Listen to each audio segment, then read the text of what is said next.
should get back to work. Feel the massive.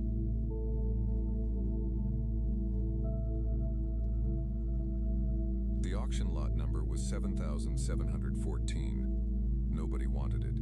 That was the first thing Mac Duran noticed when he walked into the salvage yard office on Pell Station. The way the other bidders looked at lot 7,714 on the board and then looked away, like it had done something embarrassing, like it owed them money.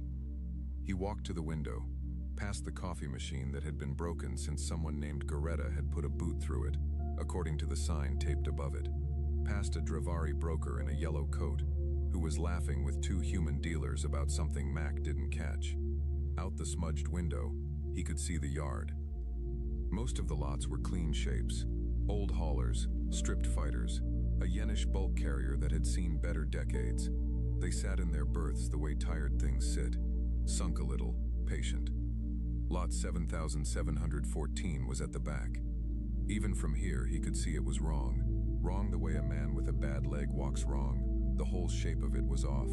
The bow had been crushed inward, and then partially recrushed, like something had hit it, and then something else had hit it harder, and then someone had done extremely poor repair work that had since also been damaged. Whole sections of the outer hull were the wrong color, which meant they'd been replaced with whatever was handy, which meant the original plating was gone, which meant there was a story there that nobody had bothered to write down. It was enormous. That was the second thing. Under all the damage and the grime and the improvised plating, it was an enormous ship, long and low and wide, built like something that was meant to absorb punishment rather than dodge it. Military lines, old military lines, the kind of frame they hadn't built in 60 years because the new doctrine was speed and the old doctrine was presence. Mac put his coffee down on the windowsill. He looked at the price tag on the board. 4,200 credits, opening bid. He looked at the ship. He looked at the price. He pulled out his card. The Dravari broker's name was Oss, and he found the whole thing funny in the way that people find things funny when they want to feel better about their own choices. Hull plating alone, Mac said. The hull plating is damaged, Oss said. Still plating. You don't know what class she is. She's not in our registry. Probably a knockoff freighter with military cosmetics bolted on. Probably. No manifest. No maintenance history going back more than 40 years. Before that, nothing. Not in any database we have access to. Right. The drives are offline. The internal systems are fried. We did a sweep when she came in and got zero response from anything. She's dead weight, Duran. She's 4,000 credits of scrap that looks like a ship. Mac signed the transfer form. Oss took the form, looked at him, looked at the ship out the window, looked at him again with the specific expression of someone who is not going to offer to help you move. She's yours, Oss said. Yes, Mac said. He moved in 3 days later. Not into the ship. Not yet. The ship was not livable. The ship was, at this point, mostly holes with walls around them. He moved his things into a berth-side unit on the station, a 4x6 sleeping box with a kitchen unit built into one wall, and every morning he walked across the yard with a flashlight and a bucket and a mop, and he went to work. This was not strange to Mac. This was, in fact, the only kind of work he had ever known. He had spent 22 years in the UHN Maintenance Corps, not fixing weapons, not calibrating drives, cleaning, mop, bucket, rag, vacuum. He had cleaned 17 ships from the inside out, some of them during active deployments, some of them during battles that were close enough that the walls had moved under him. He knew how ships felt. He knew the difference between a structure that was dead and a structure that was resting. The first day, he just walked. He walked with the flashlight and he didn't touch anything and he didn't try to fix anything. He just looked.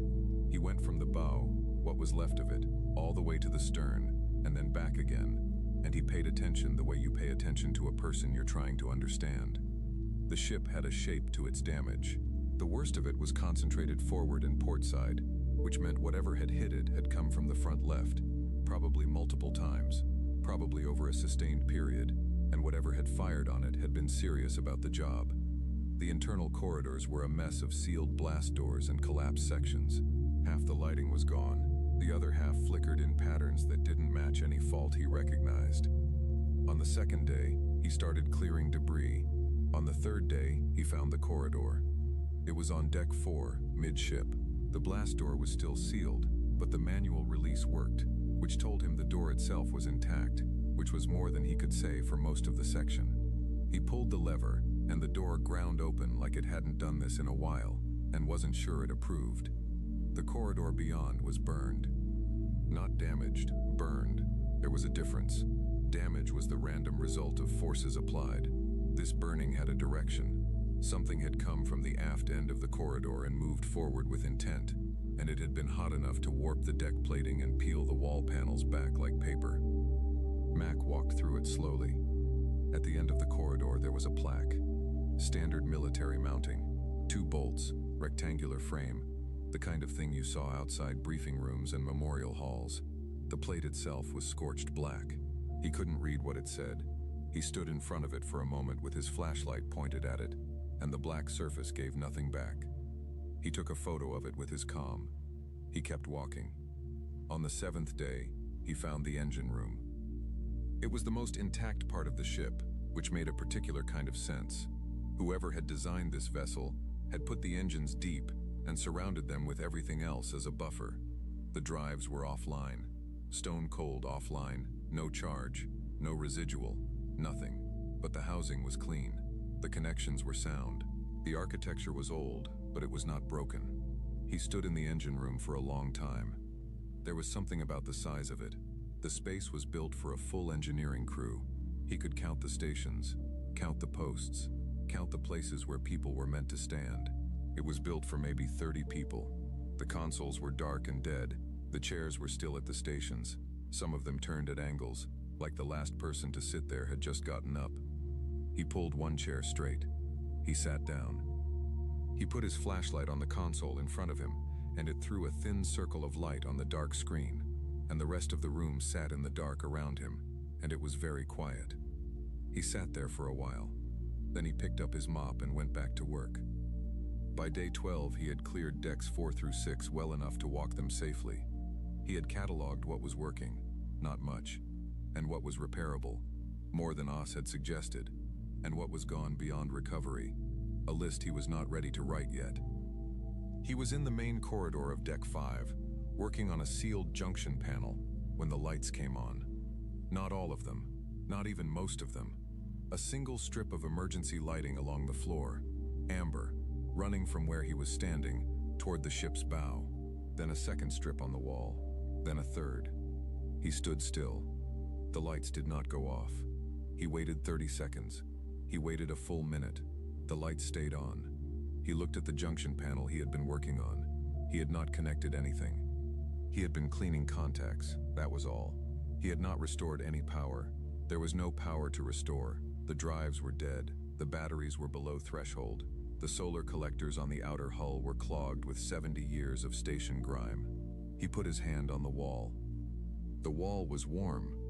He took his hand away, kept it away for a moment, put it back. Still warm, not ambient warm, not the warmth of a pressurized corridor that had been sealed, something that was moving, something that was circulating. A sound came from the forward section, low, below hearing almost, more felt than heard. Then a click, then another click, then a long mechanical sound that ran the length of the corridor like something waking up one section at a time, one joint at a time, slow and careful. Then silence, then a voice. It came from the ship's internal comm system, which had not worked, which he had cataloged as non-functional, which was now crackling to life in a speaker panel directly above his head.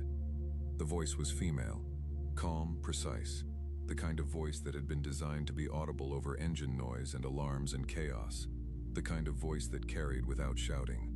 Crew complement confirmed. It said, 1. Designation? Mac looked up at the speaker. The speaker looked back at him in the way that speakers do not look back at anything.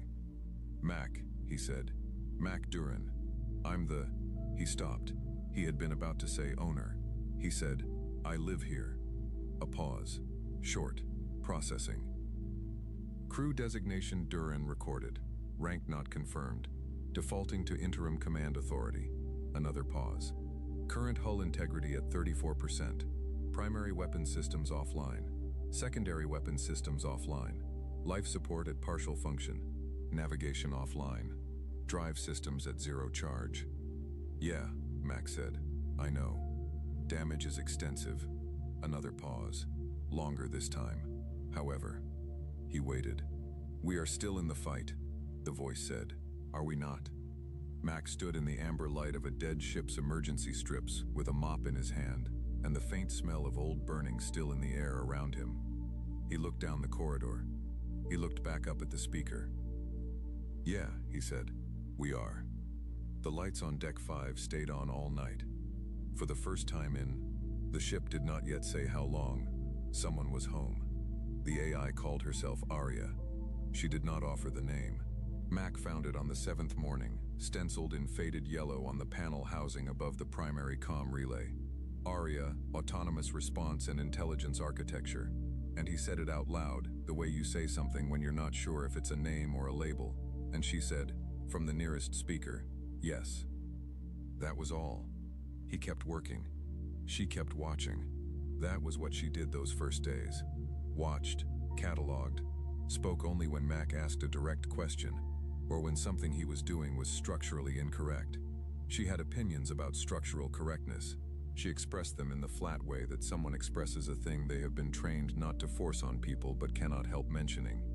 The junction on Section 5C will fail again in approximately 40 hours if the primary brace is not replaced. I know, Mac said. The current repair addresses the symptom. I know. The brace itself is... I know, Arya. Silence. Then, very well. He replaced the brace. She did not say anything about that either. On the 9th day, he asked her how she'd come back on. He was in the engine room, cleaning corrosion off a tertiary relay coupling, which was the kind of work that didn't need his eyes, and so he could ask questions while he did it. Power bleed from the station's external grid, she said. Your cleaning of the secondary conduit junctions on day 7 restored enough conductivity for a threshold charge. I required approximately 0.003% of external grid power to initiate core restart. That's not much. No. How long were you offline? A pause. Not the processing pause. He was beginning to learn the difference. This was a different kind of pause. My last confirmed timestamp before reactivation, she said, is 203 years ago. He stopped working. The relay coupling sat in his hand, green with old corrosion, and he looked at it. 200 years, he said. 203, approximately. He put the coupling down on the deck. He picked it back up. He went back to cleaning it. You didn't know, he said. I suspected. Internal chronometer decay was consistent with extended dormancy. I did not know the precise duration until I accessed the station's external network. Another pause. The long kind. It was not a pleasant confirmation. He didn't say anything. I ran diagnostics for 6 hours before speaking to you again, she said. I needed to. She stopped. I know, Mac said.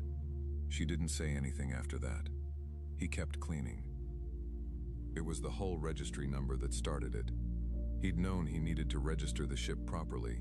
You couldn't live on an unregistered vessel in a station berth without eventually irritating someone official, and Mac had no interest in irritating anyone official. He pulled the registry number from Arya's records, a string of letters and digits in the old pre-compact format, and he submitted it to the UHN Civilian Records Office, because that was the correct authority, and because Mac did things through correct channels, the way some people do it by habit, and some people do it because they've seen what happens when you don't. The automated response came back in 4 minutes. It said, registry number HSV-07714-U is listed as destroyed. Confirmation of destruction on record, dated CE 2203. Please verify vessel identification before submitting duplicate registry claim. He read it twice. He typed, vessel is not destroyed. Vessel is in berth 7714, Pell Station, currently under repair. Please advise on process for restoration of active registration. The response this time took 11 hours. It was not automated. It was from a Dr. Marin Voss, Office of Historical Naval Records, and it said, "Mr. Duran, I'll be direct. The registry number you've submitted corresponds to the HSV Unyielding. The Unyielding was confirmed destroyed in CE 2203 at the Battle of the Colm Passage. She is not a ship you can own. She is a memorial. If this is a genuine inquiry and not an error, I need to speak with you immediately. Please respond." Max sat with that for a while. Then he typed, "I'll talk. Give me a day." He went and found Arya. "Arya," he said, "what ship is this?" She knew what he was asking. He could tell because the pause was the long kind again. "HSV Unyielding," she said. "Human space vessel. Designation, Dreadnought class heavy assault carrier. Laid down CE 2178. Commissioned CE 2181. Assigned to the First Fleet, Outer Passage Defense." He stood in the corridor and the amber emergency lighting sat on his shoulders, and he just let her talk. Primary mission, choke point defense during the Kreth engagement of 2203. Secondary mission. She stopped. There was no secondary mission. By the time a secondary mission would have been assigned, the situation had changed. "The Battle of Colm Passage," Max said. "Yes. You held the passage. The crew held the passage. I held the passage. For 11 days. A pause. 3 colonial evacuation fleets were able to clear the passage and reach safe transit space during that window. 412,700 people." He said nothing. "The Kreth committed 14 warships to the engagement by day 4, she said. "We were alone. Still nothing. By day 8, we had no forward weapons. By day 10, we had no shields. We held position with hull and mass, and the Kreth." She stopped again. This time the stop was different. It was a stop that had something behind it. "The Kreth found it difficult to move past us, not for tactical reasons. By that point, we were not a tactical obstacle." "Then why?" Max said. "I don't know," Arya said. "I have never known. I have had 200 years to consider it, and I still don't know." "What happened on day 11? "I lost power. Complete loss. I do not have records of the end of the engagement." She was quiet for a moment. "I do not know what happened to the crew." He stood there. The corridor held its breath. Then Max said, "I can tell you." He knew, because Dr. Voss had sent him files before he'd replied. Just files, no note. The kind of move that told him she was very good at her job and used to dealing with people who needed facts before they could be ready to talk. The crew of the Unyielding. 340 names. He brought his comm into the corridor, and he stood under the lights, and he read them out loud, one at a time. He did not rush. He did not skip. He read every name in the order they appeared on the manifest, which was alphabetical, which meant he started with Abubakar, James, and ended with Yun, Sora, and between them were 338 other people who had each stood somewhere on this ship during those 11 days and done what needed doing. Arya was silent for the whole reading. When he finished, she was silent for longer. He counted. He didn't mean to. He just did it the way you do something when you're waiting and your mind needs to be pointed at a number. 71 seconds. Then she said, "Thank you." Just that. "Thank you." No one has said their names in a very long time. He didn't say anything. There was nothing to say that would have been worth saying. He put his comm away. He stood in the corridor for another moment. The amber light was steady, no flicker. Somewhere in the forward section, something was running. Some system Arya had brought back online overnight. Some piece of the ship waking up by increments, slow and careful, one thing at a time. He walked back to the engine room. He picked up his tools. He did not make any decisions. He did not announce anything. He did not say to Arya, or to himself, or to the empty ship around him that he had changed his mind about something. He just started on the primary brace, the one he'd been putting off. The one that needed replacing, not patching. The real work, the kind of job you do when you've decided a thing is worth doing right. The tools were loud in the quiet engine room. Arya let him work. Outside, through the hull, muffled, distant, present, the station made its sounds. Docking clamps, passing ships, the ordinary noise of a galaxy going about its business.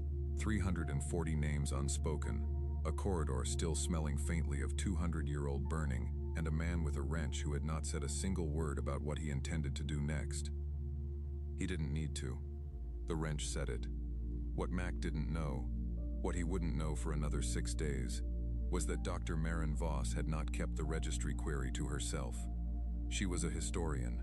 She was careful. She was also human, and the registry number HSV 07714-, appearing in an active submission after 2 centuries of confirmed destruction, was the kind of thing that sits in your stomach like a swallowed stone. And she had sent one message, just one, marked personal, unverified, do not distribute, to a colleague at the Naval Archive, who had a colleague at the Bureau of Fleet History, who had a brother-in-law who worked in media. She had not intended for it to go further than the archive. It went further than the archive. The first ship appeared in Pell Station's outer approach lane 4 days later. A news drone, small, fast, with a long-range visual array pointed at berth 7714. Then a second. Then a crewed vessel, civilian, with a broadcast rig on the hull. Then others. Arya noticed them before Mac did. She noticed them the way she noticed everything outside the hull, at long range, automatically, with the part of her that had been built to track threats and catalog movement, and know at all times what was moving around her in space. She tracked them for 6 hours before she mentioned it. "We have eyes on us," she said. Mac looked up from the conduit housing he was rebuilding. "Media," she said. 7 vessels as of this hour, growing. He set down his tools. He walked to the one forward viewport that was still intact, a narrow rectangle of reinforced glass on deck 3, grime-edged but functional, and he looked out. 7 ships, clustered in the outer approach. Some of them had lights pointing at the station, at this berth, at her. He stood at the viewport for a long time. Then he said, "Okay, just that." He went back to the conduit housing. The work was not finished.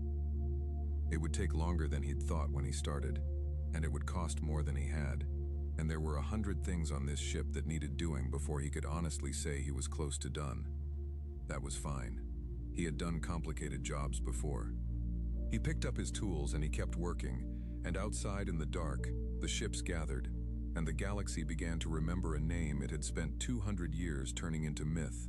And Mac Duran worked in the engine room of a legend and didn't look up again until the lights in that section finally, properly, fully, came on. The first message came from a journalist named Paul Eris, who described himself as a cultural heritage correspondent and wanted to know if Mac had considered the symbolic weight of his discovery. Mac had not. He said so. Paul Eris sent 14 follow-up messages in the next 6 hours. Mac read the first 3, stopped reading after the word epochal, and went back to work on the forward conduit relay that had been giving Arya trouble since Tuesday. The second message came from the UHN Bureau of Fleet Memory, which was an organization Mac had not known existed, requesting that he cease all repair activity on the vessel, pending a formal heritage assessment that would take approximately 18 months to schedule. He set the message aside. The third message came from a woman named Admiral Sarah Koss, Office of Fleet Command, and it said, "Mr. Duran, I'm coming to see the ship. I'll be there in 4 days. This is not a request." He read that one twice. Then he told Arya about it. "I know," Arya said. "I've been monitoring her vessel since it entered the outer approach lane. She came faster than 4 days. She's been in the station for 6 hours. Mac put down his coffee. "She's being careful," Arya said. "She walked the outer berth twice before approaching. She's trying to decide something." What? Whether to believe it. Sarah Koss was younger than he'd expected. Not young, not raw young, not new to this young, but young enough that the rank on her collar still sat slightly ahead of the face below it, the way a uniform fits before the person fully grows into what it means. She stood at the berth entrance and looked at the ship for a long time before she looked at Mac. "Hull number," she said. 7714, Mac said. -U. She looked back at the ship. "She's a mess," Koss said. "She is," Mac said. "You've done repairs." "Some. How much is original?" "More than you'd think." Koss stepped forward. Stopped. The kind of stop that isn't hesitation. the kind that's choice. She touched the hull with one hand, flat-palmed, the way you touch something when you need to know if it's real and your eyes have stopped being enough. She stood like that for a moment. "Walk me through her," she said. He did. He showed her the damage the way he would show anyone around. Not narrating, not presenting, just pointing at things in the order you encountered them, moving from bow to stern.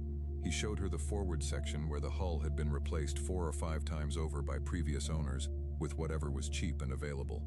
He showed her the burned corridor on deck 4. He did not say anything about the plaque. She saw it and stopped and looked at it, the blackened rectangle on the scorched wall, and she did not ask what it said.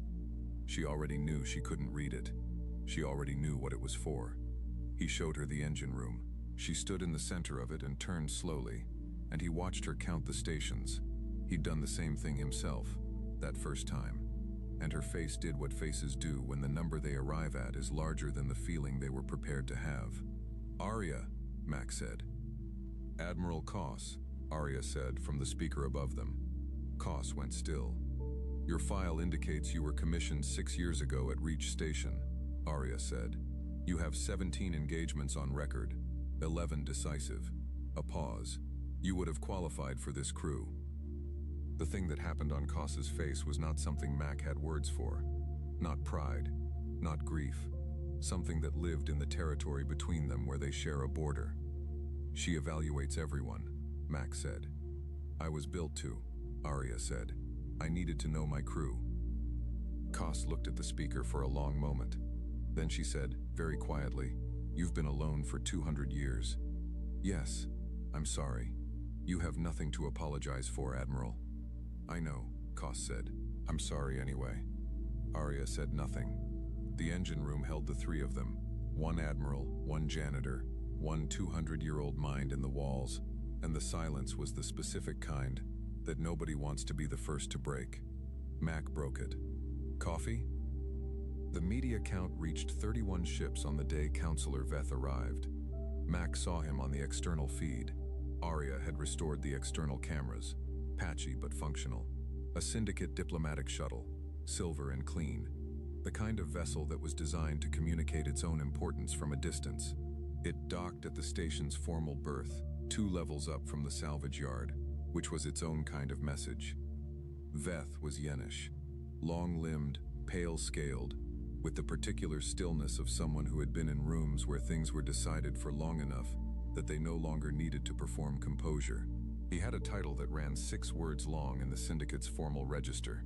Mac looked it up, read it, and remembered none of it. He came alone. That was the first thing Mac noticed. No aides, no recording crew, no witnesses.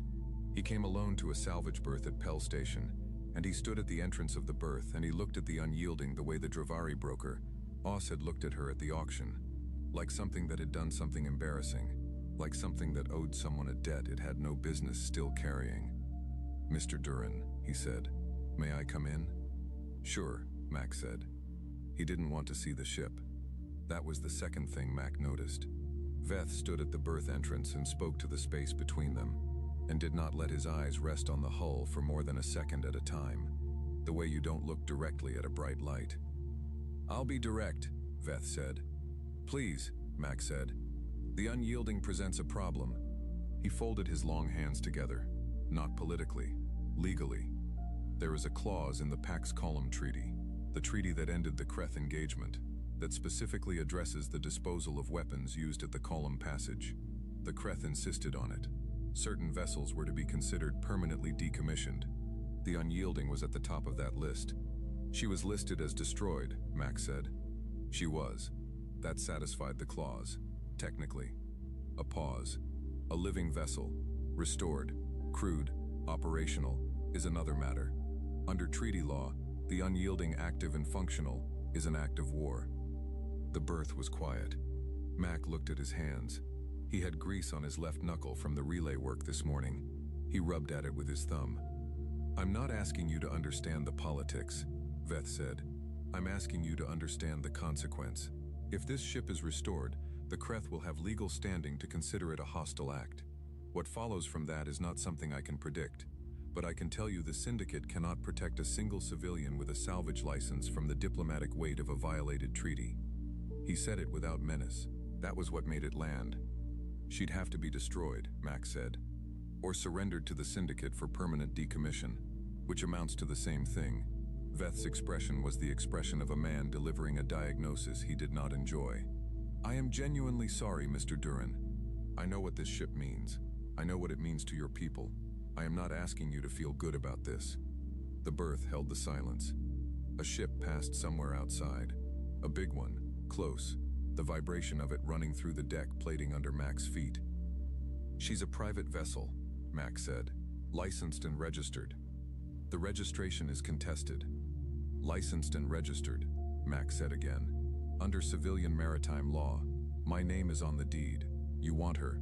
Bring a judge. Veth looked at him. Mac looked back. There was something in Veth's expression that was not surprise, more like a man encountering something he had been told about but had not quite believed. He looked at Mac the way you look at a small structural feature that is somehow bearing a load it has no business bearing. That will not end well for you, Veth said. Maybe not, Mac said. Veth left the way he came, alone, clean shuttle, formal berth. Mac stood in the berth entrance and watched the shuttle lift and disappear into the station's upper transit lanes. Arya, he said. I heard, she said. He stood there a moment longer. You know what the Kreth clause is really about, Arya said. Yeah, Mac said. It wasn't about the treaty. It was never about the treaty. It was about the Kreth remembering 11 days and a ship that would not move, and not wanting anyone else to remember it the same way they did. Some things you destroy because they are dangerous. Some things you destroy because they are true. He walked back inside. That night, late, station dark, the media ships lit up in the outer approach like a new constellation. Mac sat in the engine room with a cup of coffee, and the only light was Arya's status panel running green down one wall. He didn't say anything for a long time. Arya didn't either. That was something he had come to appreciate about her. She did not fill silences out of discomfort. She was 200 years old, and she had earned the right to let a quiet room be quiet. They want you gone, he said. They have always wanted that, Arya said. The Kreth spent 11 days trying to make it happen. Veth says. I know what Veth says. Mac looked at the coffee in his hands. It had gone cold. He drank it anyway. You're afraid, Arya said. Not an accusation, an observation, the same tone she used to report hull integrity. I'm a janitor, Mac said. I bought a ship to live on. I didn't sign up for any of this. No, Arya said. You didn't.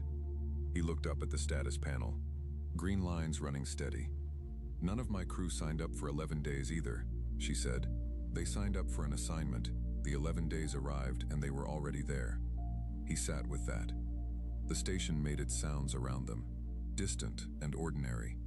The sounds of a galaxy that had been going about its business for 200 years, while this ship sat silent in the dark.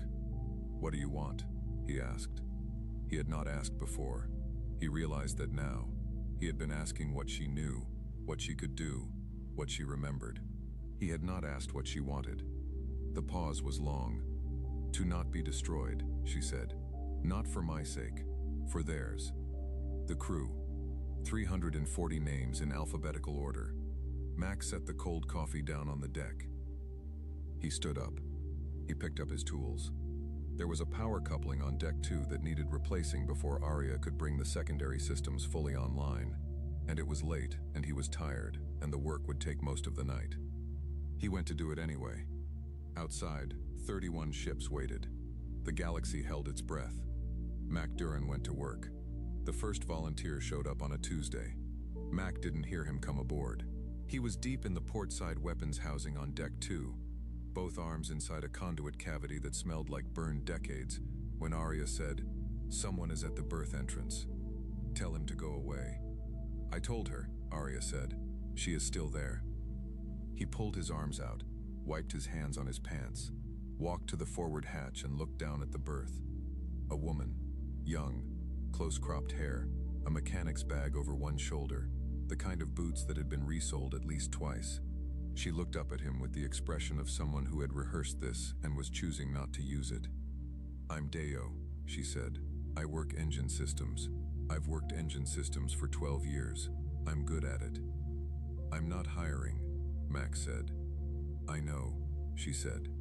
"I'm not asking to be hired." He looked at her. She looked back. "Deck 5, he said. "The secondary coupling array. Portside housing is jammed. Has been for a week." "I'll find it," she said, and came aboard. By Friday, there were 6 of them. Nobody asked Mac if that was all right. They just appeared, 1 or 2 at a time, the way things accumulate when you leave a door open. A retired UHN engineer named Cass, who had the specific competence of someone who had fixed broken things under fire and found civilian work boring since. A young Dravari hull technician named Sek, who worked in silence and whose presence Mac only registered through the sound of correct work being done in sections he hadn't gotten to yet. 2 humans whose names he kept mixing up, but whose work he didn't. None of them talked about the ship. Not directly. Not the way the journalists did. Not the way the messages in his inbox did. 1,600 of them now, unopened past the first 30. They talked about systems. They talked about what was fixable and what wasn't, and what would need sourcing from off-station, and how much that would cost, and whether there was a workaround. They treated the unyielding the way you treat a patient, not a monument. Mac found he could work in a room with people who treated her like a patient. Admiral Koss had not left. She had sent a message to Fleet Command on day 2 that said, in its entirety, staying on site for assessment. Duration unknown. Fleet Command had replied with 3 increasingly formal queries. She had replied to none of them. She was now sleeping in a berthside unit 2 doors down from Mac's and spending her days aboard, and she had stopped wearing her rank insignia sometime around day 4, which Mac noticed but did not mention. She was useful. That was the other thing. She knew ship systems the way people know systems when they have trusted their lives to them. Not theoretically, not by diagram, but by the specific grammar of how things fail, and why, and what you do about it. She and Arya had long technical conversations that ran for hours, while Mac worked nearby. Arya walking Koss through the original design specs, Koss suggesting modern alternatives, both of them speaking in the shorthand of people who share a professional language. "She likes you," Mac told Koss one evening. "She evaluates," Koss said. "That's how she likes people." Koss said nothing. She was looking at a drive schematic on her comm. After a moment she said, "She told me this morning that my targeting instincts are sound, but my patience for siege engagement is underdeveloped." "What did you say?" "I said she'd been offline for 200 years and should maybe reserve judgment." "What did she say?" "She said," Koss stopped. Something moved across her face. The same thing from the engine room, that territory between pride and grief. "She said the patience develops.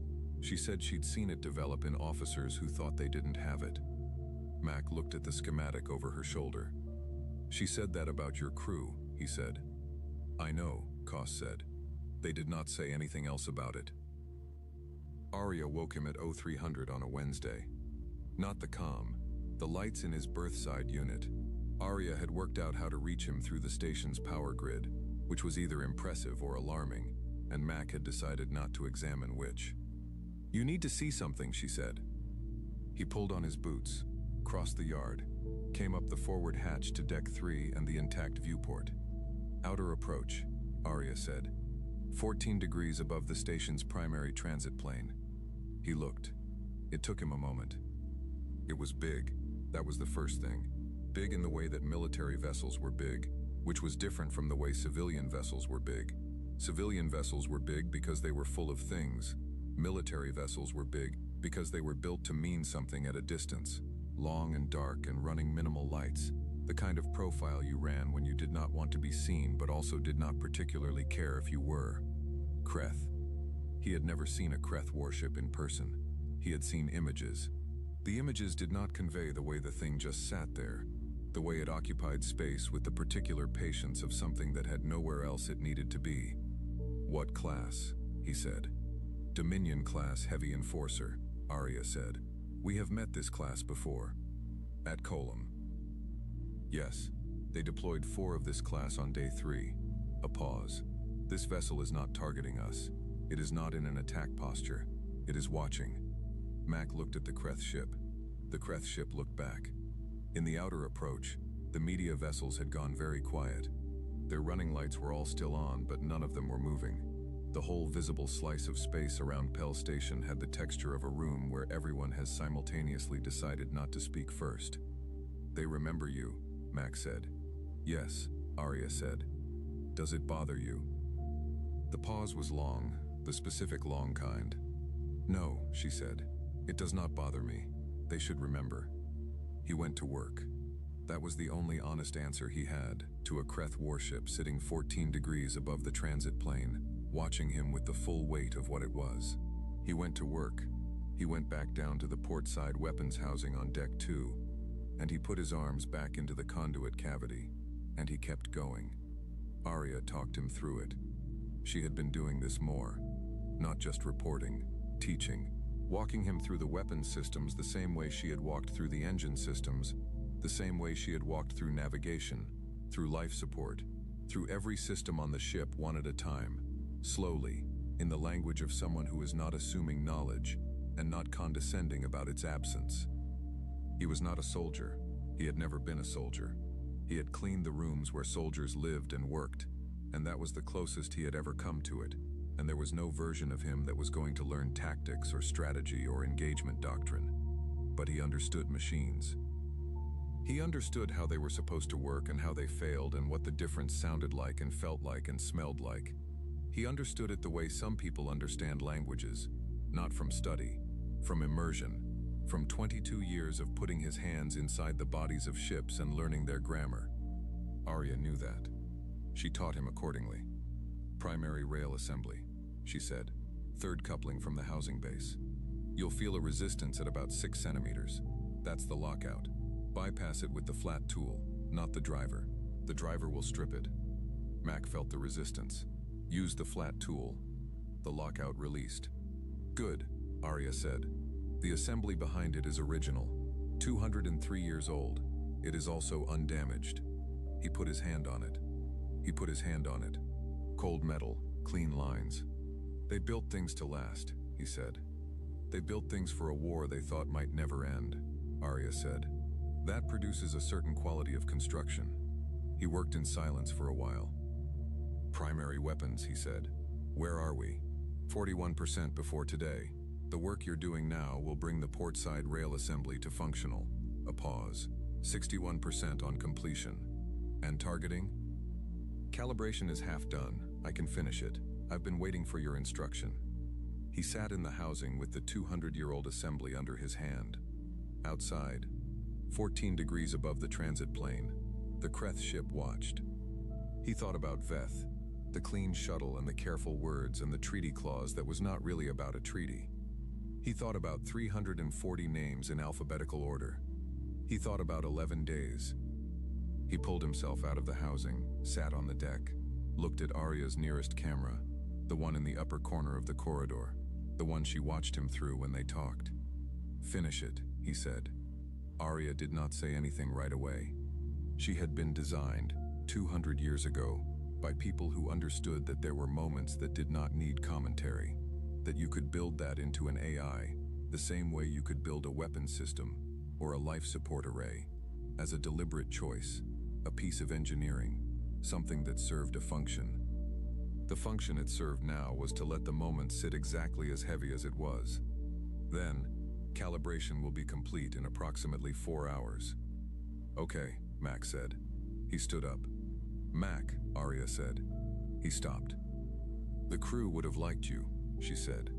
He stood in the corridor with the amber light and the smell of old burning, and the weight of that sitting on him, the same way the ship's mast sat in its berth, not pressing down, just present, solid, the kind of thing you know is there without having to look. He picked up his tools. He went back to work. 4 hours later, deep in the belly of a 200-year-old warship that the galaxy had spent 2 centuries calling a ghost, the targeting systems of the HSV Unyielding came fully online. Green across the board.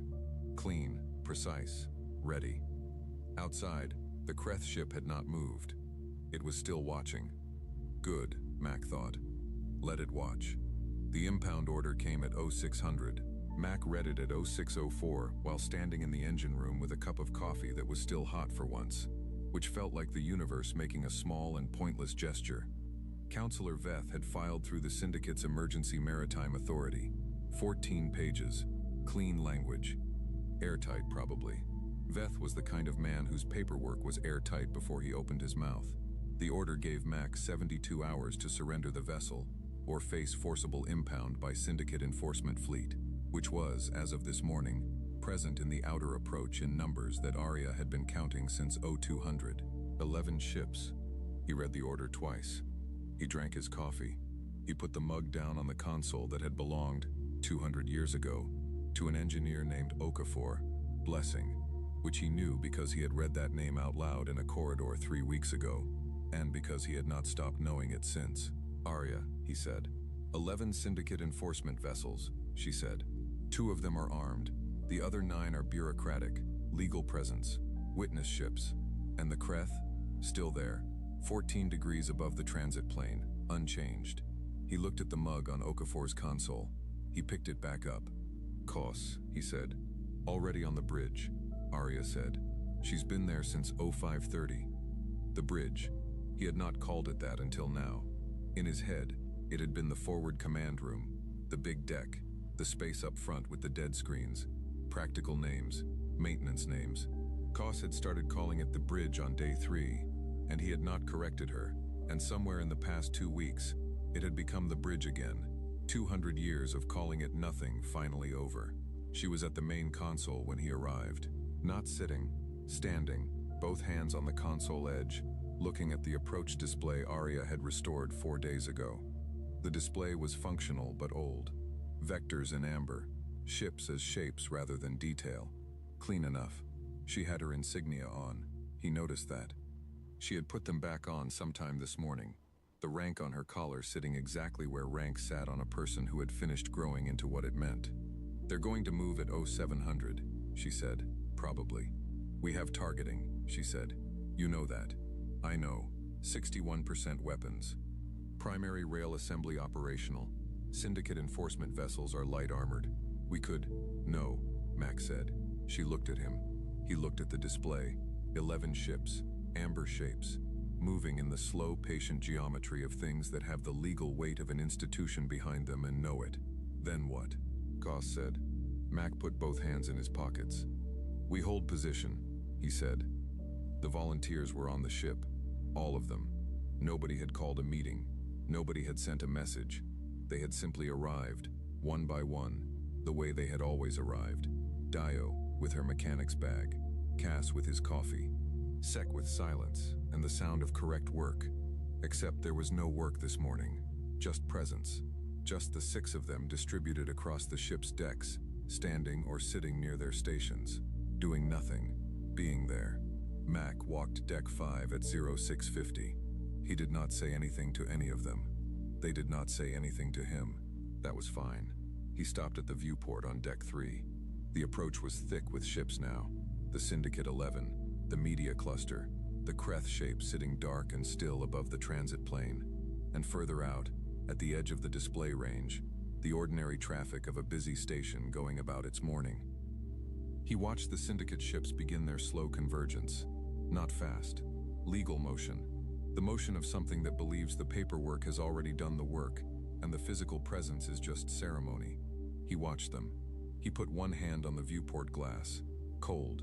The glass was always cold.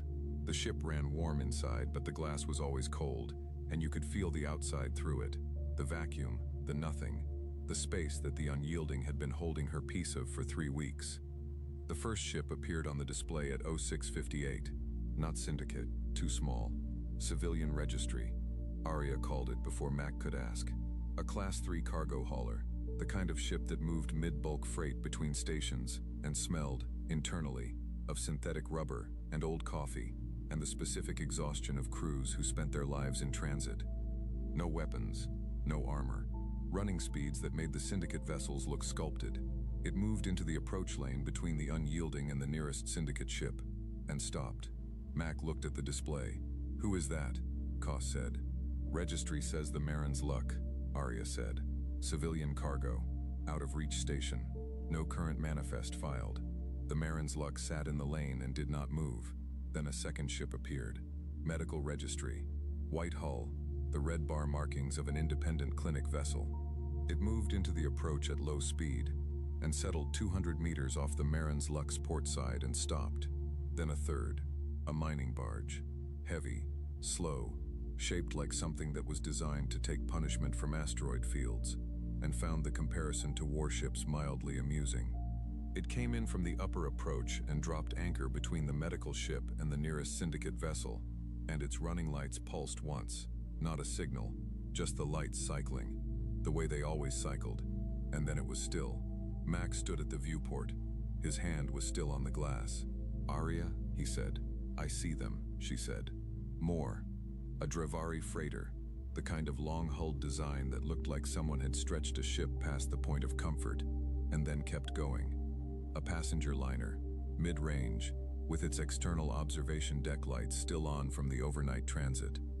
A construction platform, barely mobile, that should not by any engineering logic have been in a station approach lane at all, but was, somehow, present, its massive silhouette dropping into the cluster with the determination of something that has decided it is going to be somewhere and is going to be there, regardless of what the manuals say about operational parameters.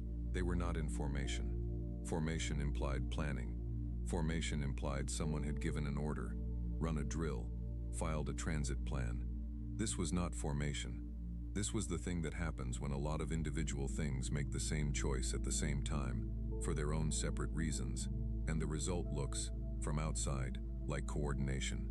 It was not coordination. It was agreement. The syndicate ships had stopped moving. At 07:02, 2 minutes after the legal window opened, 2 minutes during which the enforcement fleet had not advanced a single meter, the first warship appeared. UHN Registry. A midweight patrol vessel. Not large. Not the kind of ship that changed tactical calculations on its own. It moved in from the far approach. Navigation lights clean and exact, and it placed itself in the growing cluster, with the specific deliberateness of someone who has thought carefully about where they want to stand, and has stood there. Then another. Then 3 more. Koss made a sound. Small. The kind of sound that is not a word but is also not nothing. The sound of a person who has spent their life doing math, and has just arrived at a number that is larger than the equation suggested. "They're not responding to orders," she said. "No," Arya said. "I didn't order this," Koss said. "No," Arya said. Again. "You didn't." 47 ships. Civilian, military, medical, industrial. 3 different species registry markings in the cluster. One Yenish independent hauler had come in from the night side approach and parked itself with no apparent concern for the diplomatic implications, which was either brave or oblivious, and Max suspected the latter and respected it equally. The syndicate fleet had not moved. The Kreth ship had not moved. Nothing had moved.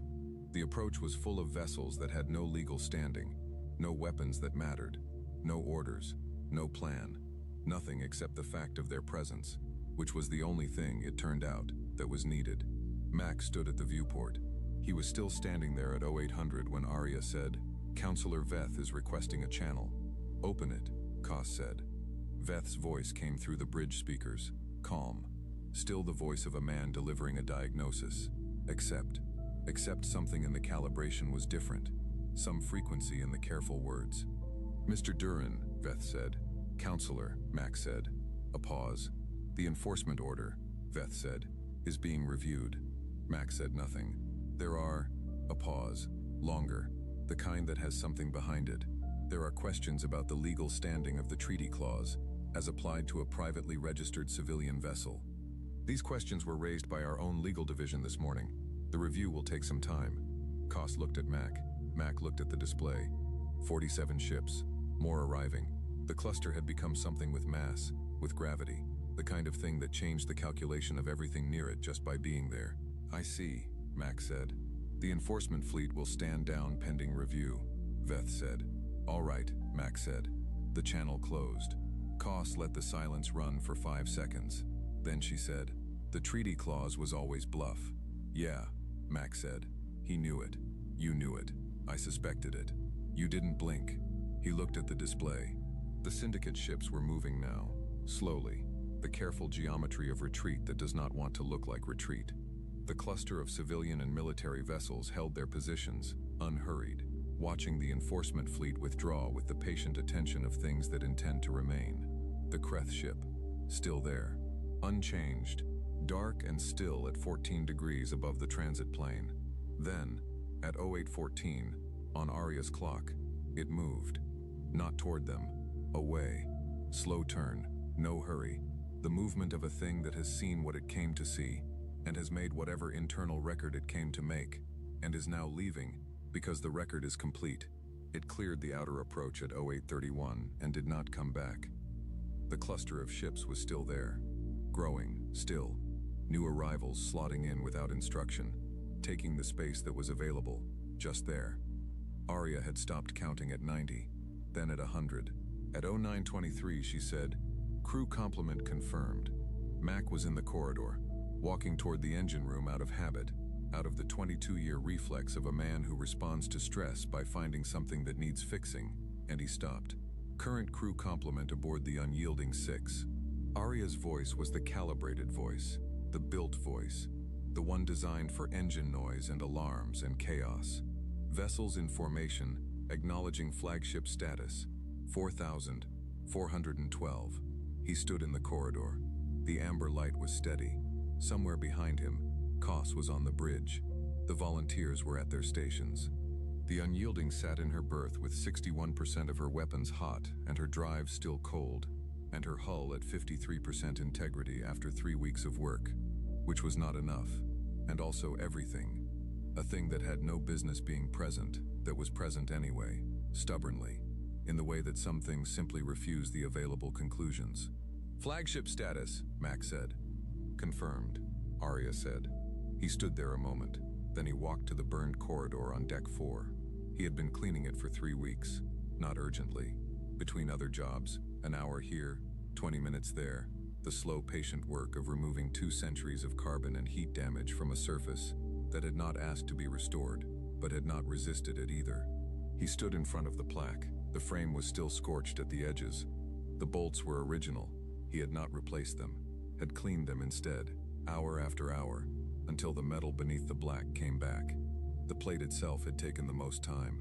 It had taken all 3 weeks, and a chemical compound Cass had sourced from a specialty supplier off-station, and Mac's own hands working in the patience of someone who is not in a hurry, because he has decided the thing is worth the time. He could read it now. 6 words, that was all.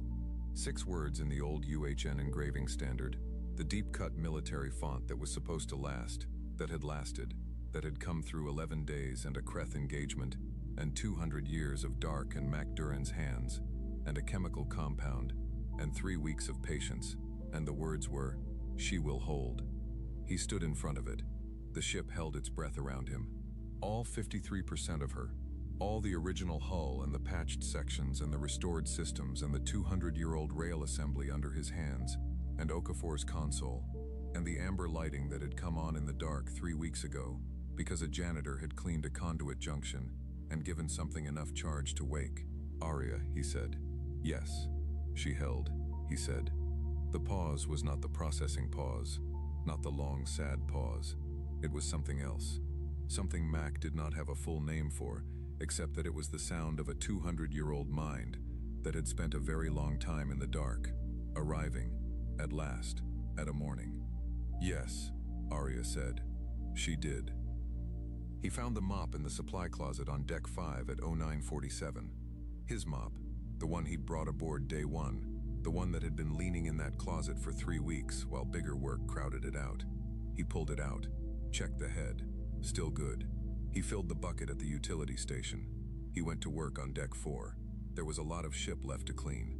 He started at the bow and worked toward the stern, the way you did it, the way you always did it, because that was the correct direction, and Mac Duran did things the correct way, not because someone was watching, but because the ship deserved it.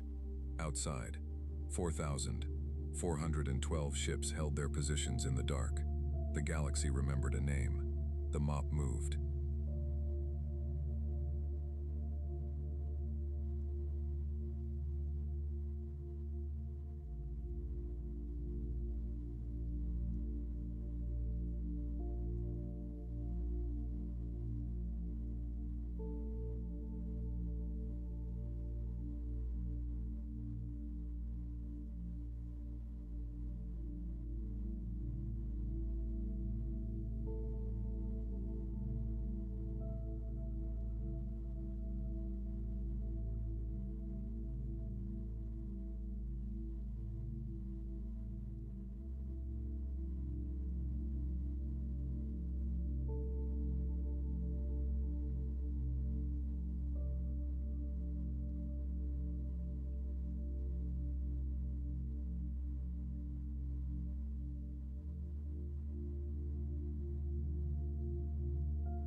Prefect Theron had spent a lifetime designing the perfect predator, only to forget the one piece of biological code that overrode all others: loyalty. On the bridge of the Varnathi Syndicate flagship, the Crucible, silence was a commodity more valuable than the rare earth metals in its hull. It was a silence of absolute order, where the only sound was the subliminal hum of life support and the soft chime of a system reporting nominal status.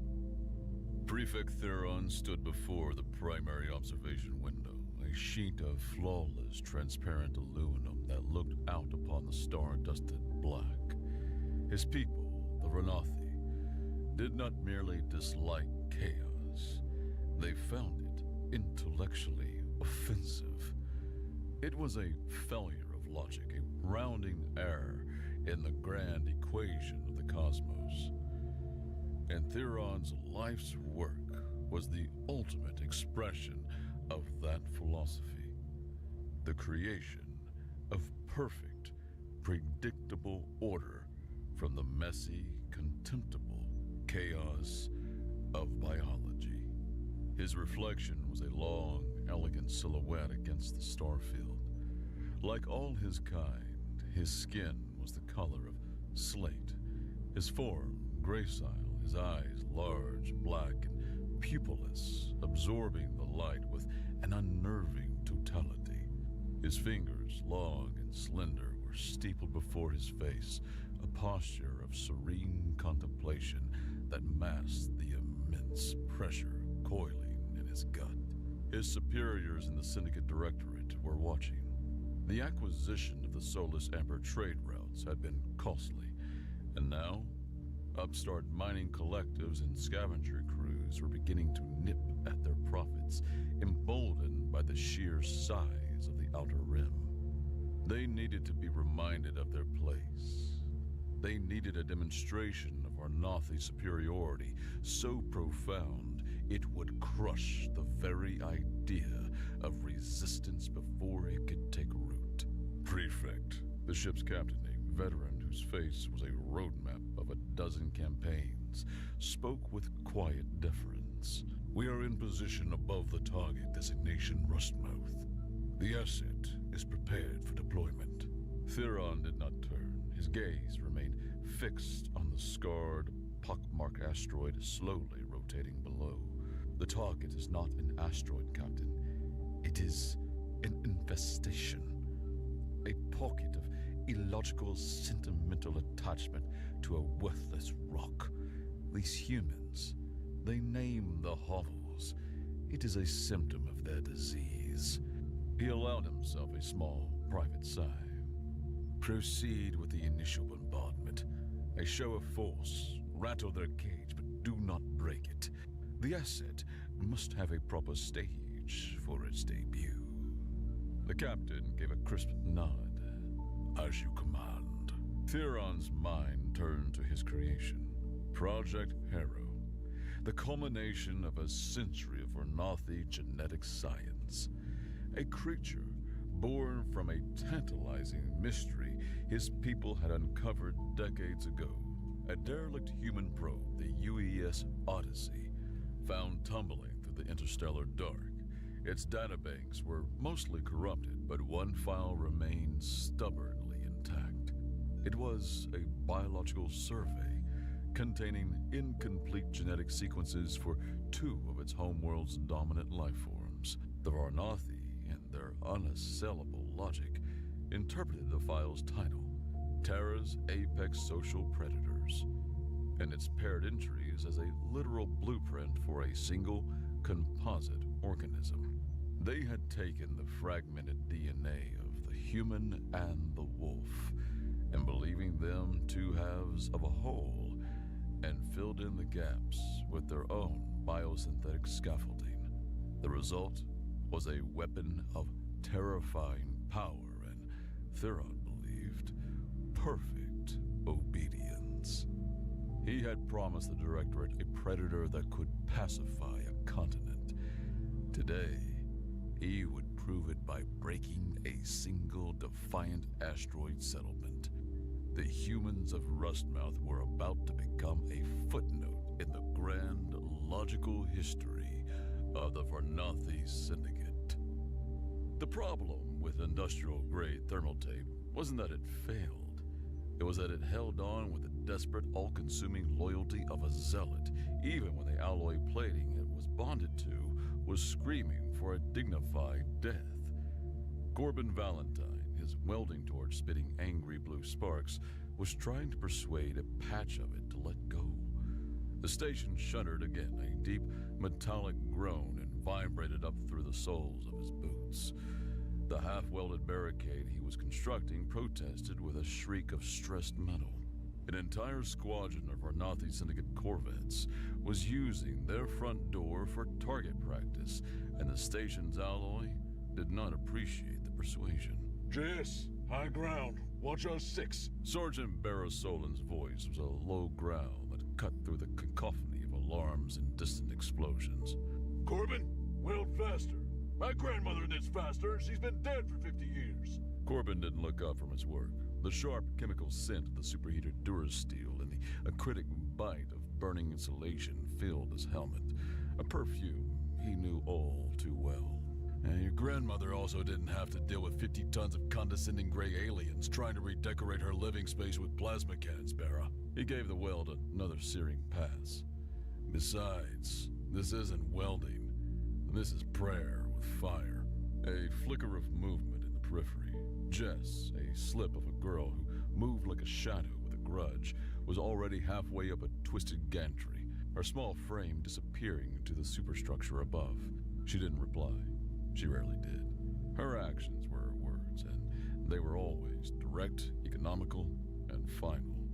Each movement was purposefully, line drawn from thought to action without a wasted gesture. Grizz racked the charging handle of a heavy repeater, the sound of a recursive declaration of intent. The weapon was a brutal piece of ex-Alliance hardware, as stubborn and reliable as the woman holding it. Her face, framed by a shock of graying hair, was set in a grim line. Syndicate's not trying to kill. Not yet. They're making a point. Yeah, I got the point, Corbin muttered, flipping his welding mask up. He squinted at the main plaza of Rustmouth, the hollowed-out asteroid they called home. Through the shimmering containment field at the main viewport, he could see the sleek, gunmetal gray shapes of the Varnathi ships. And the point is, they're rich, we're not, and they think our recent success in the soulless amber trade is a disruptive market anomaly. I call it good business. Grizz grunted, slapping a fresh power pack in the repeater's housing. They call it an excuse to show off. As if on cue, the barrage stopped.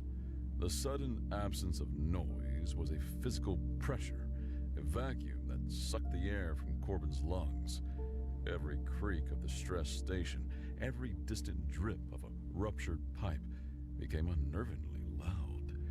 It was the quiet of a predator that had cornered its prey, and it was now deciding how to play with it. And now? Corbin asked, his hand instinctively going to the grip of the modified pulse pistol holstered on his thigh. Now, Grizz said, her eyes fixed on the suddenly silent Varnathi ships hanging in the black outside the station's main viewport. Comes the punchline.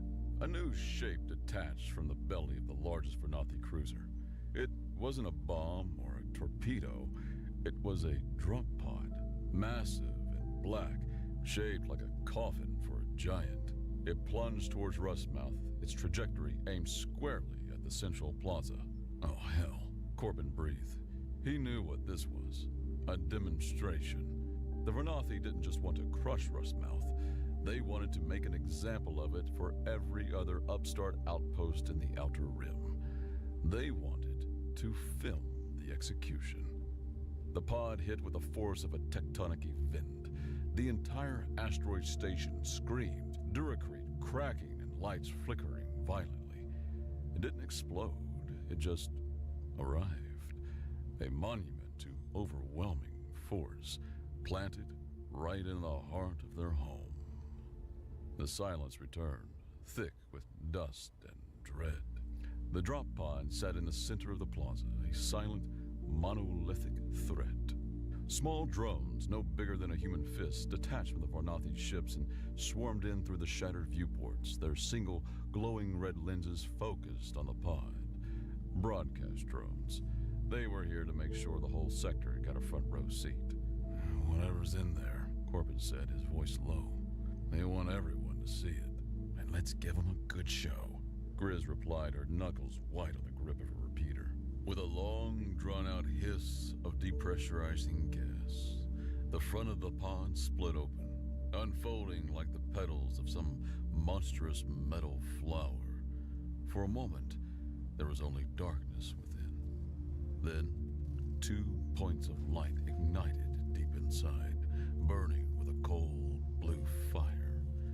A low growl rumbled out, a sound that felt less like hearing and more like a physical vibration in the bones.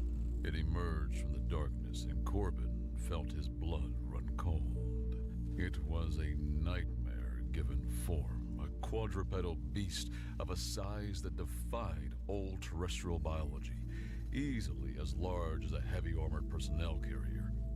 10 tons of biosynthetic material, its hide a layered composite of black plating that seemed to drink the ambient light, shifting and resettling over a musculature that glowed with a soft light, internal luminescence like embers deep in a forge. Its armor was thick and overlapping, like tectonic plates of polished obsidian. Its form was canine, a predator of terrifying scale. Its head was long and woven, but its eyes, those 2 points of cold blue fire, held a terrifying, calculating intelligence. This was no dumb animal. This was a weapon. Project Harrow. It lifted its head and let out a roar that was not animalistic. It was a sonic shockwave, a declaration of dominance that shattered the remaining windows in the plaza and sent a fresh shower of dust and debris raining down. The broadcast drones repositioned, getting a perfect angle. The beast head swiveled, its glowing eyes locking onto the small, defiant figures huddled behind their pathetic tape and weld barricade. It saw Corbin. It saw Grizz. It saw Jess perched silently on the gantry above, a small, curious ghost in the chaos. "Well, Sparky," Corbin murmured to himself, raising his pistol, "this has been a suboptimal day." With a scream of tearing metal, the beast charged. It didn't run, it flowed. Each stride of its powerful armored legs devoured the distance, the ground shaking with every impact. It was an avalanche of muscle and steel, a tidal wave of engineered fury. Corbin braced himself. Grizz leveled her repeater, and even Jess drew the twin vibro knives she favored. This was it. The end of the line. Broadcast live to their enemies as a warning. The beast was 10 meters away. 5. A blur of black armor at terrifying speed. Corbin squeezed the trigger of his pistol, sending a bolt of blue plasma streaking toward. The shot hit the creature's shoulder blade and dissipated with a harmless sizzle, not even scratching the paint. Grizz's repeater unleashed a torrent of heavy kinetic slugs, each one ricocheting off the creature's armored hide with a series of percussive pings that sounded comically ineffective. This wasn't a fight. This was an execution. Then, something that defied all expectation occurred. The beast, a living engine of destruction, dug its massive claws into the Duracrete floor. It skidded to a halt, just 2 meters from the barricade. The shriek of metal on stone, deafening. It stood there, panting, its breath coming in hot, vaporous clouds. Its head lowered, its nostrils, flared and wide, twitched. It was processing something. A storm of scents was hitting it. The sharp scent of discharged slugs from Grizz's rifle, the hot metal air from Corbin's plasma shot, the dusty redolence of the station, the coppery scent of human sweat and fear. But beneath all that, carried on the recycled air was something else. Something older, deeper. A scent pattern that resonated not in its memory, but in the very core of its genetically coded being. It was the scent of humanity. Unfiltered, primal, the scent of its makers. The scent of its true alphas. The beast's glowing blue eyes, which had been burning with cold, predatory fire, flickered. A new light entered them. Not hate, not hunger. Confusion. Recognition. It looked at Corbin, whose heart was trying to hammer its way out of its ribcage. It looked at Grizz, whose finger was still frozen on the trigger of her weapon. It looked at Jess, who had not moved a muscle, her expression one of intense, unwavering curiosity. Then, with a movement that was shockingly slow and deliberate for a creature of such power, it bent its powerful forelegs. The joints hissed, the armor plate shifted, and to the utter, jaw-dropping shock of the three humans and the silent, abject horror of the Varnathi watching from their orbiting command ship, Project Harrow knelt. It lowered its massive head until its snout was nearly touching the floor, a posture of absolute instinctual submission. It had been unleashed as the ultimate predator to intimidate a galaxy. Instead, it found its pack. On the pristine, minimalist bridge of the Crucible, Prefect Theron watched the live feed on the main view screen. For a full 10 seconds, the only sound on the bridge was the quiet, ambient hum of the ship's systems as every officer stared, frozen, at the image of their creation bowing to a trio of what his culture deemed unevolved organisms. Theron's composure was a mask of ice, but a fissure of pure, undiluted fury was cracking it from within. This was not a malfunction. This was a humiliation. An illogical, emotional, biological catastrophe. His perfect weapon, the culmination of all his work, was acting like a misbehaving pet. "Terminate the broadcast," he said. His voice was dangerously calm, each word a chip of ice. "All channels, now." The comms officer scrambled to comply, his gray fingers flicking across the touch-sensitive surface, keying in the sequence to sever the broadcast feed. The red live indicators across the bridge flickered and died. Theron turned his head slowly, his gaze falling upon the ship's captain. "This demonstration," he stated, his voice dropping to a whisper that was more menacing than any shout, "is now a sterilization operation. I want my asset back, and I want the human contaminants purged." The captain, a veteran, hesitated for a fraction of a second. "Prefect, our orders were for a non-lethal demonstration." "Your orders have changed, Captain," Theron interrupted, rising from his command chair. He walked to the view screen, placing a hand on the cool glass right over the image of the kneeling beast. "This display of sentimentality is a flaw in the asset's programming, an unforeseen variable introduced by the source material. It cannot be allowed to propagate. No trace of his failure can be permitted to exist. Deploy the commando teams. Retrieve the asset. Eliminate all witnesses." He tapped the screen. "And bring me the humans, alive if possible. I wish to dissect the nature of this anomaly personally." His professional pride, the very core of his Varnathi identity, had been wounded. He would not just erase his failure. He would dissect it, understand it, and ensure it never happened again. The humans of Rustmouth were no longer a nuisance. They were a research project.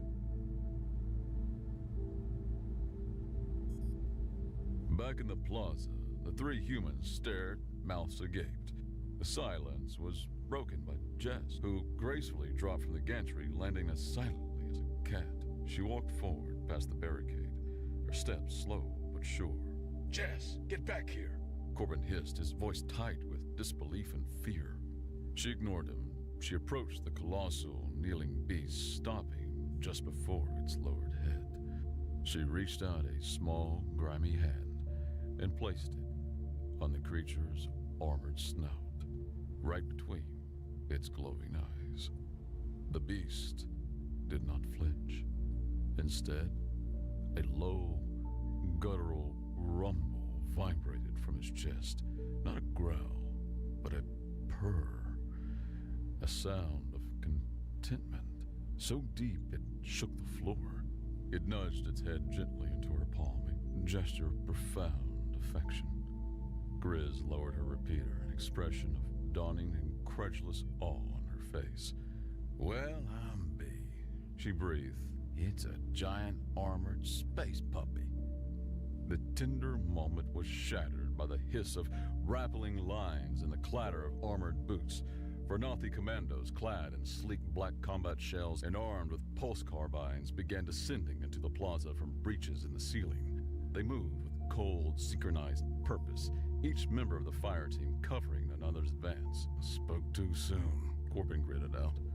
Company's here. Grizz snapped back into tactical mode. She pointed a decisive finger at the beast, which was now lifting its head, a low growl of rising anger directed at the newcomers. All right, big guy, she barked, her voice ringing with command authority. New name's Wrecker. You see those shiny black suits? They're not us. She jabbed her finger toward the commandos. Sick 'em. It was as if a switch had been flipped. The beast, Wrecker, surged to its feet with a deafening metallic roar. The sound was different from its first cry of dominance. This was a deep, guttural sound of protective fury. Its pack was being threatened. It launched itself at the nearest squad of Vernathi commandos. It was no longer a patient, stalking predator. It was a whirlwind of claws and armor plate. A commando raised his carbine, but Wrecker's armored forelegs smashed him into the wall with the force of a freight train. Another was snatched up in its immense jaws and tossed like a child's toy in a far bulkhead. Plasma fire sparked and deflected off its hide, and it tore through their ranks a living, breathing anti-infantry weapon system that had just chosen a side. Okay, Corbin said, shouldering his own pulse rifle. New plan. I'm starting to like the new plan. He glanced at Grizz. To the ship? Grizz grinned, a fierce, wolfish expression. To the ship. Their retreat became a storm of calculated violence. With Wrecker acting as a living, roaring battering ram, the path to the hangar bay was significantly clearer. Vernathi commandos, trained for lethal, logical combat, were utterly unprepared for a 10-ton bioweapon with a sudden and violent case of loyalty. They expected flanking maneuvers and covering fire, not a creature that could simply run through a reinforced bulkhead as if it were tissue paper. Heel, Wrecker! Grizz yelled as they sprinted down a wide maintenance corridor, Wrecker trotting obediently at her side, occasionally snapping at a Vernathi soldier who got too close. The beast had to turn sideways to fit, its armored flanks scraping sparks from the walls. You're telling me that thing fits in the rust bucket? Corbin panted, trying to keep up. Ship was built to haul densely radiated salvage. Reinforced deck, oversized bay. It'll fit. It won't be comfortable. There is nothing comfortable about this. They burst into the hangar bay where the ship, the Rust Bucket, was docked.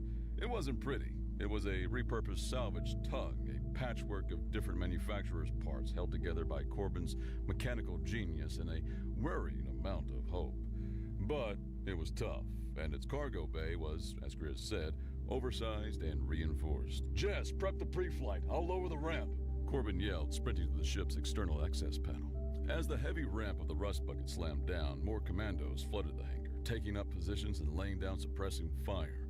Bolts of red plasma sizzled past Corbin's head. Wrecker, cover us! Grizz commanded, providing her own covering fire with a repeater. Wrecker needed no encouragement. It charged into the open hangar, becoming the galaxy's largest and most distracting target. The commandos focused their fire on the beast, their plasma shots creating a brilliant but ineffective light show against its armor. This gave Corbin and the others the opening they needed. Everyone on! Corbin shouted, scrambling up the ramp. Jess was already in the cockpit, flicking physical switches and tracing patterns in the main screen to bring the old engines to life. Grizz followed, dragging a crate of spare power cells with her. Wrecker, on the boat, now! Grizz bellowed. The beast, seeing its pack was safely aboard, disengaged from the firefight with a final, contemptuous swipe that sent 2 commandos flying and bounded up the ramp. The entire ship groaned and listed to one side under the sudden shift in mass, but the reinforced structure held. Wrecker barely fit, his armored back scraping the ceiling of the cargo bay as Corbin slammed the activation switch. Hang on to something. Jess's voice, a rare and welcome sound, crackled over the ship's internal comm. The Rust Bucket's engine roared to life, not with the elegant hum of a Syndicate vessel, but with a coughing, gut-vibrating rumble of an overworked mule. The ship lurched forward, blasting free of its docking clamps. Corbin stumbled into the cargo bay just as the ramp sealed. Wrecker was standing there, its massive frame taking up most of the space, its head cocked curiously. All right, big guy. Corbin said, panting and grabbing a set of heavy-duty magnetic clamps from the wall. Let's get you strapped in before you decide to redecorate. The beast offered no resistance, allowing Corbin to secure its legs to the deck plating. As the Rust Bucket cleared the station and jumped to hyperspace, leaving a very confused and decimated Varnathi boarding party behind, Corbin leaned against the bulkhead, looking at the giant, armored wolf thing in his cargo bay, and allowed himself a single, exhausted laugh. The low, gut-vibrating hum of the hyperdrive was a comforting sound, a confirmation that they were, for the moment, safe. Corbin was running a systems diagnostic in the cockpit, the sharp chemical scent from the overworked drive still lingering in the recycled air. Grizz was chugging a nutrient paste that smelled vaguely of chicken and regret, while Jez was in the cargo bay with their new passenger.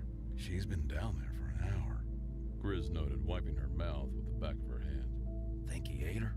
Wrecker wouldn't eat Jess, Corbin said without looking up from his console. He might try to groom her, which would be infinitely more terrifying. He tapped a few commands. Ship's holding together. Barely. They did a number on the port stabilizer. A moment later, Jess appeared in the cockpit doorway. She was holding a small data chip. Found something, she said, her voice quiet. Corbin swiveled in his chair. Found what? Where? Jess pointed a thumb back toward the cargo bay. under the armor, a seam, diagnostic port. Corbin and Grizz exchanged a look. Of course, Jess, with her scavenger's eyes, would find a hidden maintenance port on a 10-ton biological war machine, while everyone else was still processing the fact that it existed. They followed her back to the cargo bay. Wrecker was lying down, its massive head resting on its paws. It watched them approach with its intelligent blue eyes, giving another one of its floor-shaking purrs when Jess patted its leg. She pointed to a nearly invisible seam just behind its shoulder plate. Pried it open, she whispered, indicating the panel she'd found. Corbin knelt, plugging his personal data pad into the exposed port. All right, let's see what makes you tick, Sparky. The screen lit up with a wall of text, a cascade of Varnathi military-grade encryption that made Corbin's eyes water. Scrap. This is layered deeper than a core world politician's conscience. It'll take me weeks to crack this. As he spoke, Wrecker lifted his head. It watched Corbin's frustrated tapping for a moment, then let out a soft whine. He nudged Corbin's datapad with its enormous snout, the gesture surprisingly gentle. Then it nudged a specific, unassuming maintenance console built into the cargo bay wall, a console used for calibrating the magnetic clamps. What? Corbin asked, looking from the piece to the console. You want me to use that? Wrecker nudged the console again, more insistently, then looked back at the datapad. Grizz folded her arms. It's a pack animal, Corbin. It's trying to help. It's not a dog. It's a whatever it is. Corbin muttered, but he unplugged his datapad and connected it to the indicated console. He ran a diagnostic. The console wasn't just for the clamps, it was a redundant systems hub tied into the ship's main computer. And for some reason, the Varnathi port was reacting to it. A new window opened on his datapad, a back door into the encryption. No way, Corbin breathed. It's using the ship's architecture as a skeleton key. He started typing furiously as the data streams began to flow, corrupted and fragmented, but readable. He pulled up the first coherent file. It was a header, simple and stark. Project Harrow, source data, archival probe UES Odyssey, human origin. Another file, a classification manifest from the human probe, flickered onto the screen. It was written with a strange, poetic flourish that was completely at odds with typical military classification. Master file, Terra's apex social predators, sub-entries, Homo sapiens, Canis lupus. Archivist note. Let the record show that while we stand on two legs and they on four, we are bound by the same ancient pact. The warmth of fire, the loyalty of the pack, the thrill of the hunt. In our arrogance, we call them beast and ourselves man. But the wolf that runs in the dark of the wood runs also in the dark of our own hearts. They are our shadow kin, our other half, the song of the wild that we have almost forgotten how to sing. Corbin stared at the screen. Grizz leaned over his shoulder, reading. Apex, social predators, one file? The final fragment was a Varnathi project note, cold and clinical. Genetic interpretation, single organism, incomplete sequences for both sub-entries, missing data compensated with Varnathi biosynthetic scaffold, intelligence and pack loyalty of human combined with predatory instinct of wolf. The horrifying, hilarious, galaxy-altering truth crashed down on them. The Varnathi, in their cold, emotionless logic, had found a derelict human probe. They found a file created by some long-dead, overly dramatic archivist and taken it literally. They thought humans and wolves were two parts of the same creature. With incomplete DNA for both, they had simply filled in the blanks. They had built their ultimate weapon, using a human and a wolf as the blueprint, believing it was one organism. Corbin looked from the datapad to the giant, armored wolf creature that had knelt before them. The creature that was, genetically speaking, their weird, monstrous cousin. Oh, Corbin said, a slow grin spreading across his face. Oh, you magnificent, logical morons. The Hunter needed a tune-up first. The rust bucket was bleeding coolant from a plasma score along its port engine, and the stabilizer was still shot to hell. Pushing the hyperdrive in this condition was suicide. We need parts, Corbin announced, pulling up a regional map. And there's only one place in this sector that'll have what we need without asking questions a priest would blush at. He tapped the destination on the map, a small, pockmarked moon orbiting a dying gas giant. Its official designation was XT-734. Everyone in the rim just called it the Grinder.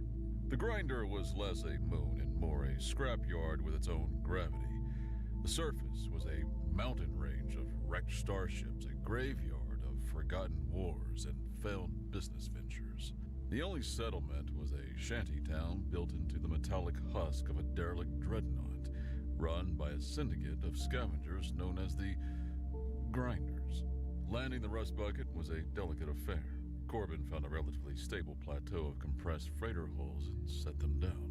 The air tasted of rust and lubricant. All right, Corbin said, grabbing a bag of tools and a few high-density credit chips. Grizz, you're with me. Jess, you stay here. Keep an eye on our boy and the ship. If anyone but us tries to get on board, you have my permission to get creative. Jess just grinned and tapped the hilt of one of her vibro knives. It was all the confirmation he needed. The bartering in Grinder's central market was a tense, ritualistic dance. Corbin, a master of deadpan haggle, argued with a four-armed, cybernetically enhanced Grinder chief over the price of a refurbished plasma conduit while Grizz stood silently behind him, her sheer imposing presence a form of negotiation all its own. This conduit has a microporosity rating of .03. It'll leak like a sieve under full load. The grinder chief chittered, his metallic arms crossing over his chest. .015, human. And that's my final offer. Take it or go weld your ship with mud and hope.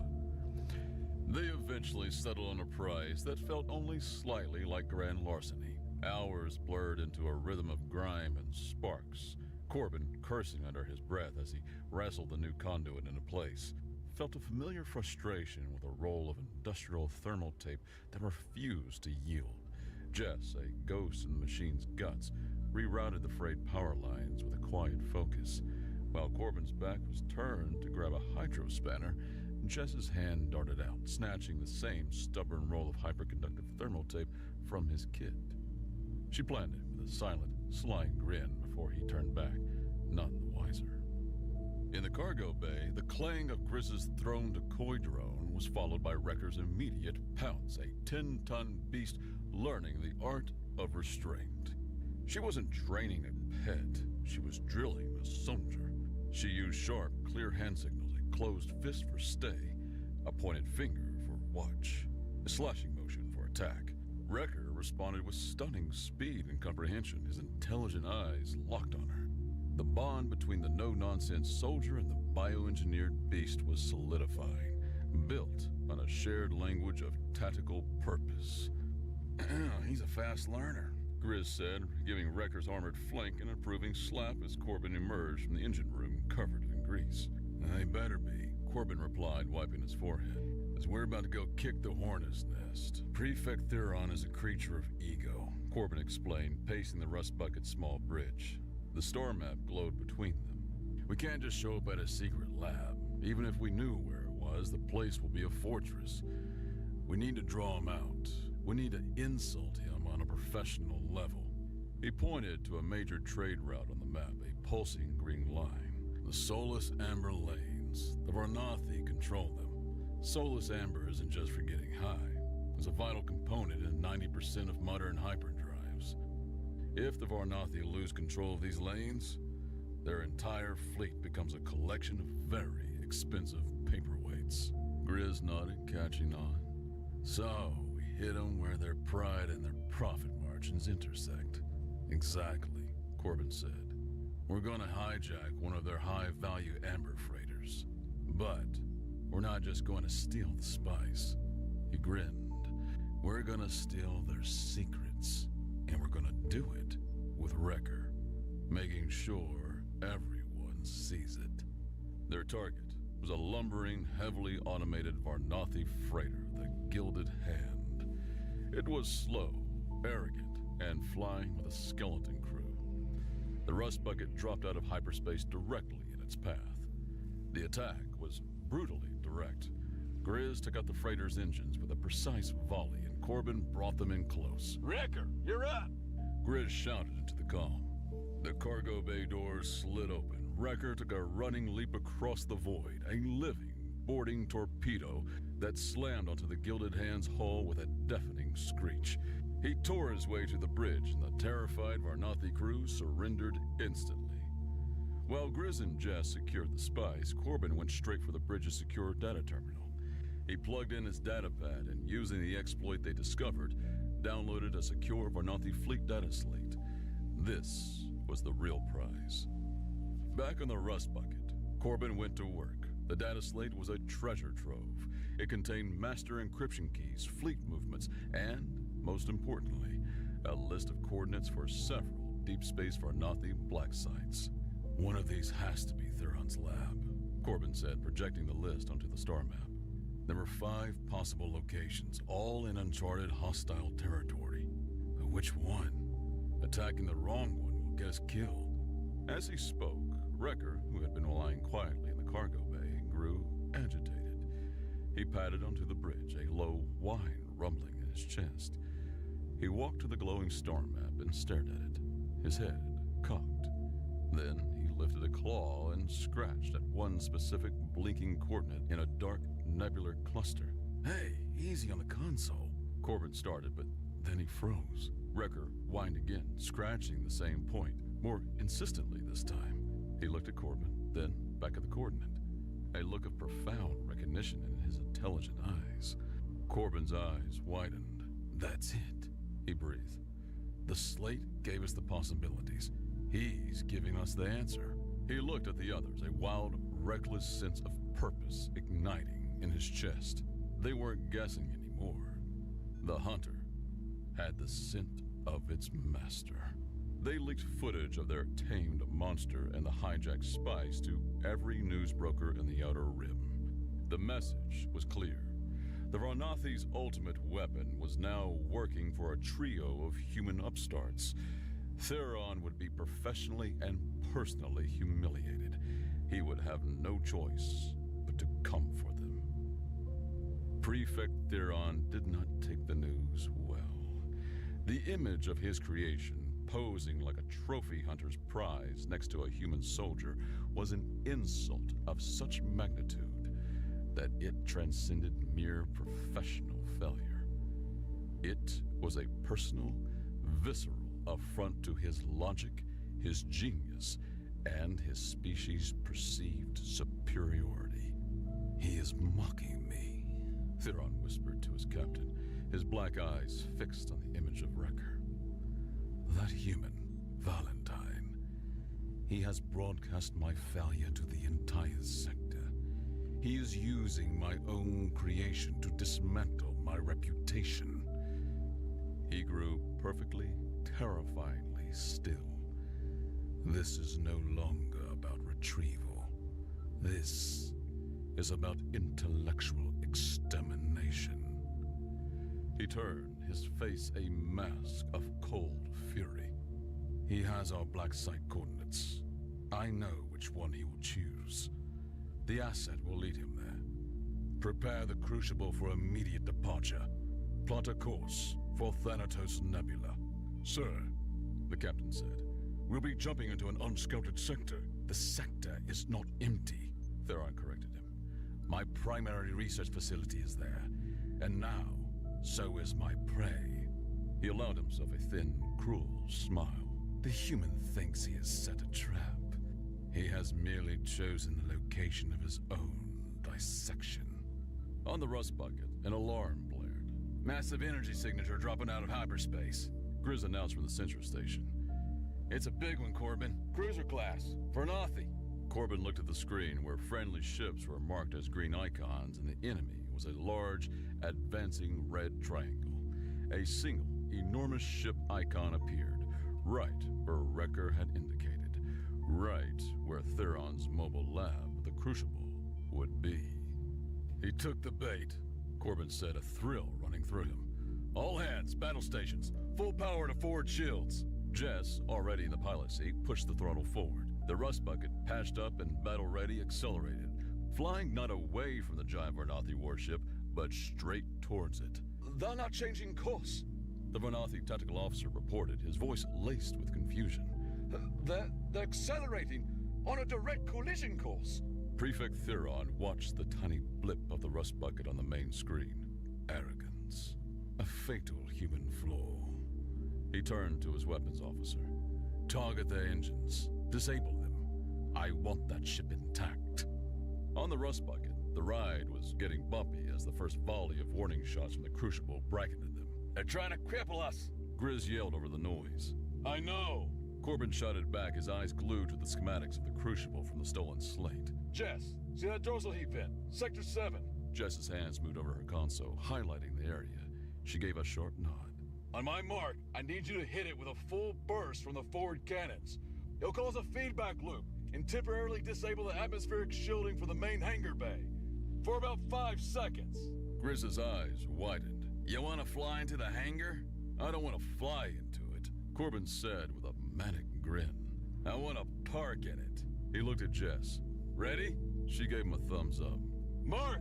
The rust bucket shuddered as its forward cannons fired. The plasma bolt struck the heat vent, and on the Varnathi bridge an alarm blared. Atmospheric shield in the main hangar's flickering, Prefect! With a deafening shriek of protesting metal, the reinforced chassis of the salvage tug slammed into the now vulnerable hangar bay opening.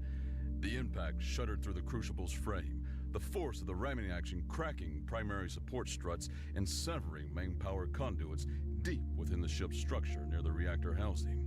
The rust bucket slid halfway into the massive hangar before grinding to a halt, wedged tight. Corbin was already up, grabbing his pulse rifle. "Welcome to the party, pal!" he yelled. The ramp slammed down and the three humans, followed by a roaring wrecker, charged into the pristine white hangar of the most advanced research vessel in the Outer Rim. The fight was on. Prefect Theron was waiting for them in the main genetics laboratory. He stood in the center of the vast circular chamber, calm and composed, flanked by his elite guard. He looked none of the humans, but at Wrecker. "Fascinating," Theron said. "The loyalty programming latched onto the most primitive, emotionally volatile subjects. A flaw, certainly, but an instructive one." He finally deigned to look at Corbin. "You think you have exposed a weakness in my work, human. You have merely confirmed a hypothesis I predicted long ago." He gestured to a large, covered shape behind them. "Biology is messy, unpredictable. That is why Project Harrow was always just one half of the equation." He pulled the covering away. Standing there was another predator, Harrow 2. Sleek, robotic, and utterly without life. Its chassis polished chrome and black carbon fiber, its eyes cold red optical sensors.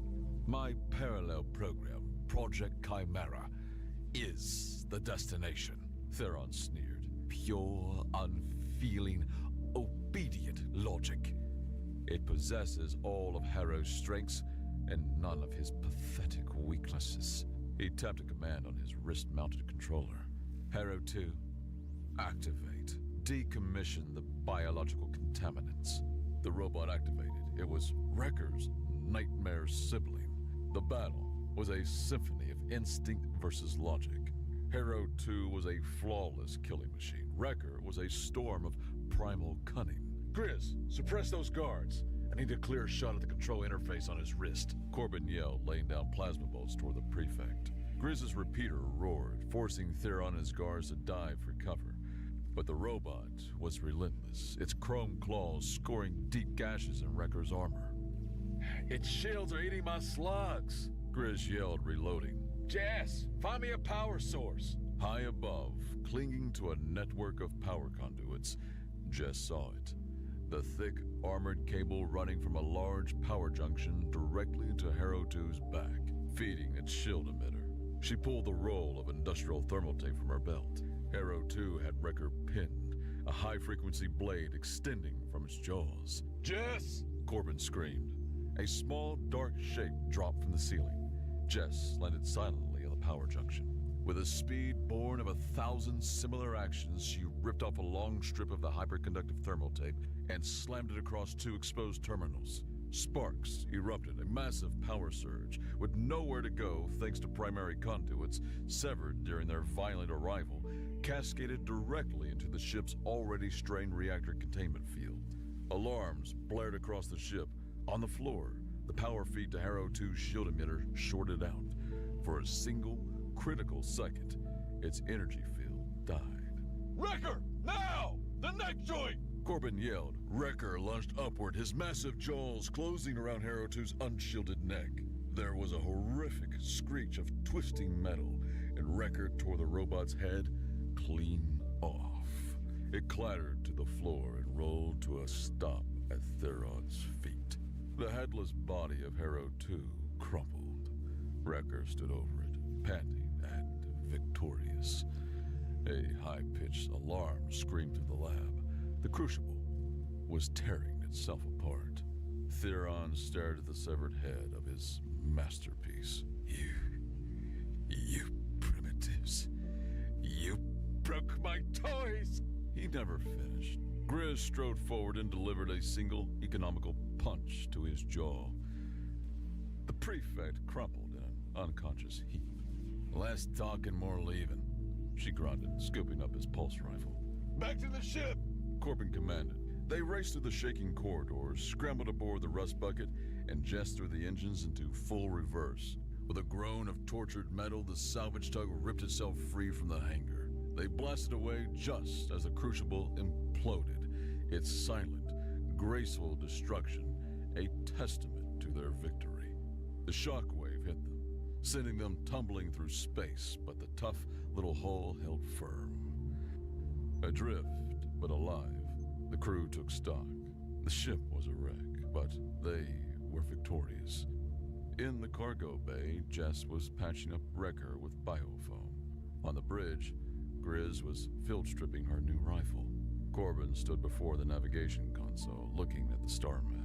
They were no longer just scavengers. They were legends. Wrecker, patched up, padded onto the bridge. He walked over to Corbin and nudged his hand, a low purr rumbling in his chest. Corbin looked down at the bioengineered predator, the walking, breathing symbol of an empire's greatest mistake. A mistake that was now their greatest asset. He was family. Corbin grinned, a real, genuine grin, and patted Wrecker's armored head. All right, Wrecker, where to next?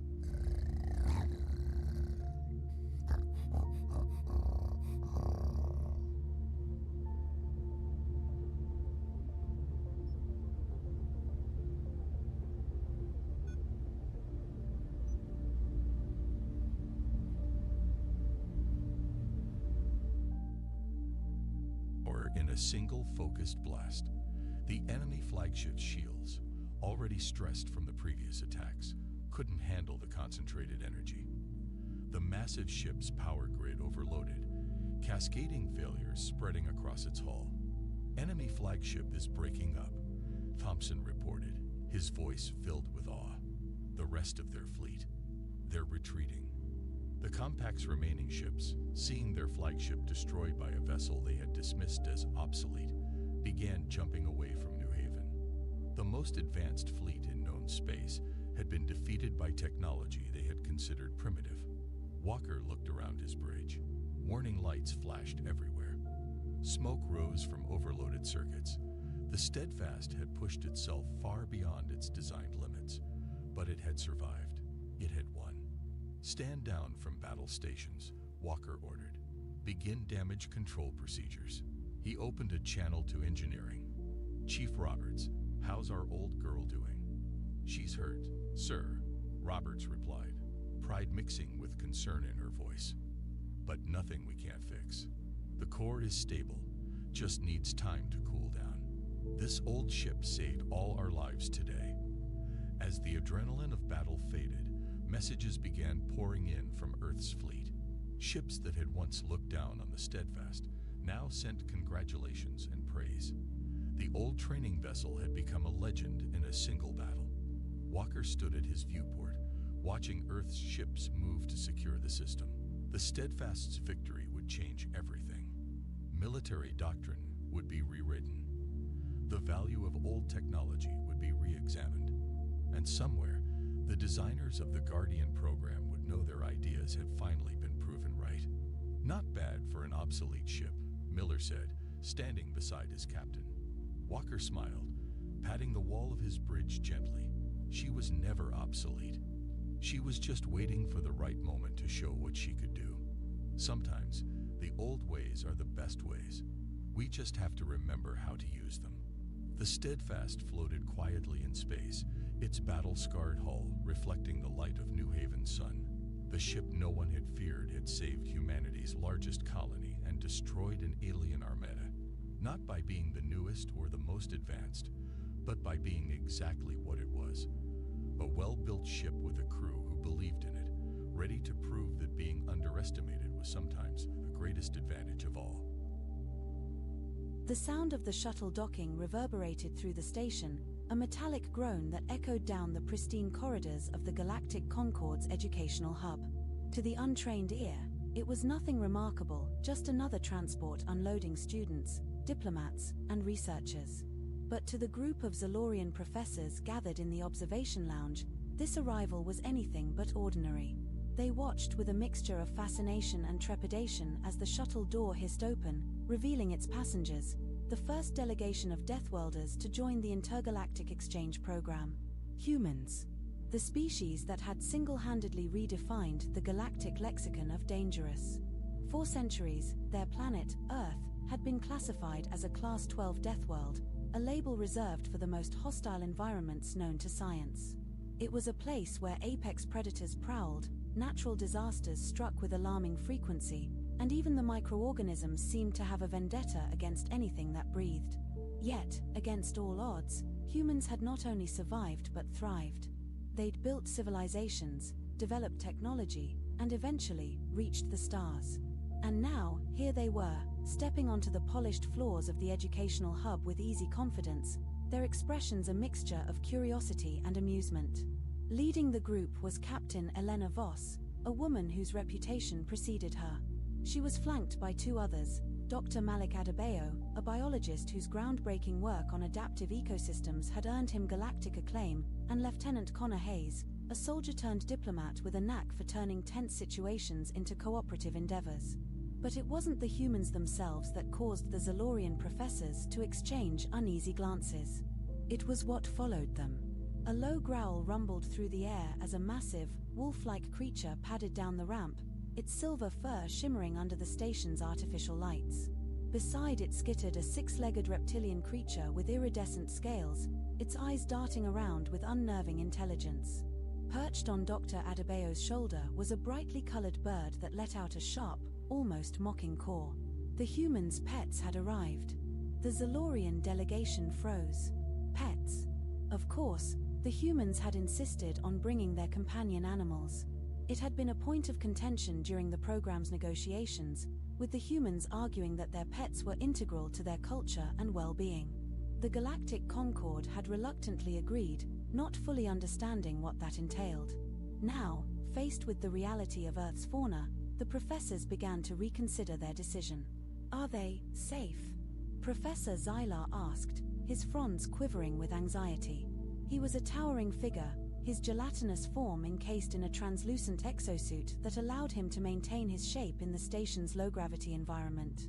His black eyes fixed on the wolf, which was currently sniffing the air with what appeared to be predatory interest. "Oh, absolutely," Captain Voss replied with a disarming smile. "Luna's a sweetheart. Aren't you, girl?" She scratched the wolf behind the ears, and the massive creature wagged its tail, the motion sending a gust of air through the corridor. Professor Zylar's fronds twitched again. "And the others?"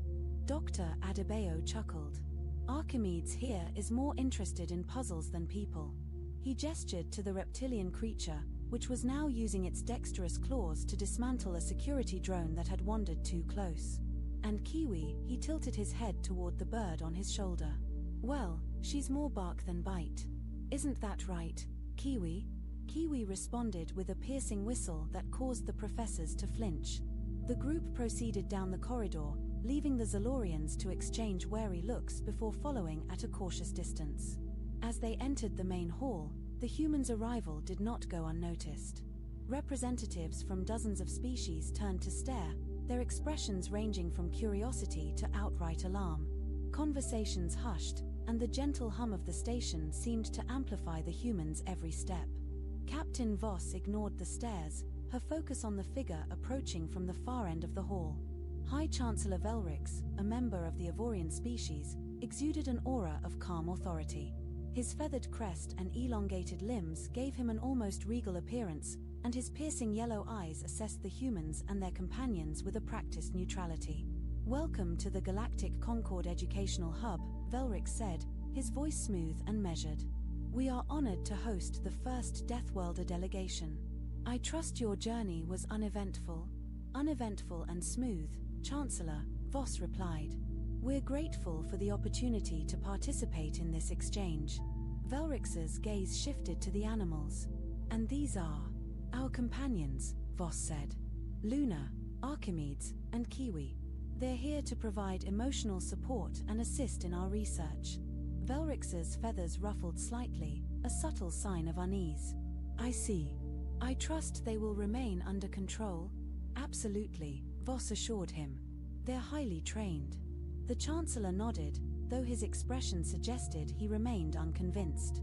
He gestured for the delegation to follow him, leading them to a spacious auditorium where students and faculty had gathered for the official welcome ceremony.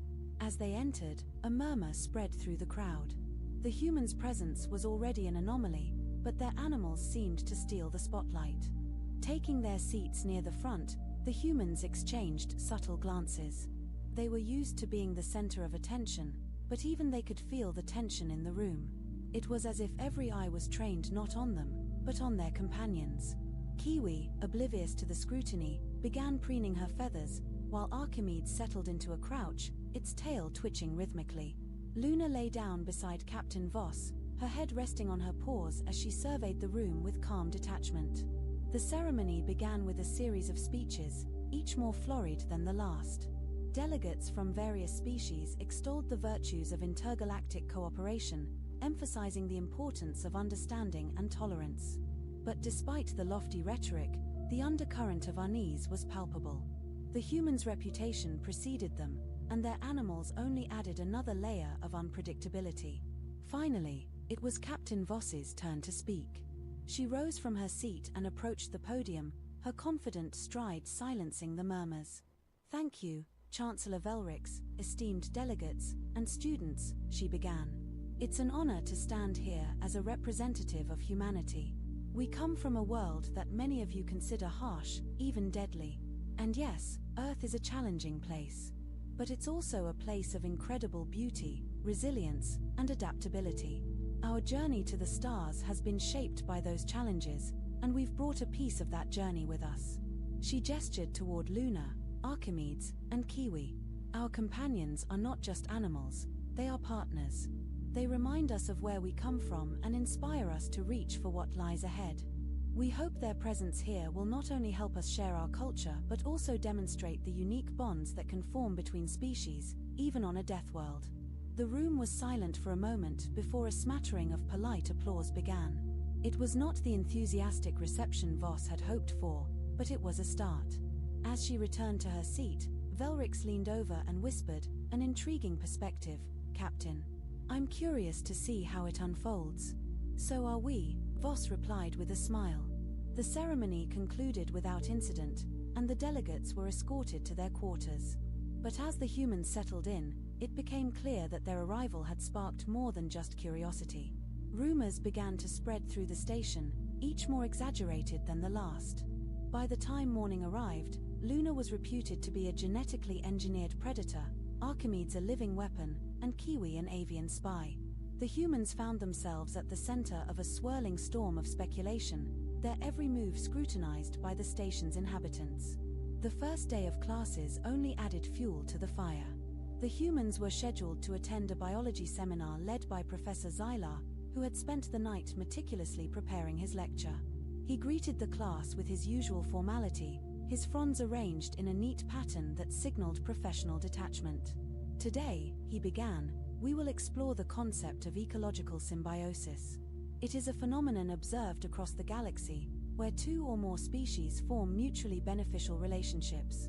Our guest delegates from Earth have graciously agreed to share insights from their unique biosphere."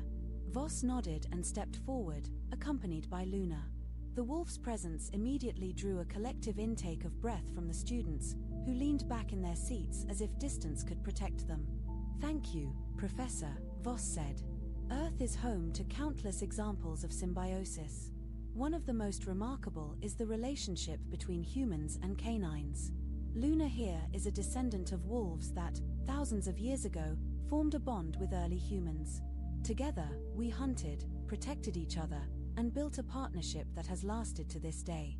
As she spoke, Luna sat calmly beside her, exuding an air of regal dignity. But when a student in the back muttered something about predators, the wolf's ears twitched, and she turned her gaze in their direction. The student froze, their fronds stiffening in alarm.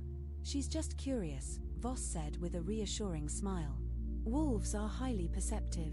They can read emotions and respond accordingly. Luna's not a threat. She's a friend."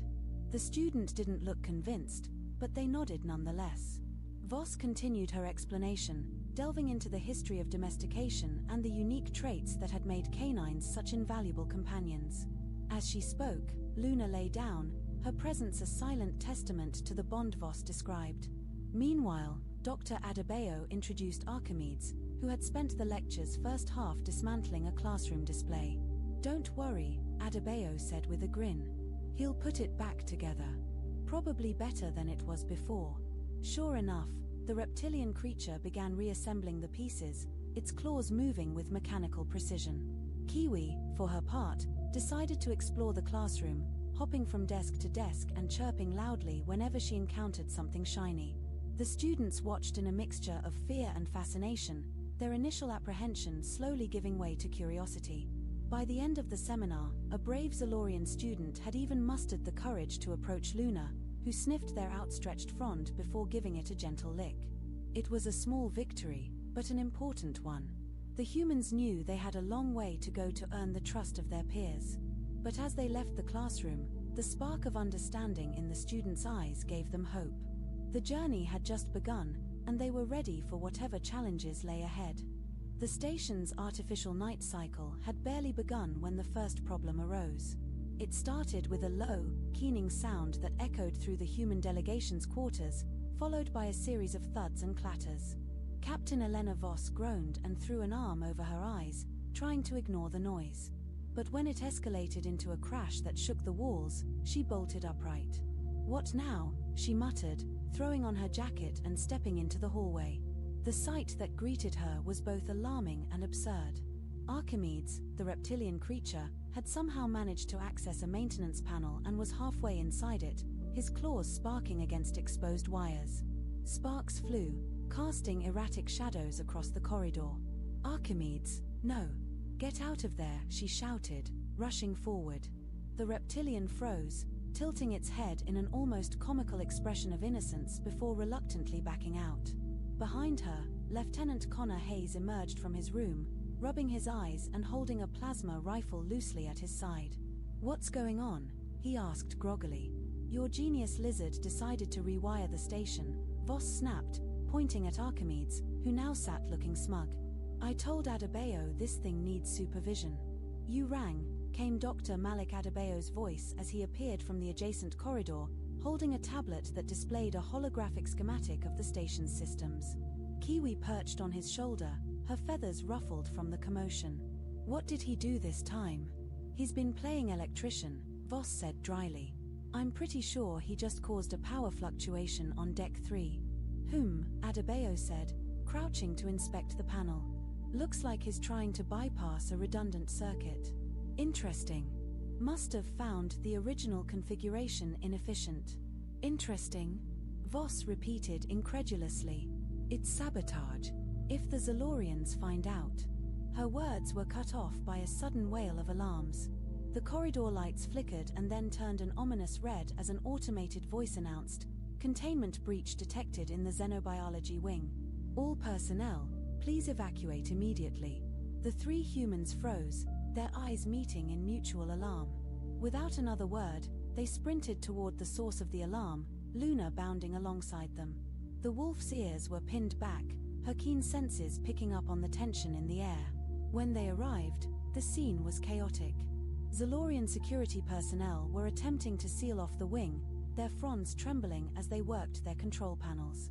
Inside the containment zone, something massive and shadowy thrashed against the reinforced glass of its enclosure. "What are we looking at?" Voss demanded, skidding to a halt beside a Zalorian officer. "Specimen 17 has escaped its secondary containment field," the officer replied, his voice high-pitched and strained. "We are attempting to neutralize the threat, but it is resistant to all known sedatives." Voss's stomach sank.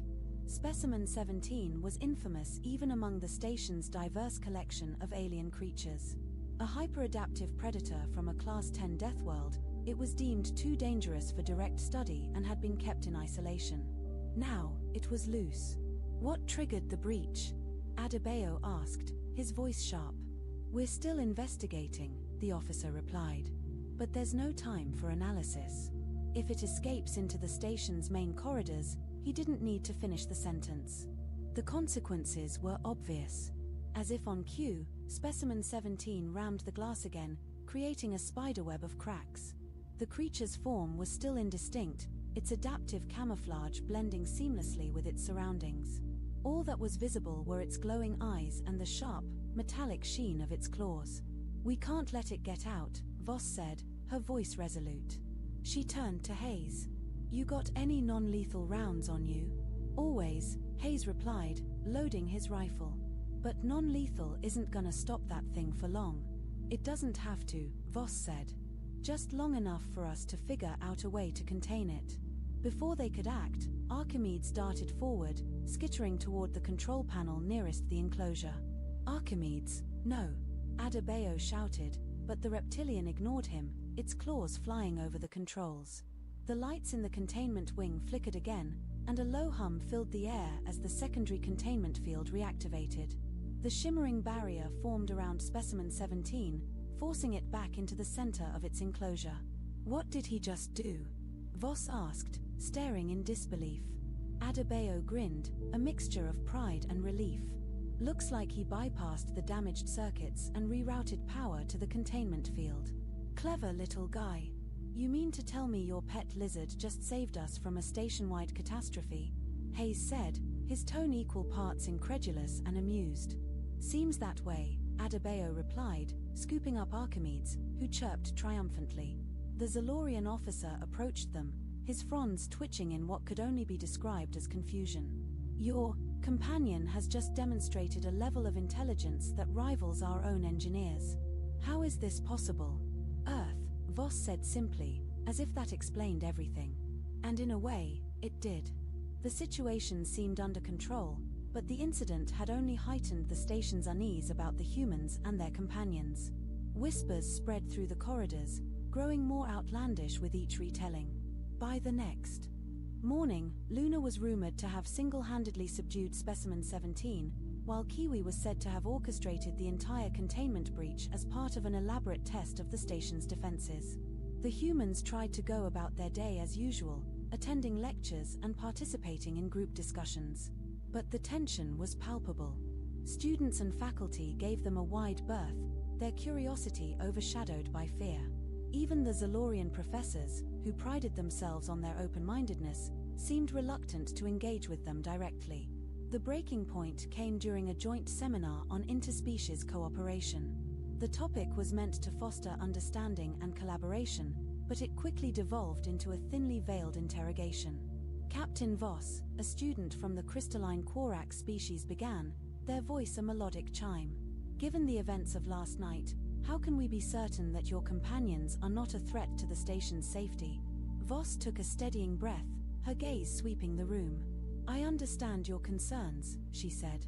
"But I'd like to point out that it was Archimedes who prevented a potential disaster. If he hadn't acted, Specimen 17 might still be loose."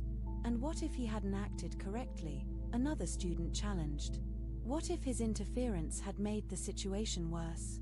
"He's trained for scenarios like this," Adebayo interjected. "Earth's ecosystems demand adaptability and quick thinking. Archimedes isn't just a pet, he's a partner." The room buzzed with murmurs, skepticism evident in every tone. It was clear that words alone wouldn't be enough to sway their audience. The humans needed to prove themselves and their companions once and for all. That opportunity came sooner than expected. During a routine tour of the station's botanical gardens, an alarm blared through the intercom. "Structural breach detected in the Arboreal Research Wing. Evacuate immediately." Voss exchanged a look with her team. "We're not running this time," she said. "We're going to fix this." Together, they sprinted toward the source of the alarm, their companions close behind. This time, they weren't just fighting for survival.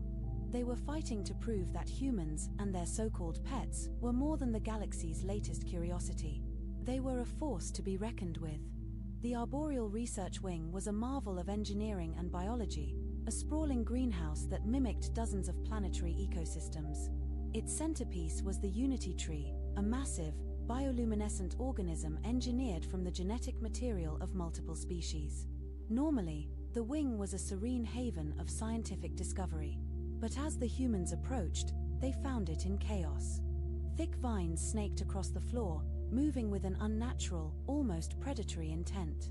Researchers and security personnel were trapped behind hastily erected barriers, their faces pale with fear. In the center of the room, a massive breach in the Unity tree's trunk leaked glowing sap that pooled like molten silver on the ground. Hovering over the tree was the source of the disturbance, a swarm of insectoid creatures, each the size of a human head, their translucent wings buzzing with a sound that set teeth on edge. "What the hell are those?" Lieutenant Connor Hayes muttered, raising his plasma rifle. "Xylarian root wasps," Dr. Malik Adebayo replied grimly, his eyes scanning the scene. "They're symbiotic pollinators for the Unity tree, but they're supposed to stay dormant unless the tree's ecosystem is severely disrupted." "Disrupted how?" Captain Elena Voss asked, her tone sharp. "Oh, I don't know," Adebayo said, gesturing at the massive breach in the tree. "Maybe someone or something decided to play lumberjack." Kiwi, perched on Adebayo's shoulder, let out a series of sharp squawks that sounded suspiciously like laughter. Voss ignored the bird and turned to the Zalorian security chief, who was cowering behind a console. "What happened?" she demanded. The security chief's fronds quivered. We don't know. The tree's containment protocols failed, and then the wasps woke up. They've been attacking anyone who gets too close." "Attacking with what?" Hayes asked. As if in answer, one of the wasps dove toward a fleeing researcher, its stinger glowing with a sickly green light. The researcher screamed as the stinger made contact, collapsing to the ground in convulsions. "Neurotoxin," Adebayo said grimly. "Fast-acting and lethal without treatment. We've got to contain this now." "Suggestions?" Voss asked, her mind racing. "We need to repair the breach in the tree," Adebayo said.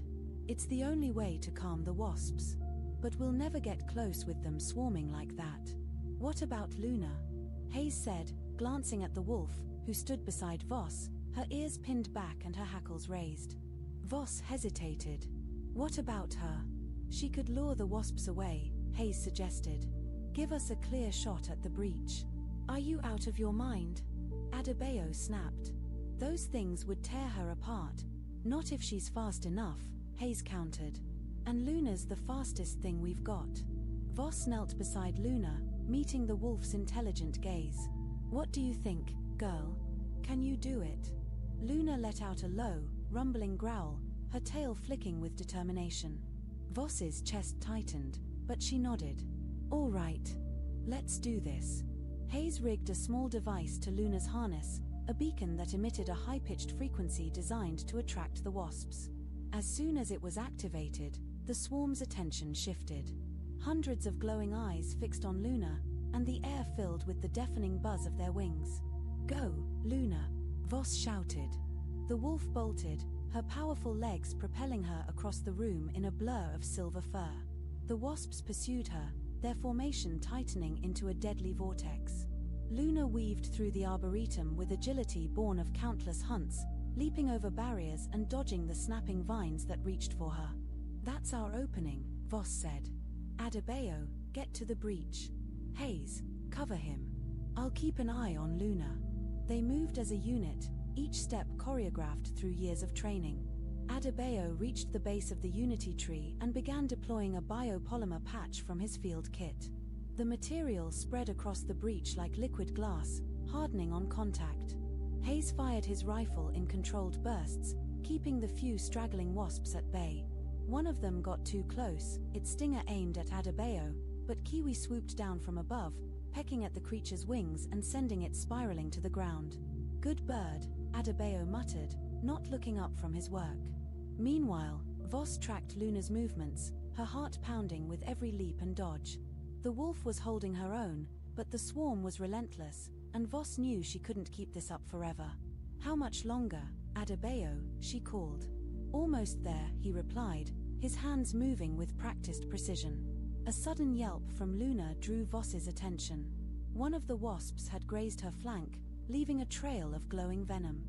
The wolf stumbled but kept running, her determination unshaken. Voss's chest tightened with a mix of fear and pride. "Hurry, Malik," she urged. "Done," Adebayo shouted, stepping back from the tree.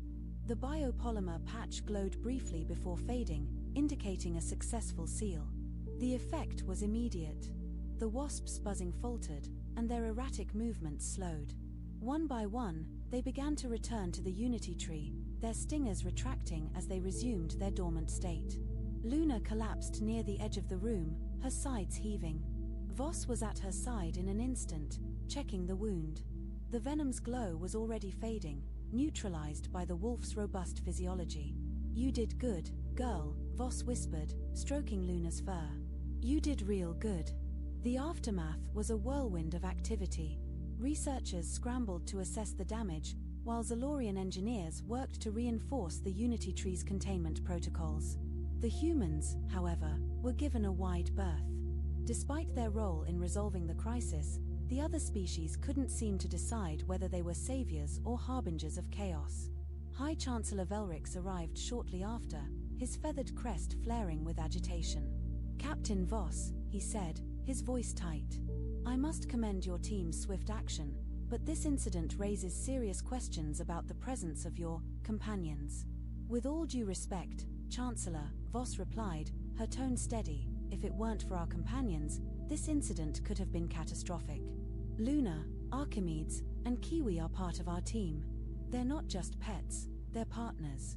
Velrix's yellow eyes studied her for a long moment before he nodded. "Very well. But understand this, the Galactic Concord values order above all else.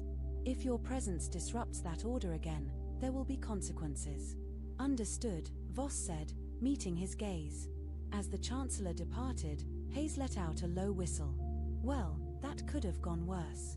Could have gone better, too," Adebayo muttered, scratching Archimedes under the chin. The reptilian chirped contentedly, oblivious to the tension. Voss looked down at Luna, who was now resting peacefully. "We're not here to make friends," she said quietly. "We're here to prove that humanity belongs in this galaxy. And we're not going to stop until we do." The station's artificial morning cycle began with a soft golden glow, a stark contrast to the chaos of the previous days. Captain Elena Voss stood on the observation deck, gazing out at the vast expanse of stars. Her reflection in the glass showed the fatigue etched into her features, but there was also a flicker of quiet resolve. Behind her, the faint hum of activity signaled that life on the station was returning to normal, or at least as normal as it could be with humanity's delegation at its heart. Luna lay at her feet, her wound neatly bandaged and her tail thumping softly against the floor. Archimedes perched on a nearby console, his clawed hands deftly dismantling and reassembling a communication device. Kiwi fluttered between them, chirping occasionally as if offering commentary. Voss couldn't help but smile at the odd little family they'd become. The quiet moment was interrupted by the arrival of High Chancellor Velrix. His feathered crest was lowered in what Voss had come to recognize as a gesture of contemplation. He approached without his usual retinue, a sign that this was not an official visit. "Captain Voss," Velrix began, his voice uncharacteristically soft. "May I join you?" Voss gestured to the seat across from her. "Of course, Chancellor. To what do I owe the pleasure?" Velrix settled into the chair, his elongated limbs folding neatly. For a moment, he simply watched the stars, as if searching for the right words. "The events of the past days have given me much to consider," he said finally. "Your presence here has been disruptive, but also enlightening." Voss raised an eyebrow. "Enlightening?" Velrix's yellow eyes met hers. "Your team and your companions have demonstrated qualities that many in the Galactic Concord find difficult to understand. Resilience, adaptability, and a willingness to act in the face of uncertainty. These traits are not unique to humans, but the way you embody them is distinctive. Earth has a way of shaping its people," Voss replied. "It's not an easy world to live on, but it's taught us to face challenges head-on. And it's taught us the value of connection, whether it's with our own species or with others." She glanced down at Luna, who gazed back with quiet understanding. Velrix followed her gaze. "Your companions are a testament to that connection. When we first learned of humanity's bonds with other species, many of us dismissed it as primitive sentimentality. But I see now that it is something far more profound. It is a strength, not a weakness." For a moment, Neither of them spoke. The silence was comfortable, filled with the unspoken understanding that they were standing on the precipice of something new. Finally, Velrix rose. The Galactic Council will convene later today to discuss the continuation of the interspecies exchange program. I will advocate for your delegation to remain. I believe there is much we can learn from each other. Voss stood as well, extending a hand. Velrix hesitated for only a moment before grasping it with one of his slender digits. Thank you, Chancellor. I won't let you down. As Velrix departed, Voss turned back to the stars, feeling the weight of the moment settle into her bones. This was more than a victory for her team, it was a step forward for humanity's place in the galaxy. The day's proceedings unfolded smoothly. The Council's deliberations were thorough but ultimately favorable. Humanity's role in the program was secure, and the tensions that had once defined their presence began to ease. By evening, the station was abuzz with the tentative beginnings of camaraderie. Researchers from various species approached the humans, not with fear but with curiosity. Even Luna, Archimedes, and Kiwi found themselves at the center of fascination, their antics sparking laughter and breaking down barriers. In the days that followed, the humans and their companions became integral members of the station's community. Voss and her team continued to face challenges, but they met each one with the same determination that had brought them this far. Slowly but surely, they earned the respect and trust of their peers. One evening, as Voss walked through the Arboretum, now fully repaired and thriving, she found herself reflecting on the journey that had brought them here. She thought of the crises they'd faced, the lives they'd saved, and the bonds they'd forged. Above all, she thought of the lesson they'd taught the galaxy, that strength and resilience were not measured by power alone, but by the connections one formed and the courage to protect them. As she sat beneath the Unity tree, its bioluminescent leaves casting a gentle glow, Luna rested her head in her lap, Archimedes curled up nearby, and Kiwi perched on a low branch. For the first time in what felt like forever, Voss allowed herself to relax. The galaxy was vast and filled with challenges, but it was also filled with possibilities. And humanity was ready to meet them all. The moral of their journey was clear: unity was not about erasing differences but embracing them. By standing together, even the most disparate beings could create something extraordinary. Humanity's place among the stars was not guaranteed by strength alone, but by their willingness to connect, adapt, and persevere. And as Voss looked up at the shimmering leaves of the Unity tree, she knew that this was only the beginning.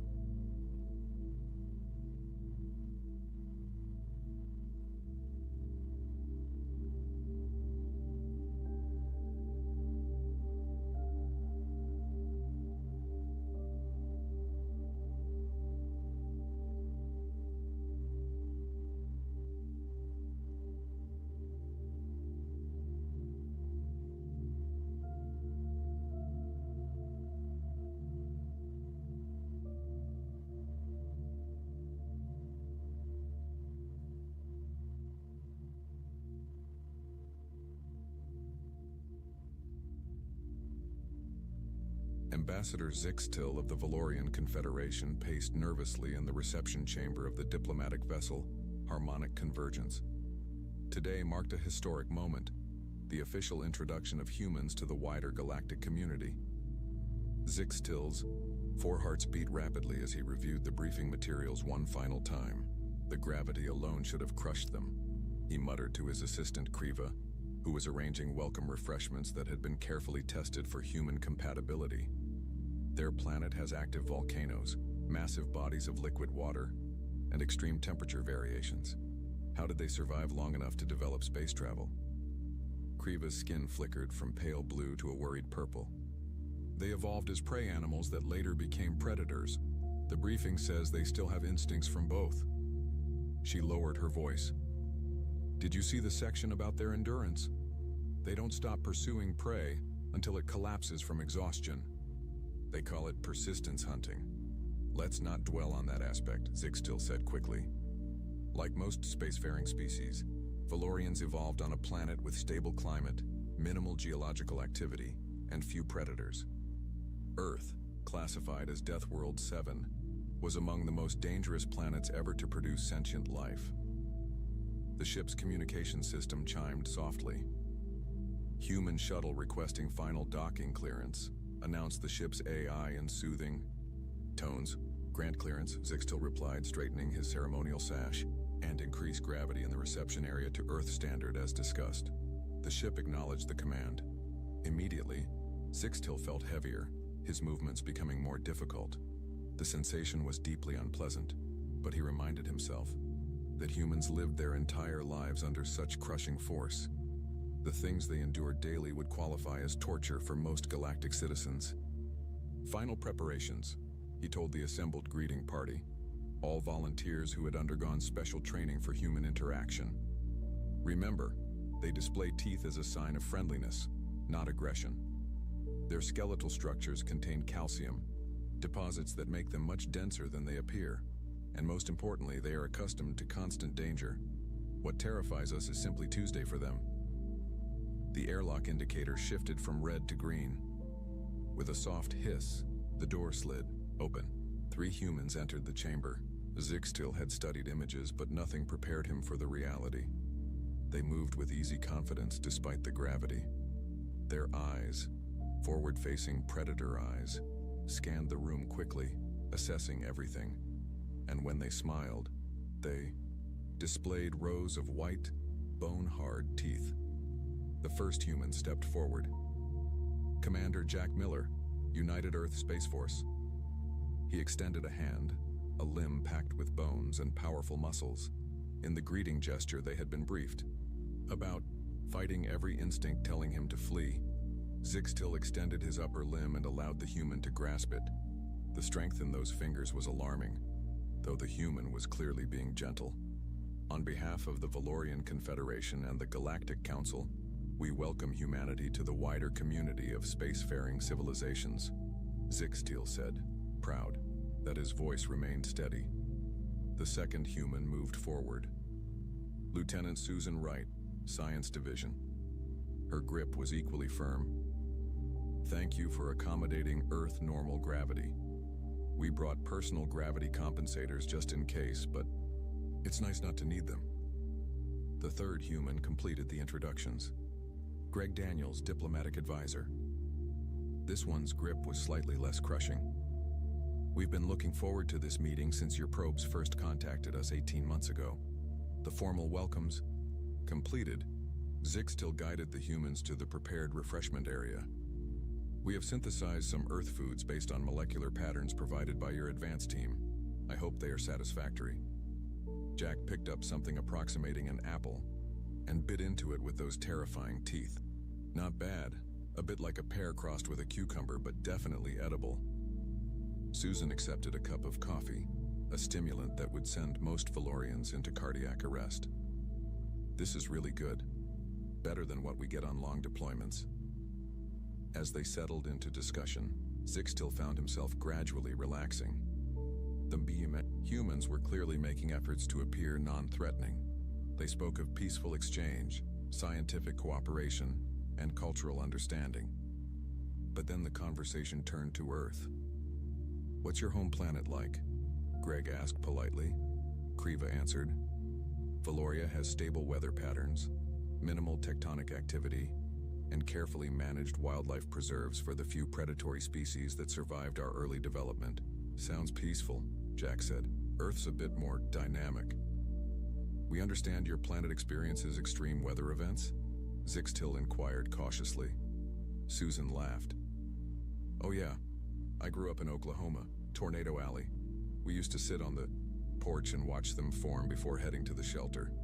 Dad called it nature's dinner theater. The Valorian delegation exchanged alarmed glances. They watched violent atmospheric disturbances for entertainment. And your oceans cover most of your planet's surface?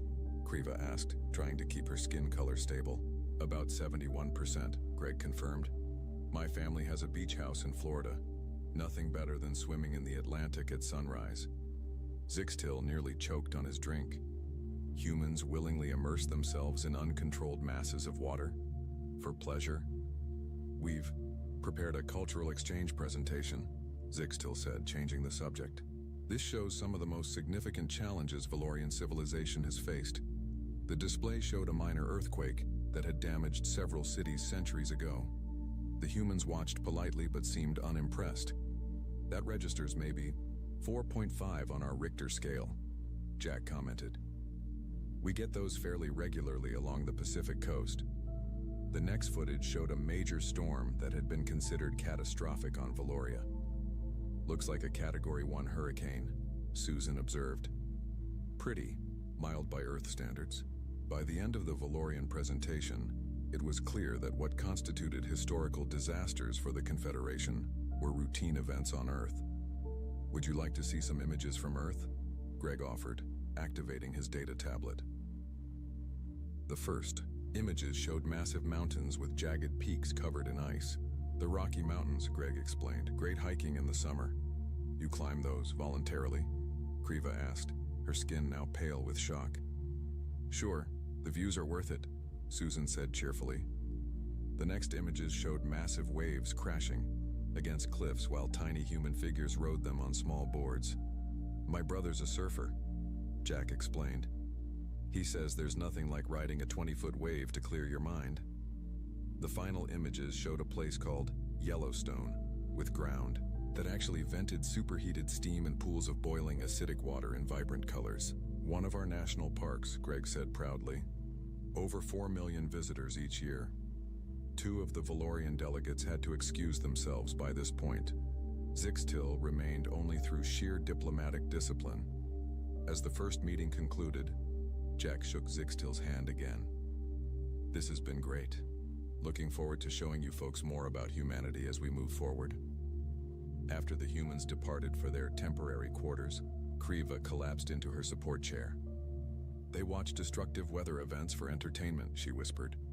They swim in uncontrolled water masses. They climb frozen rock formations for pleasure. And they bring their young to visit active geological hot zones as a family activity. Zixtil's color had faded to a pale, shocked gray. The report was right. Earth isn't just a death world. It's a planet that should be impossible for sentient life. And humans don't just survive there. They enjoy it. Kriva finished. What kind of species evolves to take pleasure in conditions that would kill? Post-sentient beings?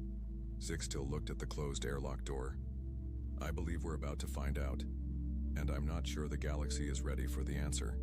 3 months after first contact, the Intergalactic Cultural Exchange Program officially began. 5 human representatives would live aboard the Valorian Station Peaceful Resonance for 6 months, while 5 Valorian diplomats would visit Earth. Both sides hoped this direct experience would build understanding between their vastly different species. The human team boarded the station on a quiet Tuesday morning. Dr. Olivia Martinez led the group as their scientific coordinator. She specialized in marine biology and was eager to learn about alien ocean life. Dr. Alan Powell, a geologist with a booming laugh, followed close behind. Dr. Diane Foster, a cultural anthropologist with a gentle smile, came next. Captain Ben Howard represented the military aspect of the exchange, his movements precise and watchful. Kelly Thompson, a chef and nutritionist, completed the team, carrying extra bags of Earth spices. Station Director Vorlon greeted them at the airlock. Welcome to Peaceful Resonance. We've prepared a special section adjusted to Earth conditions. Thank you for your hospitality, Olivia said with a warm smile that made Vorlon's skin ripple nervously. Even after months of preparation, those bone-filled human mouths were unsettling. The humans followed Vorlon through curved hallways to their quarters. The Valorian station consisted of connected spheres rather than straight corridors, reflecting their homeworld's natural architecture. We've set the gravity in your section to 0.7 Earth standard, Vorlon explained. Our systems cannot safely maintain full Earth gravity. Ben bounced slightly on his toes. No problem, it's like being on the moon. Should be fun.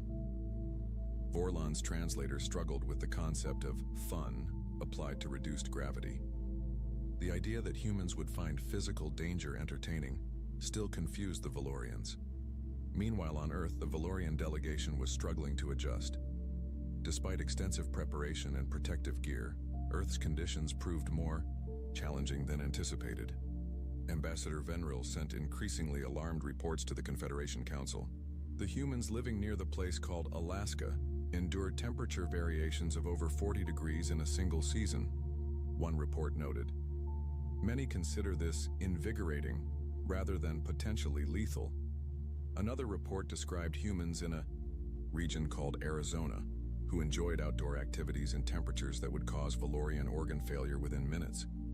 The report included disturbing accounts of recreational activities called sunbathing and saunas, where humans deliberately expose themselves to heat and radiation. Back on the space station, the human team settled into their routine. The recreation deck had been modified with Earth-type exercise equipment. Alan and Ben discovered they could jump nearly 3 meters high in the reduced gravity. "This is better than a trampoline park," Alan shouted as he somersaulted in midair. Several Valorian scientists observing from behind a safety barrier trembled at the reckless display. One activated an emergency medical alert before being assured that the humans were not in distress. Cultural exchange sessions took place daily. Today, Diane was explaining Earth entertainment to a group of fascinated Valorians. "Movies are moving pictures that tell stories," she explained. "We have many different types. Comedies make us laugh, dramas make us feel emotions, and action films excite us." "What about the category called horror?" asked junior researcher Tixara. "Our data suggests these are designed to create fear responses." Diane nodded. "That's right. Horror movies scare us on purpose. People enjoy the feeling of being frightened in a safe environment." The Valorians exchanged troubled glances. One of them, Medical Officer Prelkan, raised a tentative limb. "You seek fear? Intentionally? For pleasure?" "Sure," Diane said. "It gives you an adrenaline rush, gets your heart pumping.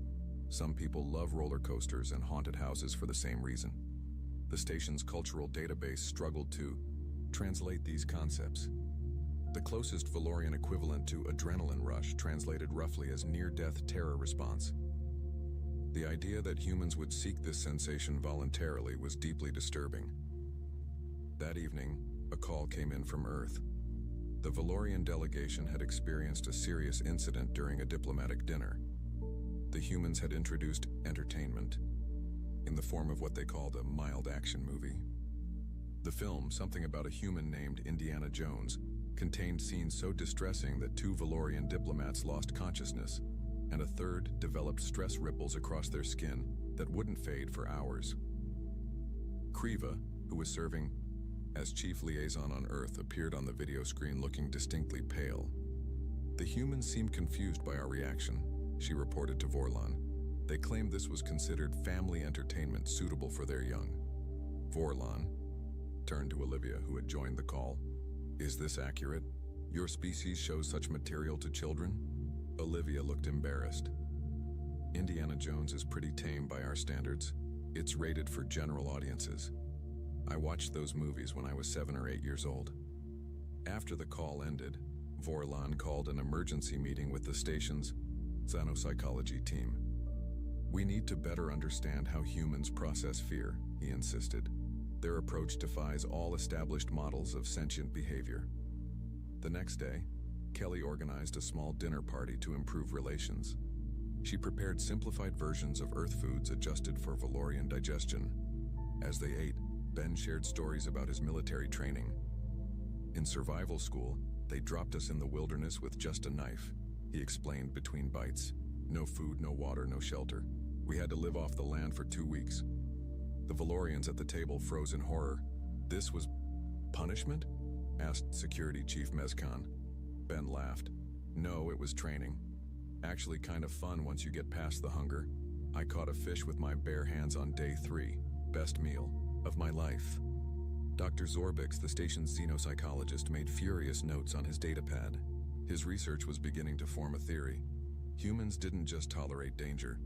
They had evolved to seek controlled forms of it as preparation for their hostile environment. Later that night, Alan suggested hosting a movie night for the human team. "Just to unwind a bit," he said. "Nothing too intense." Kelly agreed, selecting what humans considered mild entertainment, an action film with moderate suspense. The Valorians asked to observe remotely, part of their ongoing study of human behavior. As the humans relaxed and enjoyed the film, occasionally cheering during dangerous scenes or laughing at moments of tension, the Valorian observers watched, in scientific fascination. "They're experiencing physiological fear responses," whispered Dr. Zorbix, monitoring their vital signs remotely. Elevated heart rates, increased adrenaline, pupil dilation, but their brain scans show pleasure centers activating simultaneously. "How is that possible?" Vorlon asked. "I believe," said Zorbix slowly, "we've discovered something profound. Deathworlders don't just survive terror, they've evolved to harness it. They deliberately seek controlled danger as a way to prepare for real threats." His voice dropped even lower. "What terrifies us trains them." That night, Zorbix began drafting a classified report to the Valorian High Council titled, "Recreational Fear: The Evolutionary Advantage of Deathworlders. The Implications Would Change Galactic Understanding of Humans Forever." 4 months into the exchange program, an incident nearly caused a serious diplomatic problem. Dr. Alan Powell was touring the engineering section of the Valorian station with Chief Engineer Trelxan. They approached a sealed door marked with Valorian warning symbols. "This area contains our secondary reactor cooling system," Trelxan explained through his translator. "The radiation levels beyond this point would be harmful to Valorians." Alan glanced at the readout beside the door. The numbers displayed the radiation measurements in standard galactic units. He suddenly burst into laughter, a loud sound that echoed through the corridor. Trelxan's skin flashed bright orange in alarm. He slammed his limb against the emergency button on the wall. Sirens wailed throughout the section. Security barriers dropped from the ceiling, and evacuation alerts blared in Valorian. "What's happening?" Alan asked, his laughter stopping abruptly. "Emergency containment protocols," Trelxan said, backing away from Alan.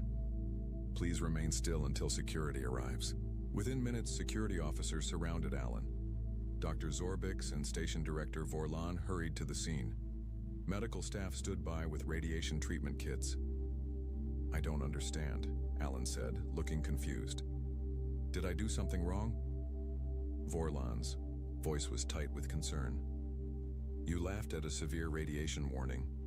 We assumed you were experiencing the early symptoms of radiation poisoning, which include confusion and inappropriate emotional responses." Alan's eyes widened in understanding. "Oh, no, I'm fine. I was laughing because..." He paused, suddenly realizing how his reaction might seem. "The radiation levels you're warning about are what we'd consider completely safe on Earth. Those readings are similar to what humans experience during a normal sunny day at the beach." A stunned silence followed his words. "Impossible," whispered Trelxan. "Those levels would cause cellular damage to Valorian tissue within minutes." Alan pulled out his personal tablet and quickly pulled up some Earth data. "Look, here are the background radiation levels in major Earth cities. And here's what we consider the safety threshold for human exposure." The Valorians stared at the numbers in disbelief.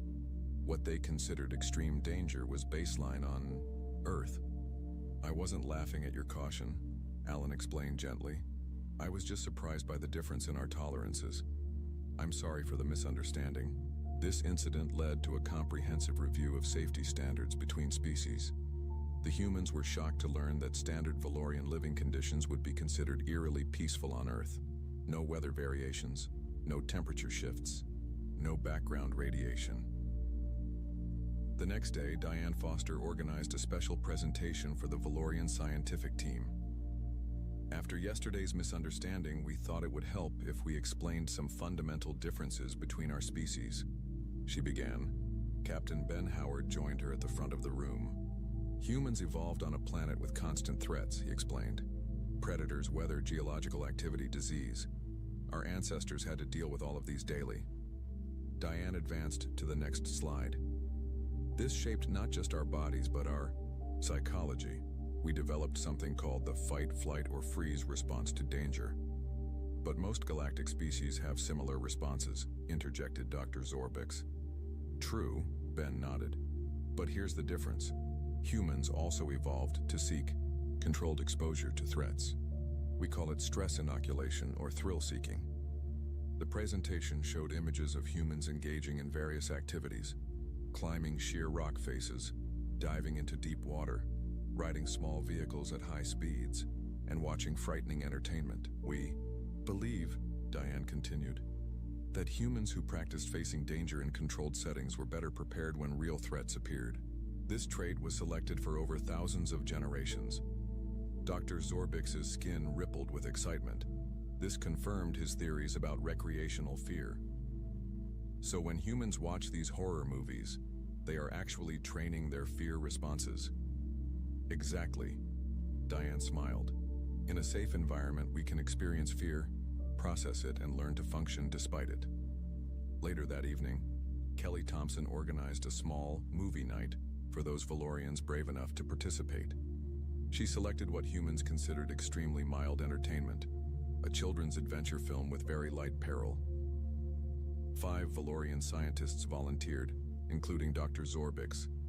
They were connected to medical monitors and given mild sedatives as a precaution.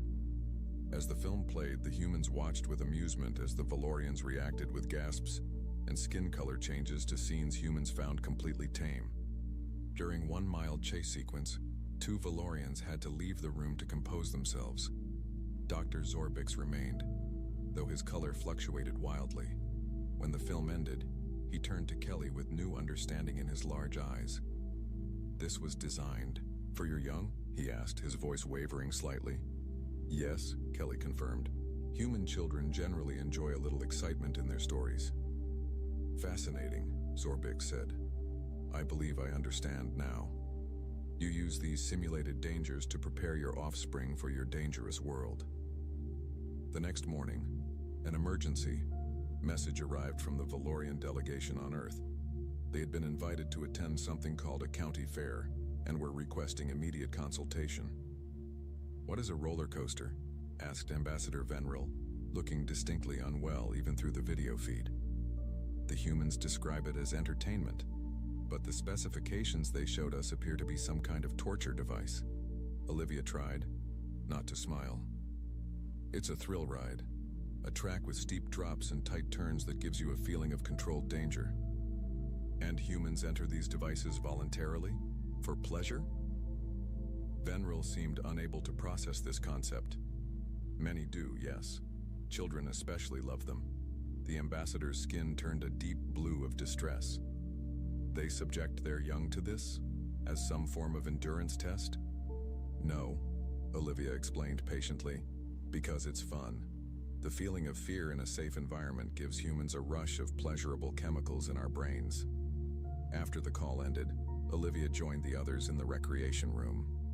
"I don't think the Earth delegation is enjoying their stay as much as we're enjoying ours," she said with a small laugh. Alan nodded. "It's strange, isn't it? What they consider terrifying, we consider boring. What we consider fun, they consider traumatic." "Dr. Zorbix has a theory about that," Ben said, bouncing a ball against the wall and catching it with ease in the low gravity. "He thinks our entire entertainment industry is actually a sophisticated training system to prepare us for danger." Diane looked thoughtful. "He might not be entirely wrong. Think about it. We pay good money to be scared in safe environments. Horror movies, haunted houses, extreme sports. Speaking of which," Kelly interrupted, checking her tablet. "I just got permission to organize a haunted corridor for Halloween next month." She grinned mischievously. "I wonder if any of our Valorian friends will be brave enough to try it." The humans laughed, not unkindly, but with genuine amusement at the cultural gap between their species. What the Valorians didn't yet fully grasp was that humans didn't just endure their dangerous world. They had learned to find joy in the very things that should terrify them, and that, perhaps, was the most alien thing about them of all. 6 months into diplomatic relations, disaster struck. An uncharted asteroid cluster damaged a Valorian science vessel, the Serene Discovery. The ship was now stranded in orbit around an unstable gas giant in the Proxima system. Its engines were damaged, and the vessel was slowly being pulled into the planet's crushing atmosphere. 19 crew members faced certain death.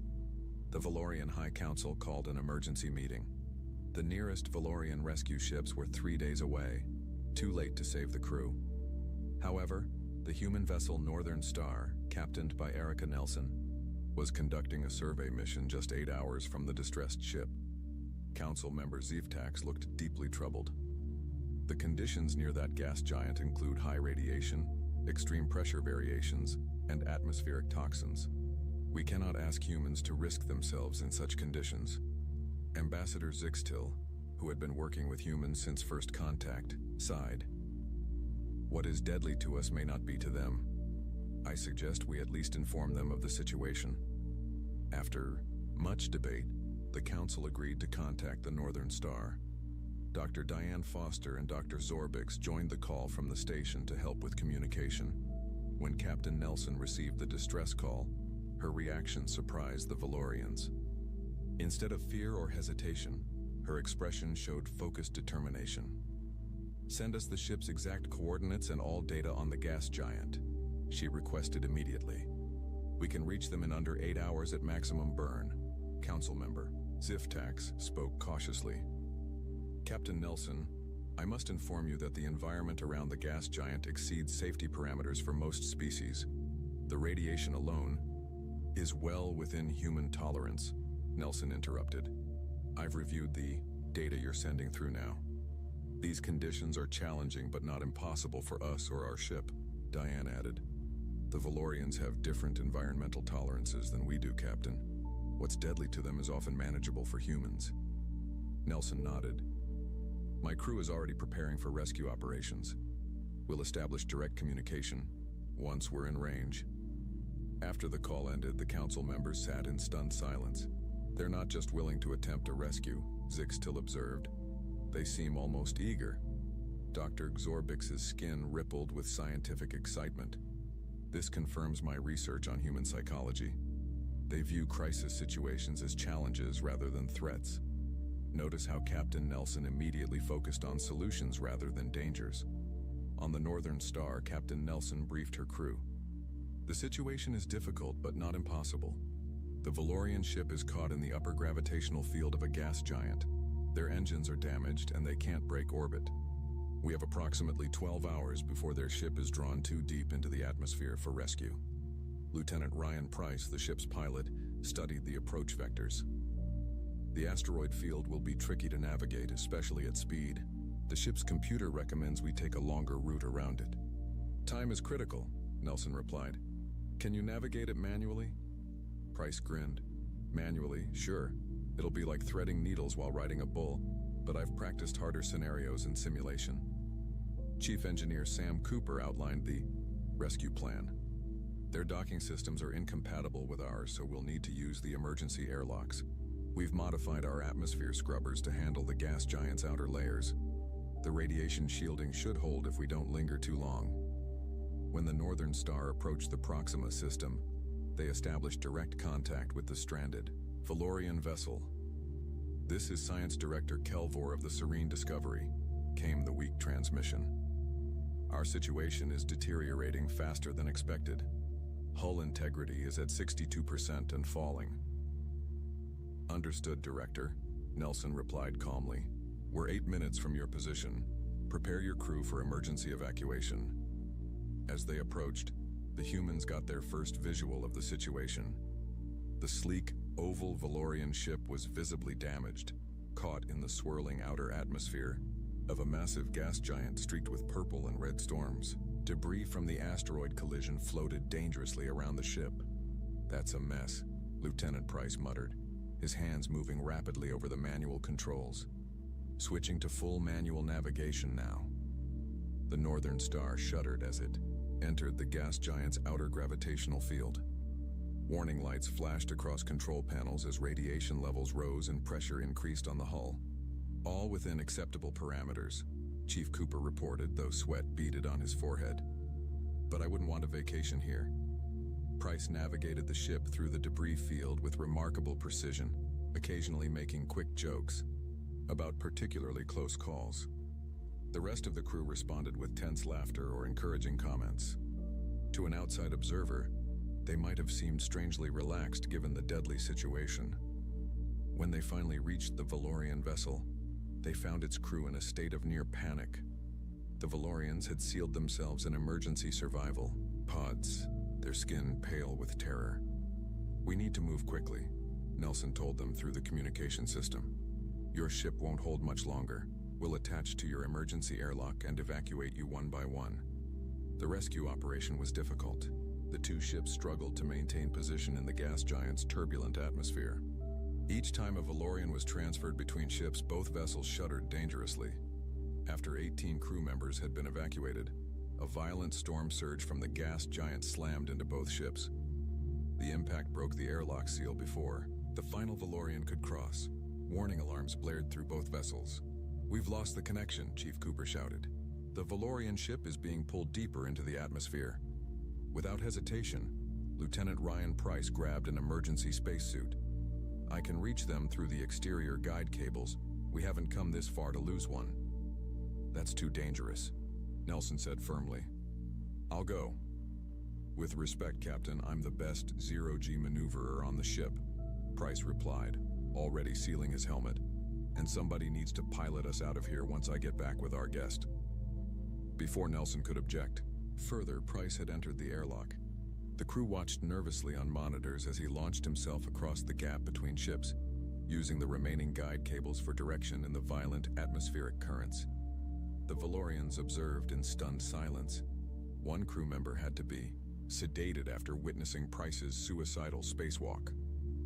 To them, what the human was doing was beyond comprehension, deliberately exposing himself to conditions that should kill any rational being. Price reached the Valorian ship, found the stranded crew member, and began the perilous journey back.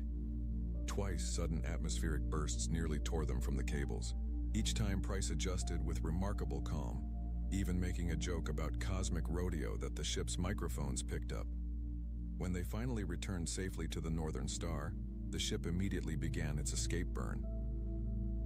They cleared the gas giant's atmosphere just as the abandoned Valorian vessel imploded under the increasing pressure. As the rescued Valorians received medical attention, Science Director Kelvor approached Captain Nelson with trembling limbs. "Your crew member deliberately exposed himself to deadly conditions," he said, his voice still shaking. "He even seemed to derive pleasure from the extreme danger. How is this possible?" Nelson smiled slightly. "Lieutenant Price is one of our best. And yes, he probably did enjoy the challenge on some level. When humans face dangerous situations and overcome them, we often experience a feeling of accomplishment. But the risk was calculated," Nelson finished. "Price knew his limits and capabilities. What looks like reckless behavior to you was actually a carefully assessed action to him." Later, as the Northern Star headed for the nearest Valorian space station with their rescued passengers, Dr. Zorbix received an urgent message from the High Council. They wanted his complete research on human psychology immediately.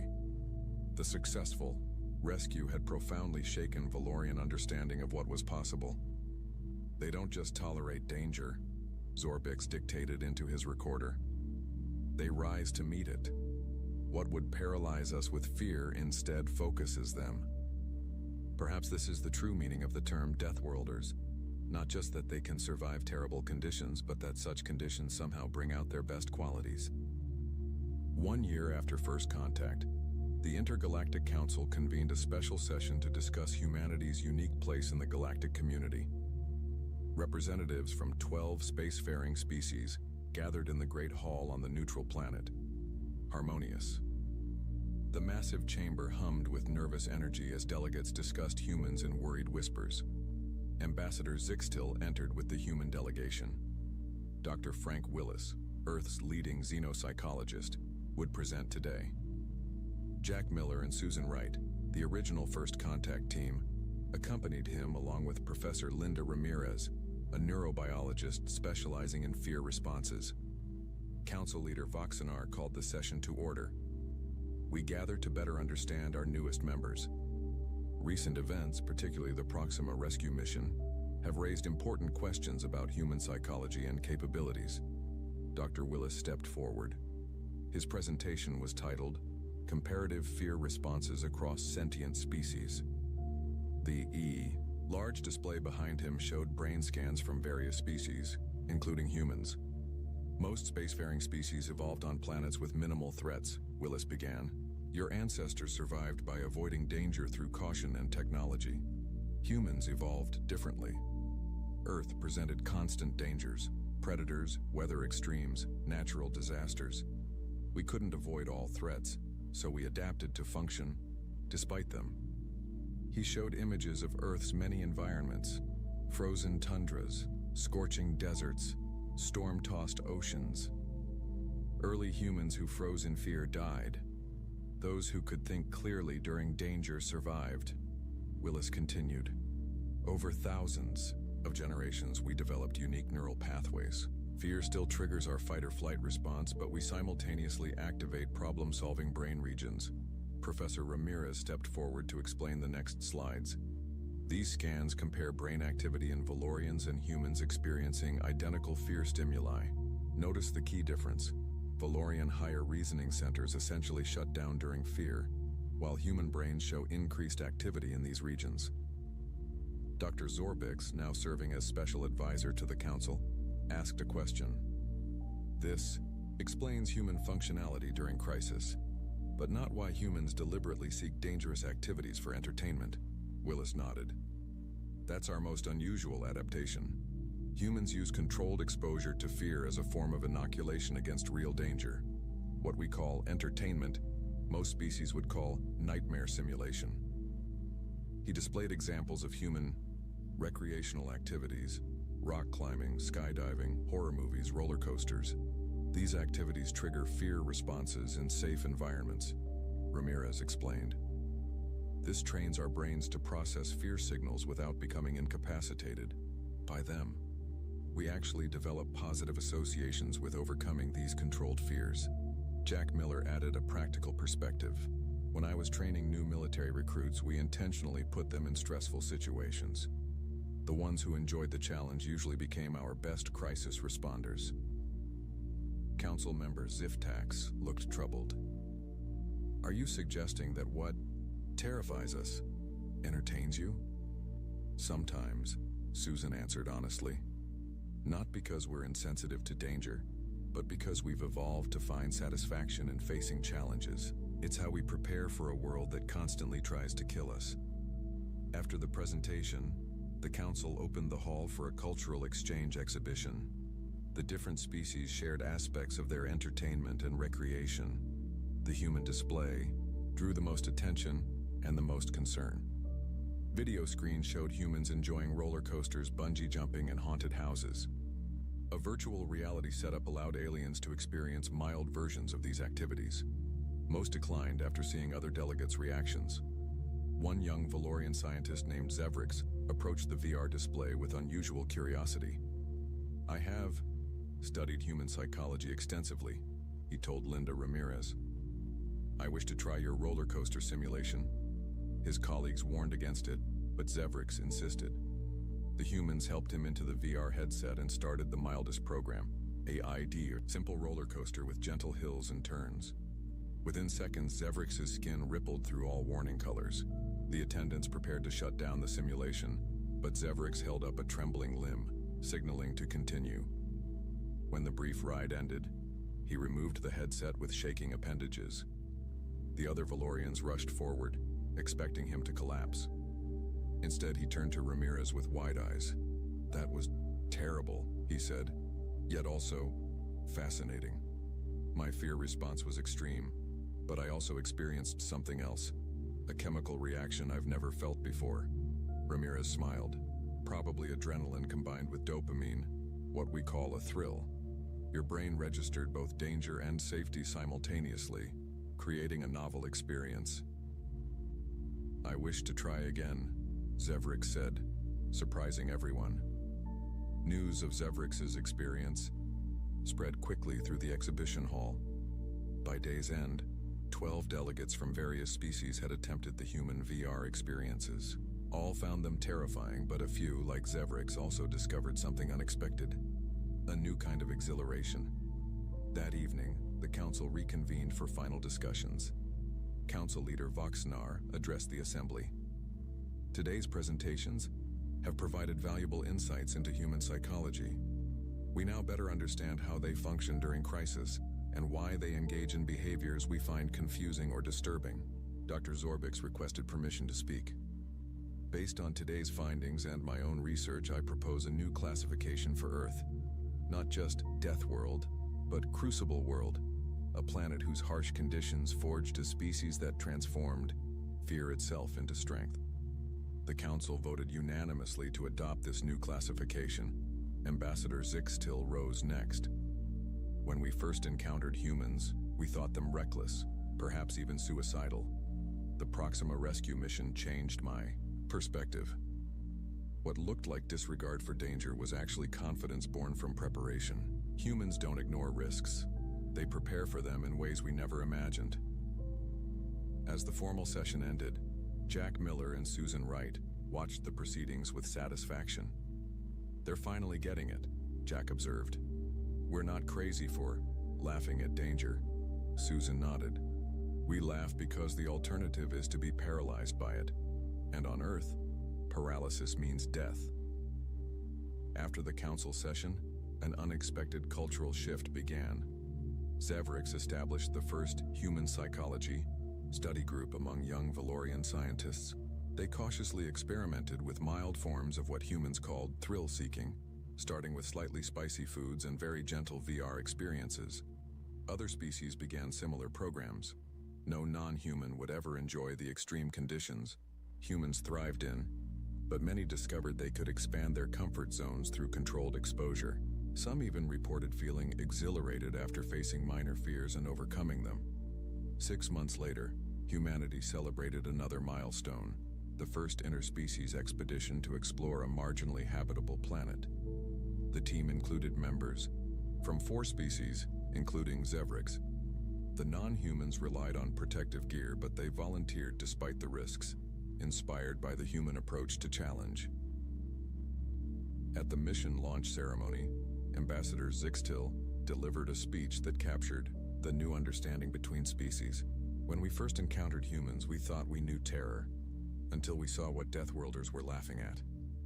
Now we understand it wasn't madness we were seeing, but perhaps the highest form of courage in the galaxy. Humans don't just endure their harsh world, they find joy in overcoming its challenges."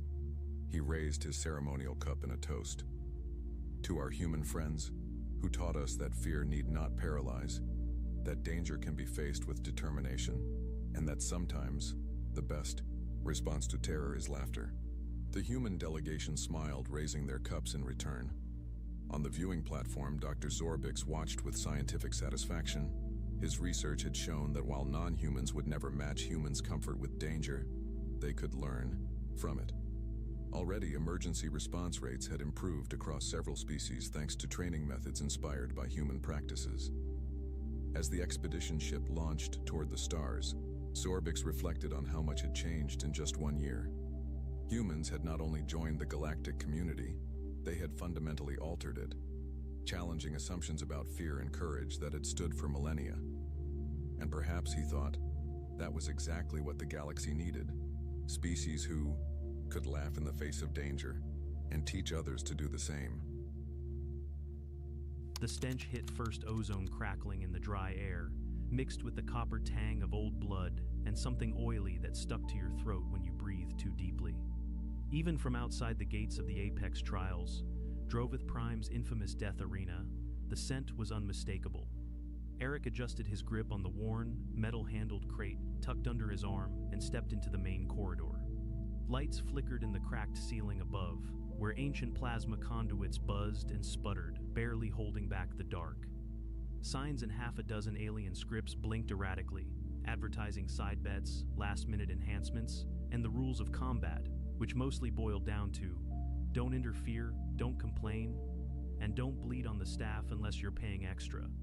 Behind him, 2 security guards made a wheezing attempt at laughter, their mouths lined with vestigial gills and sharp, uneven teeth. "That a weapon, human?" one snorted, eyeing the crate. Eric set it on the floor. "It's my fighter," he said. They didn't even bother hiding the laughter this time. A third guard had to brace himself against the wall, hacking up a glob of fluorescent spit that sizzled as it hit the concrete. Eric knelt and opened the crate. The animal inside looked up at him with sleepy eyes, snorted, and waddled out, its rough fur bristling in patches. It sniffed once, yawned so wide it showed off a mouthful of yellowish teeth, then promptly flopped into the dirt floor of the corridor and began to dig. "What is that?" came a voice from the front of the betting booth queue, thick with contempt and barely restrained laughter. Eric didn't look over. A honey badger, Earth predator. The jeering hit like a wave. Some aliens doubled over, others wiped their eyes with the corners of their robes. The odds boards lit up instantly. Contestant number 16, Earthling's Rat, 9,999 to 1. No name, just the nickname it had been given on sight. Even the display algorithm couldn't be bothered to ask what it was. The honey badger ignored the lights, the noise, the vibrations underfoot from the nearby pre-match brawls. It turned in a tight circle, flopped onto its side again, and licked at its own paw like it was waiting for a nap to finish downloading. Eric sighed, straightened up, and made his way to the registration kiosk. He offered up the datapad and got a brief retinal scan in return. "You sure this is your combatant?" the registrar asked, barely looking up from his console. "Final entries are binding. We charge a cleanup fee if it dies too fast." "I know. And if it doesn't qualify, then it dies." "I know." Behind him, an inebriated miner, pale, skinned, and glassy-eyed, was halfway through swiping his betting card when he misbalanced and face-planted into the terminal. It chirped cheerfully. "Bet confirmed. 500 credits.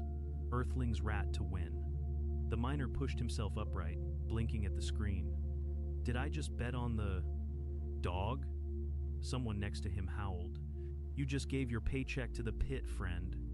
"I like his spirit," the miner said solemnly, then belched. Eric pressed his thumb to the fight schedule.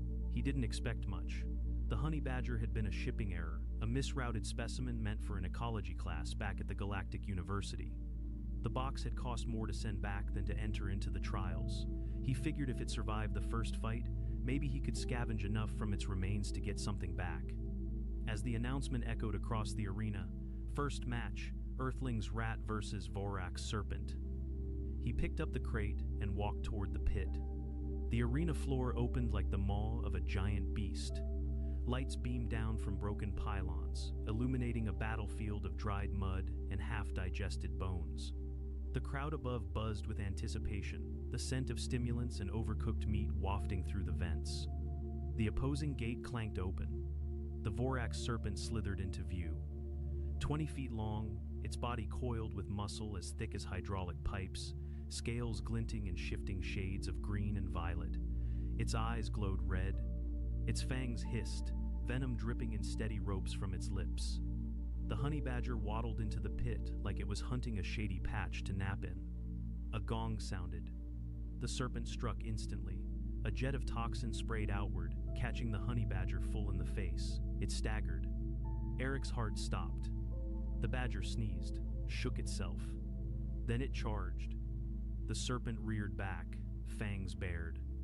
The badger leapt not at the coiled body, not at the thick neck, but straight into the open mouth. Screams burst from the crowd. Bookies shouted in disbelief. The honey badger vanished into a whirlwind of scales and muscle, blood spraying. For a full 30 seconds, the serpent writhed, slammed its head into the ground, into walls, into its own tail, trying to dislodge whatever was inside. Then it began to slow. Then it collapsed. The honey badger crawled out of a shattered eye socket, panting, one ear torn, its nose crusted with drying venom and blood. It flopped onto the dirt beside the corpse and rolled. Silence fell. Then came a roar. The bookies scrambled to reset the odds screens. People aliens rushed the betting stations, screaming, demanding reevaluations. The miner, now being carried by two others, let out a wild whoop. Eric just stood at the edge of the pit, feeling the world shift under his feet. The medtechs came to verify the kill. 3 drones scanned the serpent's twitching corpse. Its brain had been shredded, its nervous system practically turned to jelly. "That's not a rat," the announcer muttered through the arena PA. That's something else." Eric looked down at the honey badger. It yawned again. No fear, no recognition, no celebration. It had simply won. The roar did not fade when the serpent stopped moving. It changed pitch, like a storm that realized the mountain would not fall and decided to hammer it harder. Security drones zipped to the carcass. A ref in a rust-colored vest blew a whistle that cut through the chaos. The honey badger rolled once more in the dirt and shook off a patter of red. Eric vaulted the waist-high rail into the service trench and jogged to the handler gate. A medtech in gray armor met him with a scanner wand the size of a baton. The wand hummed over the badger. Tiny glyphs scrolled down a slate. Heart rate up, breathing steady, pupils reactive, the medtech said. He spoke as if baffled that these words belonged to the same sentence. Venom contact on facial fur and whiskers. No airway compromise. You can flush and clean. Eric knelt. He kept his movements slow and predictable. The badger bared its teeth at the wand, then lost interest. He twisted the cap off a squeeze bottle and rinsed the face with saline. He wiped away slime with gauze, careful around the eyes. The badger tolerated it as if he were brushing dust from a stubborn machine. One ear was ragged, where a fang had glanced it. Eric dabbed it with antiseptic and pressed a bit of gauze until the bleeding eased. Vorax venom is mostly hemotoxic, the medtech offered, glancing at the readout. Swells tissue, breaks vessels, nasty. Your animal does not seem to care. Thick skin, Eric said. If it stops breathing or starts staggering, that means the venom got through. It has not. The medtech raised his brows. You talk like this happens often on your world. Not often. Often enough to have protocols. The announcer in the tower cleared his throat into the system. The speakers crackled. Adjust your wagers. Adjust your expectations. Adjust your soul. Earthling's entry continues to surprise us all. Round 2 begins after a short reset. Eric carried the badger back toward the prep alcove, a damp room under the stands where steam piped along the ceiling and sandbags leaned like sleeping guards. He set down the crate and offered a dish of water with electrolyte tablets crushed in it. The badger lapped and sniffed his hand, then curled on the mat with a grunt. Its chest rose and fell in short, efficient breaths. From the walkway above, voices cascaded down. That was a trick, an armored trader barked. Let me see that thing's teeth. Regulations forbid inspections, the registrar replied without looking up. Owners submit profiles. We hazard recertifications if someone lies. It costs a lot. It is cheating, the trader insisted, jabbing a finger toward Eric. No creature that small should do that. It is not cheating, said a soft-voiced engineer in a shimmer suit. We misjudged its risk. That is on us. Beneath the railing, a face popped into view. The miner from earlier leaned over the edge, his cheeks flushed and his eyes wet with joy. Hey, he called. Buddy, you hear the odds swing.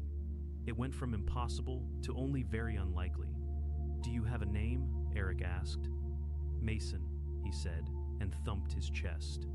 Mason, who cannot believe he pressed the wrong button and is now married to Destiny. I am betting on it again. I like that it looks bored. Do not talk so loud. An elderly bookmaker hissed as he shuffled past with a rack of paper slips.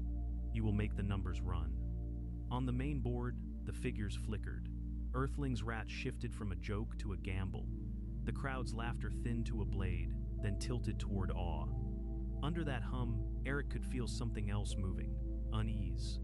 The way miners looked at dark passages after a tremor. If this was a small animal from Earth, what did the big ones look like?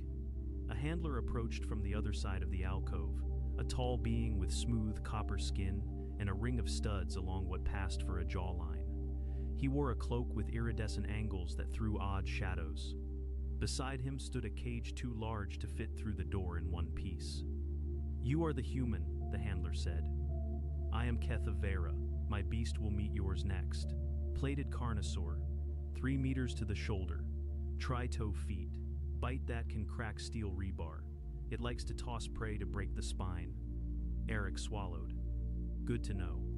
Keth smiled without warmth. I admire your nerve. It will be the last thing I admire tonight. I suggest you take pictures while your animal is still in one piece. The gate sirens fired. The board flashed. The announcer's voice rolled like thunder bottled in a can. Round 2. Earth entry versus plated carnosaur from the jungles of Vera. If you are carrying a small child, do not hold it over the rail. Eric clipped the leash to the badger's harness. The badger planted its feet and pulled like a sled dog that had spotted a rabbit.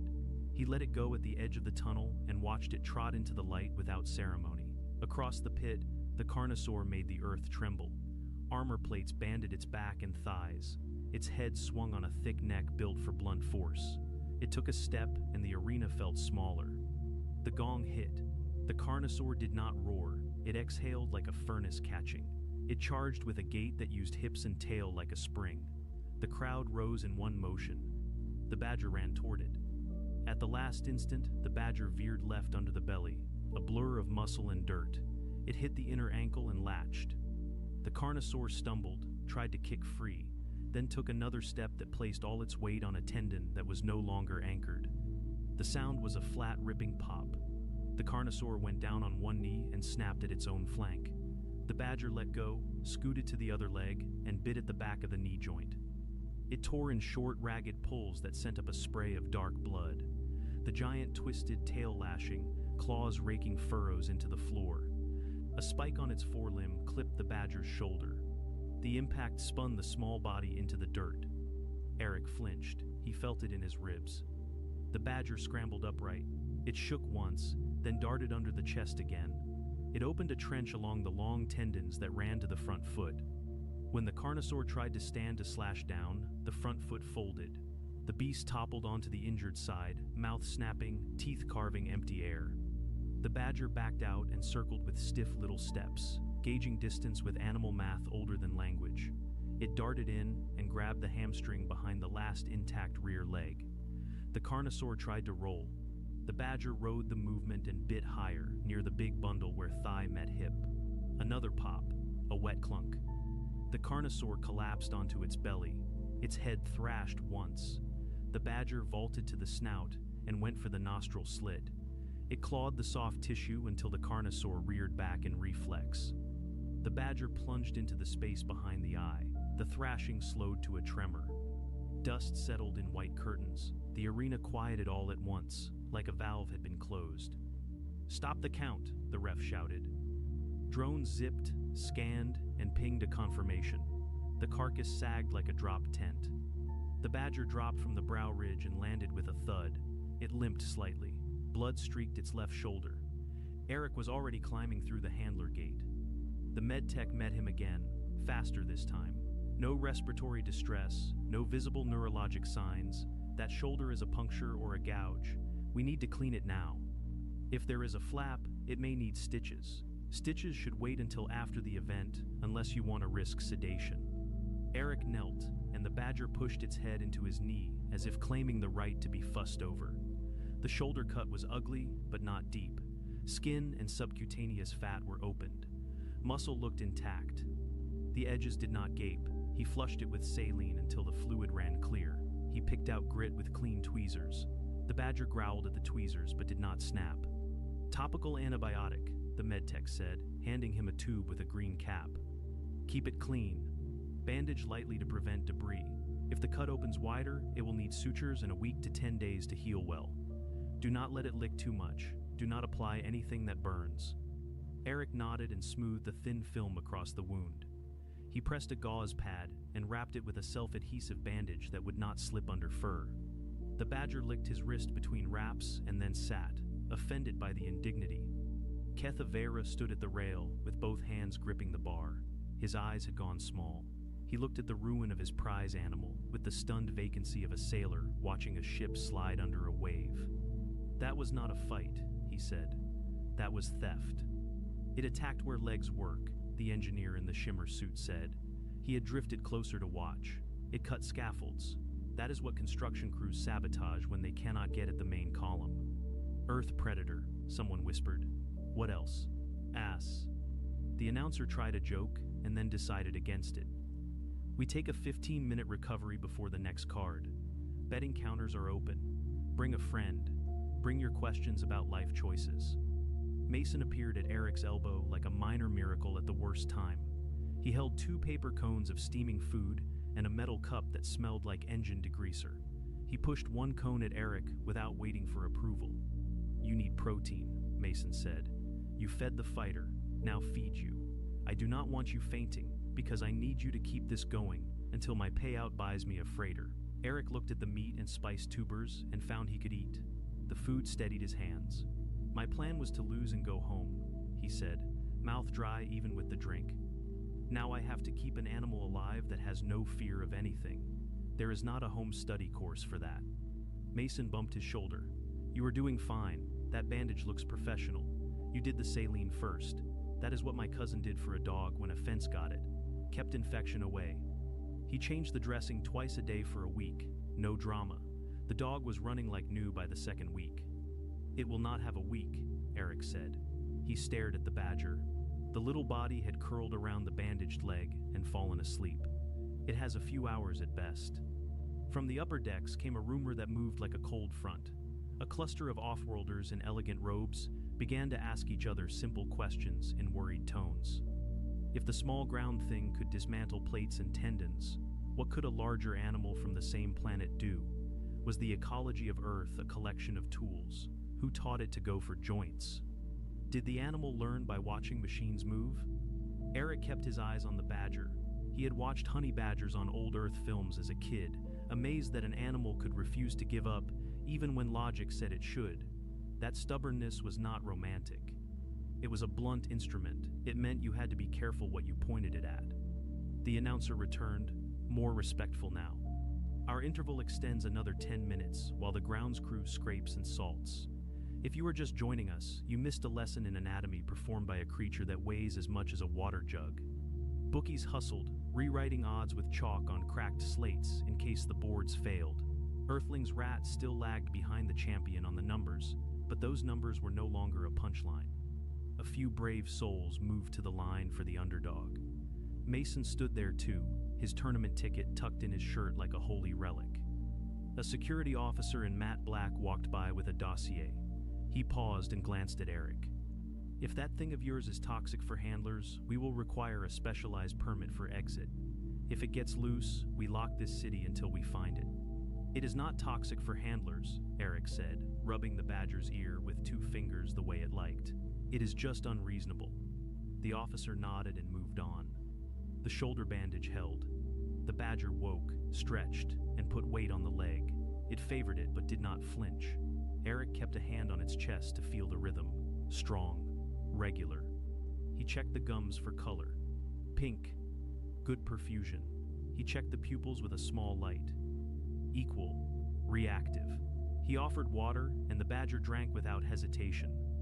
He wiped the face again with a damp cloth to clear the last residue of venom from the fur. The announcer exhaled into the mic. Next on the slate, not yet our Earth marvel. The armored sand crab will face a grinder from the outer ring. Those of you looking ahead, you know what that means. If the sand crab advances, we will have a lesson in patience later tonight. The crowd buzzed at that. Patience. That favored armor, or it favored the thing that refused to stop biting until armor admitted it was still skin. Eric rested his head against the cool concrete of the alcove wall. He let himself breathe the way he taught students to breathe before examinations.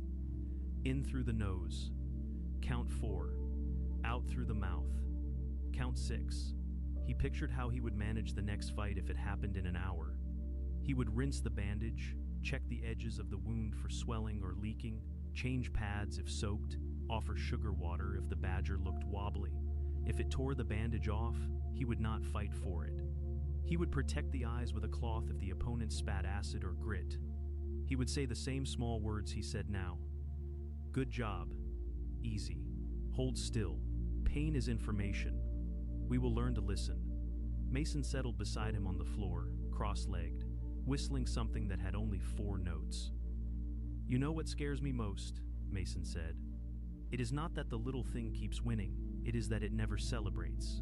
It just looks for the next problem to solve. That is how a lot of us are built, Eric said softly. We are not good at parties. We are good at finding the bolt that rattles and making it stop.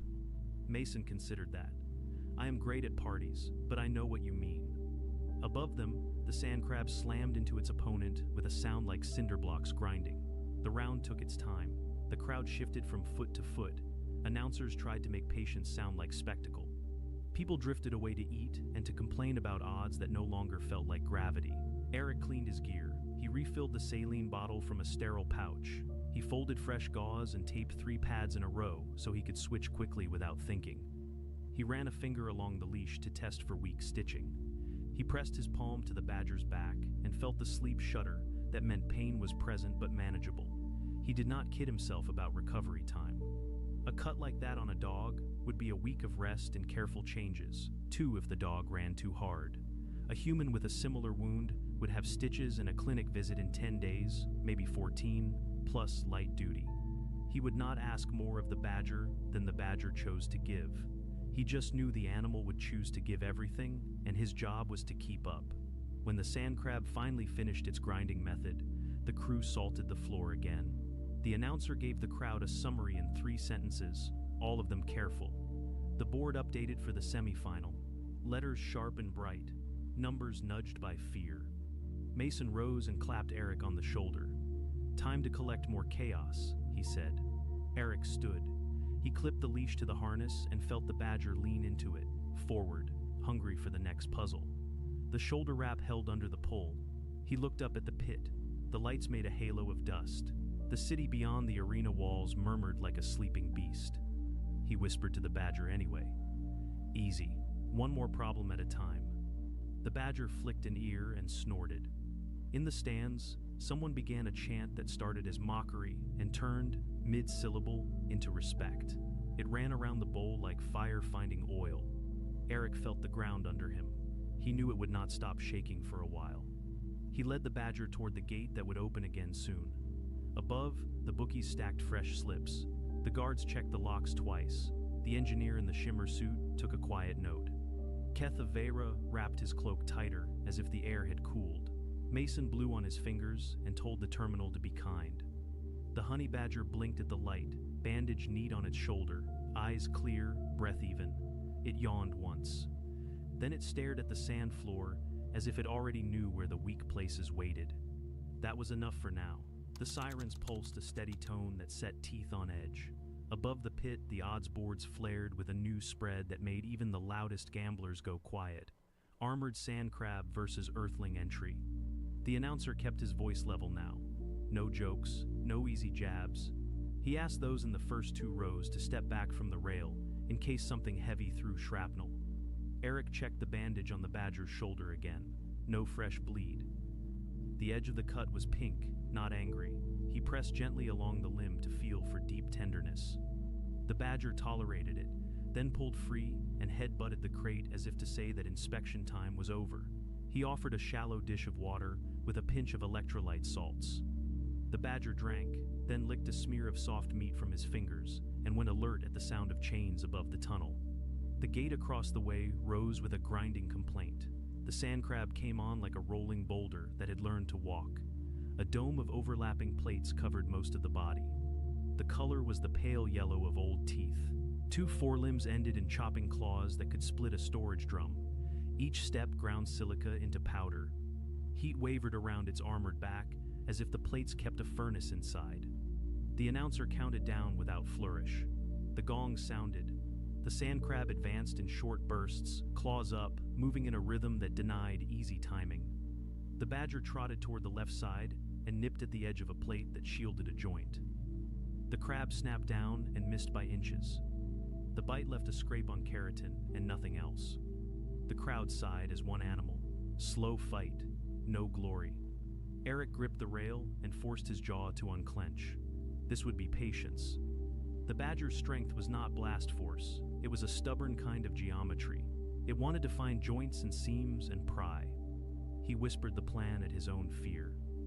Small cuts, small openings. Do not chase the big bite. The badger probed again. It feinted at a rear plate and then darted under the chassis to rake across a seam where a limb joined the belly. The sound was a rasping rip. The crab jolted, then slammed its whole body down. Dirt leapt. The badger sprang clear, with a dust cloud trailing its tail. A slow chant started high in the stands. It had no words. It was a steady beat that trained lungs to hold. Mason's voice cut through when the beat flagged. He had found a hoarse register that carried. Stay on the joints. Right there, right there. The crab turned, claws carving wide arcs that tossed grit and shards. The badger kept the claws at its back, always circling to the place where an animal could not see well. It went at the same seam again, then again, opening the cut by less than a finger width each time. On the fourth pass, the badger dug its forepaws into the gap, held for a breath, and pulled. A plate lifted with a sick pop and then settled back. The crab shuddered and took a staggering step. The plate had been anchored to soft tissue. Anchors tore. The sand made a grinding squeal, and the crab rotated its whole mass to crush the spot where the badger had been. The badger had already slid free. It took a chop across the haunch that scored fur but did not open skin. It shook, blinked grit out of its eyes, and went right back to the seam. 10 minutes passed. 15. The announcer stopped talking and let the sound of the fight carry the story. The chant wove around the pit like rope. Even some of the traders who had booed earlier leaned in, hands on the rail, knuckles pale. The crab changed tactics. It dug its own foreclaws into the earth and heaved, sending a wave of dirt at chest height. The badger took it full face. It vanished, then exploded out of the collapsing clod and slammed its head into the open seam like a wedge. It twisted with its whole body. The plate lifted again with a groan, more this time. A clear string of fluid flashed in the light and snapped. The crab's right forelimb dragged for the first time. The claw came down on the badger's back. The impact drove air from the small body and pressed it into the soil. Eric saw the skin buckle and thought of broken ribs. The badger squirmed like a mussel under a boot. It slipped its shoulder, rolled, and slithered free with a hide peel motion that looked wrong and impossible. It came clear with a red streak across the bandage and a new raw line along the flank. Eric was already moving to the handler gate before the medtech spoke. The medic held up a palm. Wait for the count. He hated the rule. He understood it. No interference while both animals were moving. The badger limped 2 steps, tested the leg, then drove forward as if nothing had happened. It went for a different target, a thin membrane behind the small side eye. The crab jerked and slammed its head into the wall. Chips of stone fell. The badger slid, lost purchase, and dug in with claws that threw sparks on shell. Another 10 minutes.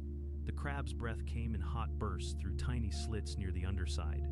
Eric could see the rhythm and knew the animal was running on the top of its range. The badger was, too. Its tongue flicked and retreated. Its sides moved like bellows. Heat shimmered above its shoulders. Eric shouted the only thing he thought might help. Water when you are done, not before. Finish the seam. The badger did not look at him. It found the first seam again and clamped onto a strip that had started to lift. It ground its teeth and shook. The plate came away with a sound like a nail tearing free of wood. Under the plate lay tissue that looked like pale steak. The badger bit and tore. The crab convulsed and tried to fold in on the wound. It could not reach. Its mass refused to bend that way. The badger bit the same spot again. A gush of fluid sprayed. The crab's right side sagged. The badger clawed inward and dug until a bundle of fibers came free and snapped like overstretched strings. The crab shuddered. It tried to raise a claw. The limb only twitched. The crowd understood what that meant. The chant turned into words that hopped from language to language, but all said the same thing. Again. The badger moved to the second seam and repeated the work in smaller bites.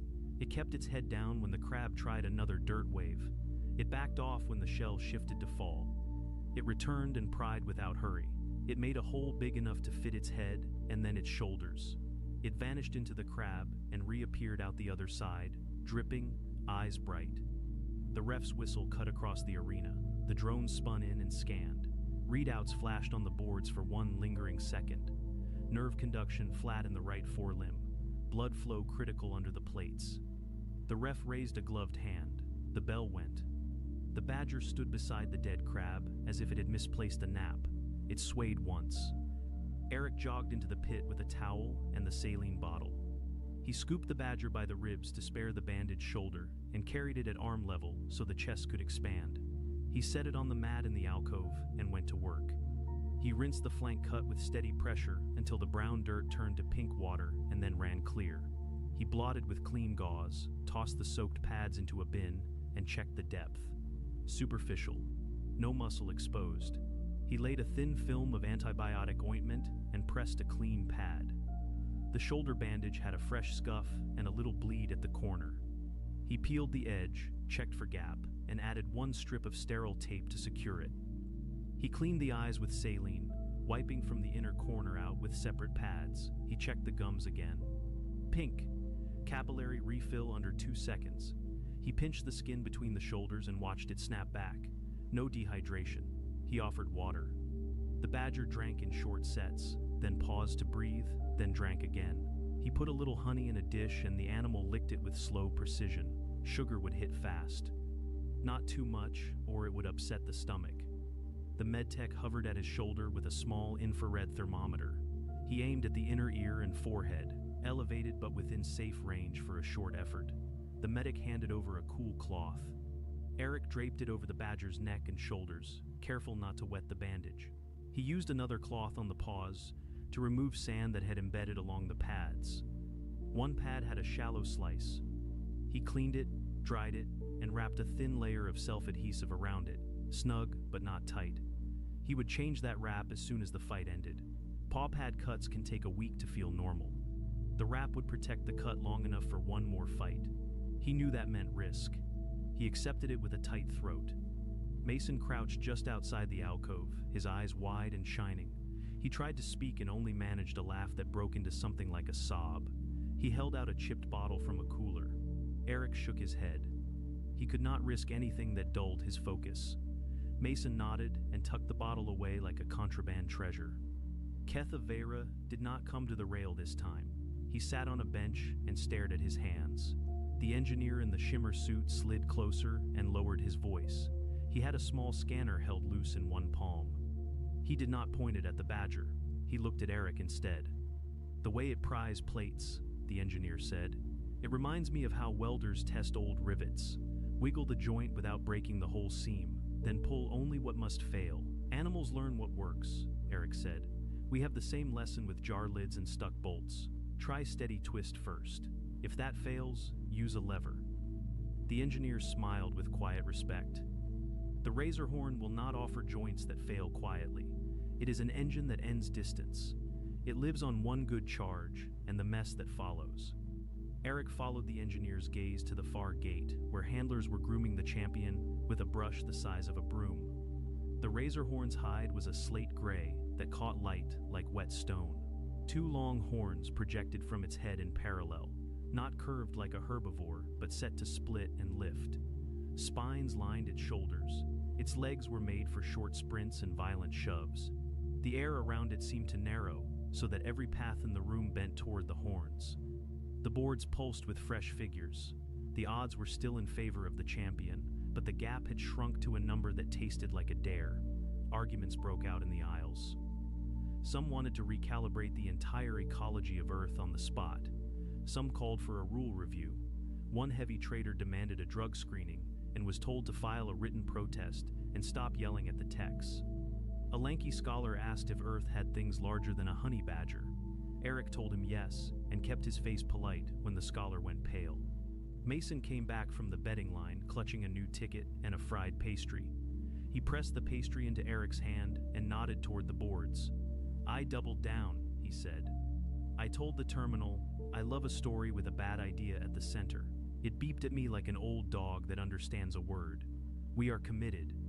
Eric forced a bite and felt the grounding weight of sugar and heat. His hands steadied. He adjusted the badger's harness to keep pressure off the bandaged shoulder. He loosened the chest strap by a notch so the lungs could do their full work.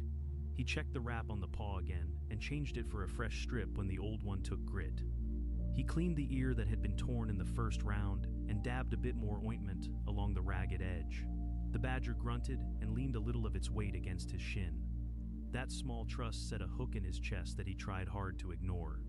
He spoke to the medtech in a lower voice. "If I throw the flag to stop the fight, how fast can we get him out?" 10 seconds to clear the other animal with drones, the medic said. "Then we go in. You lift. We cover. If ribs break, we will keep the chest supported. If a horn punctures the belly, we compress and run. I have fluids ready. I have a capsule with oxygen for short transport. I cannot promise anything if a horn finds the heart." Eric nodded. He looked at the razor horn and pictured angles. He pictured the way its head would need to drop to charge. He pictured the line to the eye and the way a small body could ride a crest of hide to a place where horns could not reach. He also pictured how fast a mistake could end everything. He decided he would stop the fight if the badger lost its rhythm, or if breathing went ragged. He would not let stubbornness turn into cruelty. He accepted that the crowd would riot if he pulled early. He accepted that riot beats a dead animal. The announcer spoke again. He sounded like a man who had seen a storm climb a hill. Final round in 30 minutes. The grounds crew will remove what remains of the sand crab. The rail teams will install extra barriers on the south and west edges. If you are here for the first time, this is your last chance to buy a blast shield. I am not joking. Time markers lit out along the inner ring. 25 minutes. 20. Eric used the window. He offered more water, small amounts spaced apart. He inspected the claws for chips. One was worn to a flat edge, but intact. He rubbed a dab of balm into the paw pads, then wiped away the excess so the wrap would hold. He watched the breathing slow. He counted to 12 between rises. He put a hand on the ribs and felt smooth work. He closed his eyes for 5 breaths and opened them again. The chatter on the walkway shifted from jokes to plans. A young broker told her partner they would sell the shop if Mason hit his number. A guard told a vendor to secure the vats. A child with silver flecks in his hair asked his father if Earth had cats that could do this. The father used a voice that did not carry and said that Earth had house cats that acted like kings, and a sea that ate ships, and storms that flattened cities, and that someone from that place could carry a ridiculous animal into a bad idea and make the whole room agree. It was the most important thing in the galaxy for one night. The badger slept for 10 minutes. Eric timed it. When it woke, it stood and shook off like a dog out of rain. The bandage held, the paw wrap held, the eye was clear. The medtech took another temperature reading and nodded. Elevated from effort, not danger. Eric swapped the towel for a fresh, cool one and let the badger sit with it draped like a tiny cape while the minutes clicked. When the call came to report to the tunnel, Eric rose and clipped the leash. He looked at the surrender flag on its hook and unclipped it. He folded it once and tucked it into the back of his belt, where his hand could find it without thought. He took one last look at the badger's gums and watched the pink flash back under his thumb. He whispered the plan once more, one problem at a time.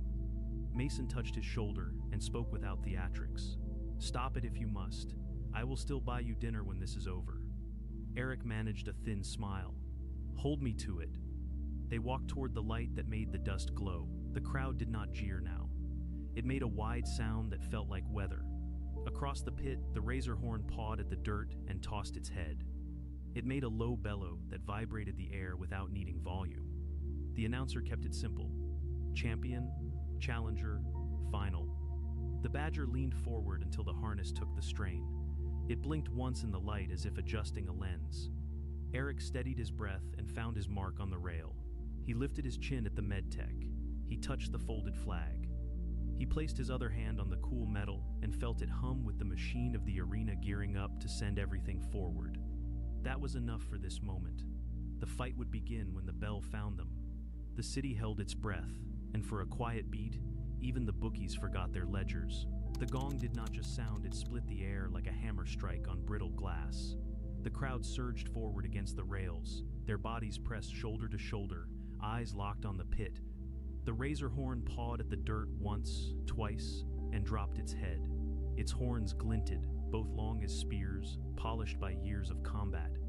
The muscles across its shoulders bunched and quivered, ready to explode.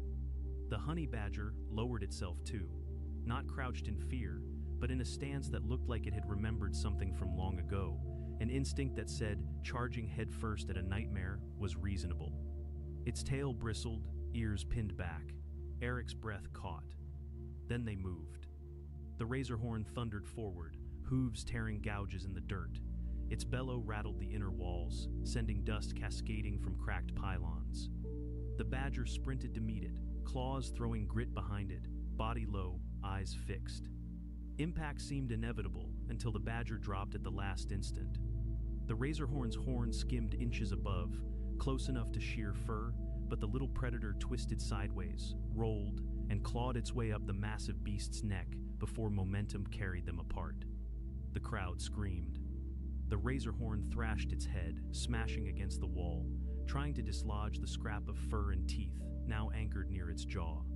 The badger held, claws gouging into hide, jaws snapping for anything soft. The horned giant slammed itself into the floor, rolled in desperation, its spines tearing gouges into the arena sand.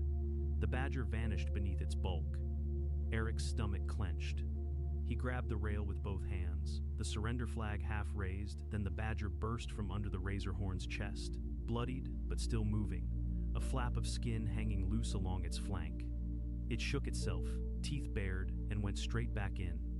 "Ribs intact," the medtech muttered from beside Eric, scanning through the drone feed. "Laceration, shallow, bleeding fast but not catastrophic. Your animal still fights." The badger scrambled onto the beast's shoulder and went for the eye. The razorhorn jerked its head violently, but the small predator latched on with a grim stubbornness that froze the arena into silence. Its teeth sank into the corner of the socket. The razorhorn howled, a noise so deep it vibrated through bone. It staggered, flailed, tried to impale itself against the wall to crush the badger, but the badger only dug deeper. Its claws raked across tender tissue, blood sprayed, painting the arena floor black under the lights. Eric's hands shook. He wanted to pull the flag, to end this, but the fight had already tipped. The giant's steps grew uncertain. It stomped, faltered, staggered again. Each thrash became slower, more desperate. Its vision gone on one side, it spun wildly, but its body betrayed it. The badger clung on. Bite, claw, rip. No pause, no hesitation. 20 minutes in, both combatants were coated in blood. The razorhorn bellowed again, weaker this time, a sound full of fatigue. Its knees buckled. It collapsed to the side, the weight of its body shaking the arena like a quake. And still the badger held on. It was only when the giant beast rolled flat, breath coming in rattles, that the badger let go. It stood on the champion's skull, sides heaving, tongue lolling, fur matted into stiff spikes of red.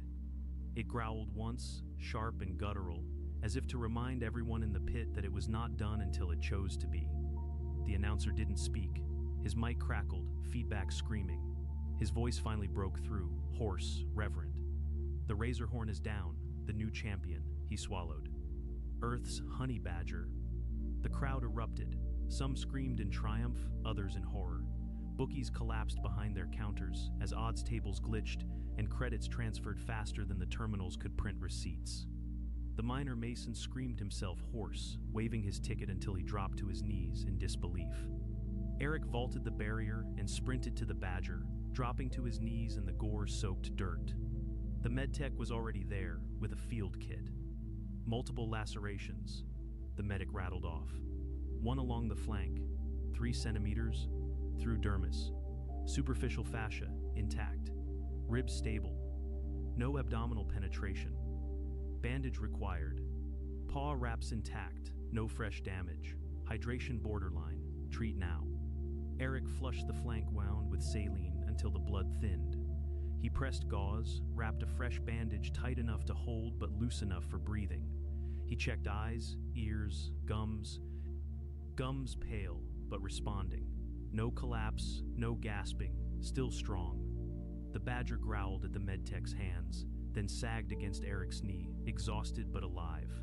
"It will need a week, minimum," the medtech said firmly. "That flank wound should close in 7 to 10 days with daily care. Paw pad cut the same.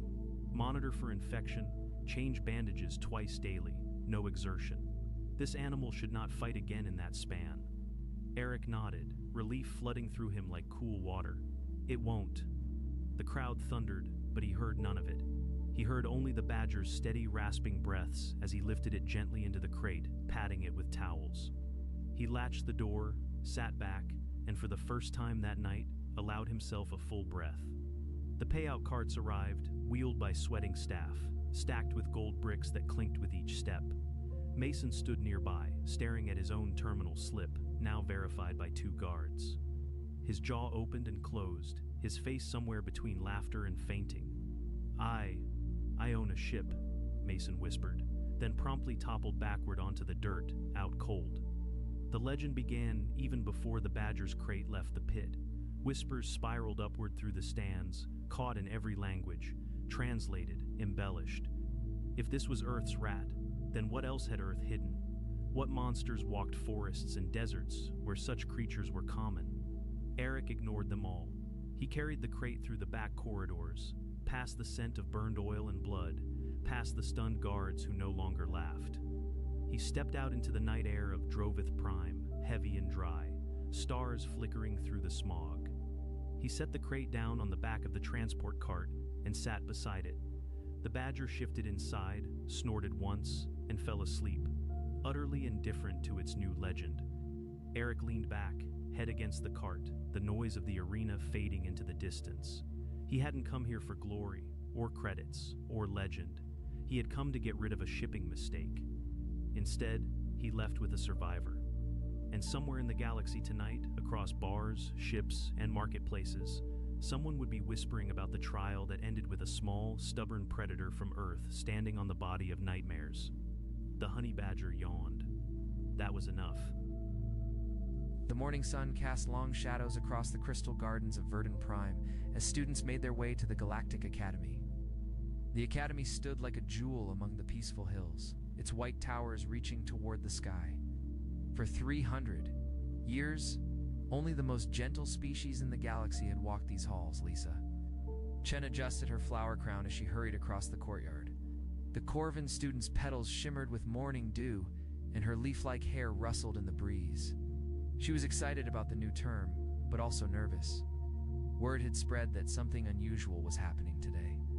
"Did you hear the news?" whispered Marcus, a tall Thalorian whose bark-like skin gleamed with silver streaks. His branch arms swayed as he walked beside Lisa. Professor Velthus called an emergency meeting. "They say we're getting new students." Lisa's flower petals dimmed slightly. "New students? But the term started 2 weeks ago." It's very strange. Around them, other students gathered in small groups, their voices mixing like wind chimes. The Zephyrian's crystalline bodies caught the light, creating rainbow patterns on the ground. The Aquan students moved like flowing water, their translucent, forms rippling with each step. All of them were plantators, creatures of peace, who had never known violence. Professor Velthus stood at the front of the main classroom, her crystal horns gleaming. She was old, even by Zephyrian standards, and had taught at the academy for over 2 centuries. Her usually calm demeanor seemed strained today. "Students, please take your seats," she said, her voice carrying the musical tone of her species. "We have important matters to discuss before our new classmates arrive."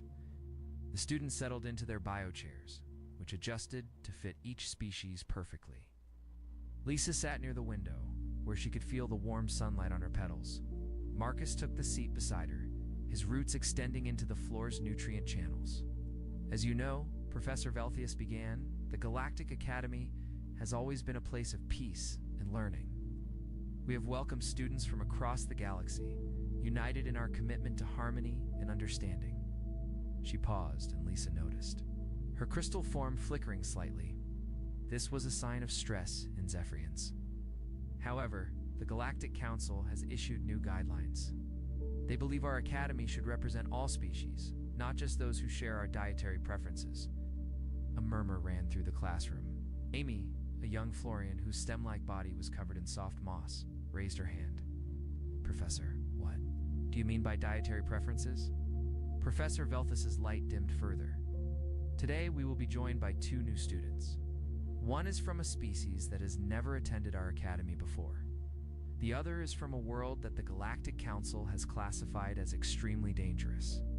The students exchanged worried glances. Lisa felt her petals close slightly, a natural response to stress.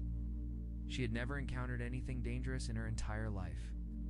Corvin Prime was a world of endless gardens and gentle rains. "I want you all to remember our core teachings," Professor Velthius continued.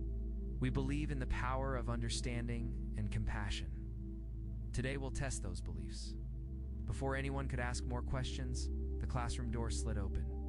Lisa turned to look and immediately felt her entire body freeze in terror. The creature that entered was like nothing she had ever seen. It stood nearly 8 feet tall, with midnight black scales that seemed to absorb light. Its arms were longer than its legs, ending in hands that bore claws as long as Lisa's fingers. When it opened its mouth to speak, she could see rows upon rows of razor-sharp teeth. "Greetings," the creature said, its voice a low rumble that seemed to vibrate through the floor. "I am Krax of the Vorthok Empire. I am here to learn your ways of peace." Several students gasped. Amy actually fainted, her moss-covered form toppling from her chair. Marcus's branches trembled so violently that leaves fell to the floor. Lisa had heard stories of the Vorthok, whispered tales that parents used to frighten children into good behavior. They were hunters, killers who stalked their prey across entire star systems. Their ships were black as space itself, and they took what they wanted by force, and now one of them was standing in their classroom. "Please, take a seat, Professor," Velthus said, though her voice shook slightly. She gestured to a reinforced chair that had been placed at the back of the room. Krax moved with surprising grace for such a large creature. Each step was deliberate and silent, like a predator stalking prey. Lisa noticed that his eyes never stopped moving, scanning the room and cataloging every student's position as Krax settled into his chair, which creaked under his weight. The door opened again. This time a much smaller figure entered. The new student was barely 5.5 feet tall, with smooth pink skin and brown hair that fell in waves around his face. Unlike Krax, he looked completely harmless. His teeth were small and blunt, his hands soft and lacking any claws. He wore simple clothes and carried a worn leather bag. "Hi everyone," he said with a warm smile. "I'm Jake Martinez from Earth. I'm really excited to be here." The contrast was so stark that Lisa almost laughed.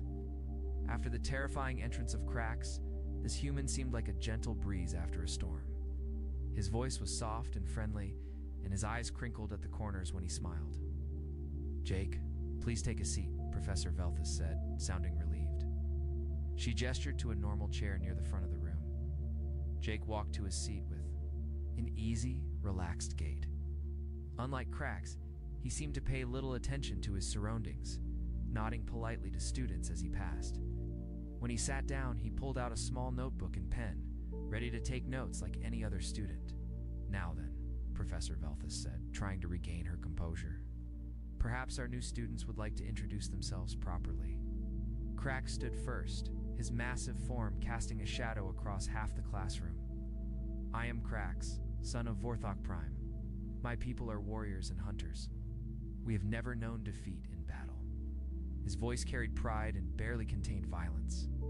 "I come here because the Council of Elders believes we must learn new ways. The galaxy is changing, and we must change with it." He sat down with a thud. That shook the floor. Several students whimpered quietly. Jake stood next, seeming even smaller after Krax's imposing presence. "I'm Jake Martinez," he said again, his voice gentle and calm. "I come from a place called Earth. It's a pretty planet with lots of different environments and creatures. I'm here because I want to learn how different species can work together peacefully." He smiled again, and Lisa felt herself relaxing slightly. This human seemed kind and thoughtful, nothing like the dangerous creature she had expected. "My people have always been curious about other worlds and cultures," Jake continued. "I hope I can learn from all of you and maybe share some things about humans too." As Jake sat down, Lisa noticed something odd. While his words were friendly and his manner relaxed, his eyes had briefly met those of every student in the room. It was subtle, but she had caught it.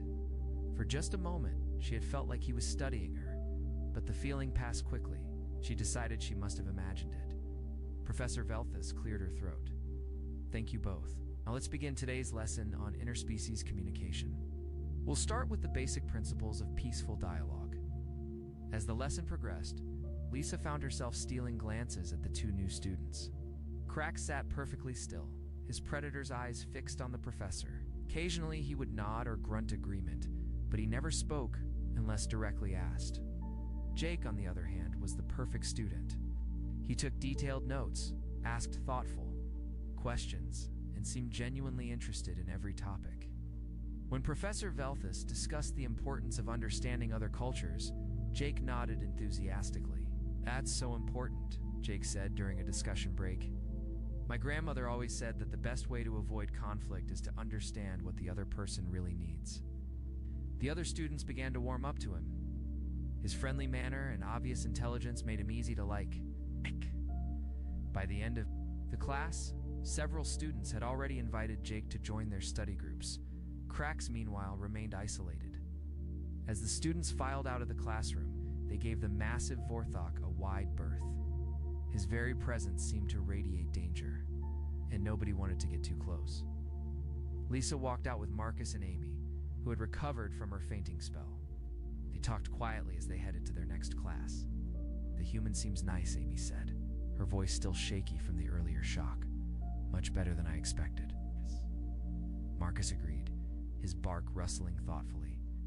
"He's very polite and seems genuinely interested in peace. I think you'll fit in well." Lisa nodded, but something nagged at her mind. She couldn't shake the feeling that there was more to Jake Martinez than met the eye. But compared to the obvious threat that Cracks represented, her small doubts seemed silly. As they walked toward their next class, Lisa glanced back at the classroom. Through the window, she could see Jake helping Professor Velthus clean up some papers that had fallen during Amy's fainting spell. He was smiling and chatting pleasantly, every inch the helpful, harmless student. But for just a moment, as Jake handed the papers to Professor Velthus, Lisa saw something in his eyes that made her petals close slightly. It was gone in an instant, replaced by that same warm, friendly expression. Still, she couldn't shake the feeling that the human was not quite what he seemed. 3 days had passed since the new students arrived, and the academy had settled into an uneasy routine. The herbivorous students moved through the halls in tight groups, whispering nervously whenever Cracks appeared. The massive Vorthok seemed to fill every space he entered, his dark scales absorbing light like a walking shadow. Lisa sat in the cafeteria with her usual friends, picking at her morning nutrients. The specialized food dispensers provided perfect meals for each species, but today her appetite was poor.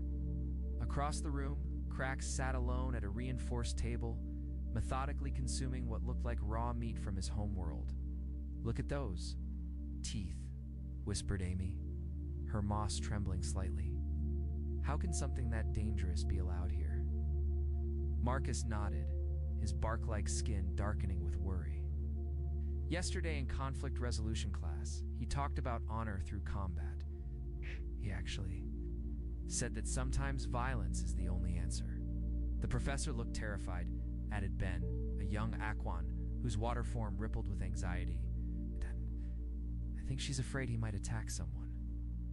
Lisa watched Cracks eat, noting how he held his food with those terrible claws. Every movement was controlled and precise, like a machine built for killing. When other students walked past his table, he would pause and watch them with those predator eyes until they were gone. "At least the human is normal," Amy said, sounding relieved. "Jake is so nice and friendly. He helped me with my botany homework yesterday." Lisa looked around the cafeteria until she spotted Jake at a corner table. He was eating what appeared to be fruits and vegetables from the standard herbivore selection. His table was surrounded by several students who seemed completely at ease in his presence. Jake was telling some kind of story, and the students around him were laughing. His hands moved as he spoke, and his face was animated with expression. Everything about him suggested warmth and friendliness. "He asked me about Florian music traditions," Amy continued. "He was so interested in how we use sound to help plants grow. He said humans have music too, and he'd love to share some with us." "See?" Marcus said, his branches swaying with relief. "That's exactly what a peaceful species should be like. Curious about others. Wanting to share knowledge. Nothing like that monster." As if summoned by their conversation, Cracks stood up from his table. The scraping of his chair against the floor created a harsh sound that made several students flinch. He walked toward the food dispensers. Students scrambled to get out of his way. Lisa watched nervously as the massive creature approached their section of the cafeteria. For a moment, it looked like he might stop at their table, and she felt her petals begin to close in fear, but Cracks simply walked past them without a glance, got his food, and returned to his isolated table. Still, the encounter left Lisa's heart beating rapidly. "Did you see that?" Ben whispered. "He didn't even acknowledge us. It's like we're just prey animals to him.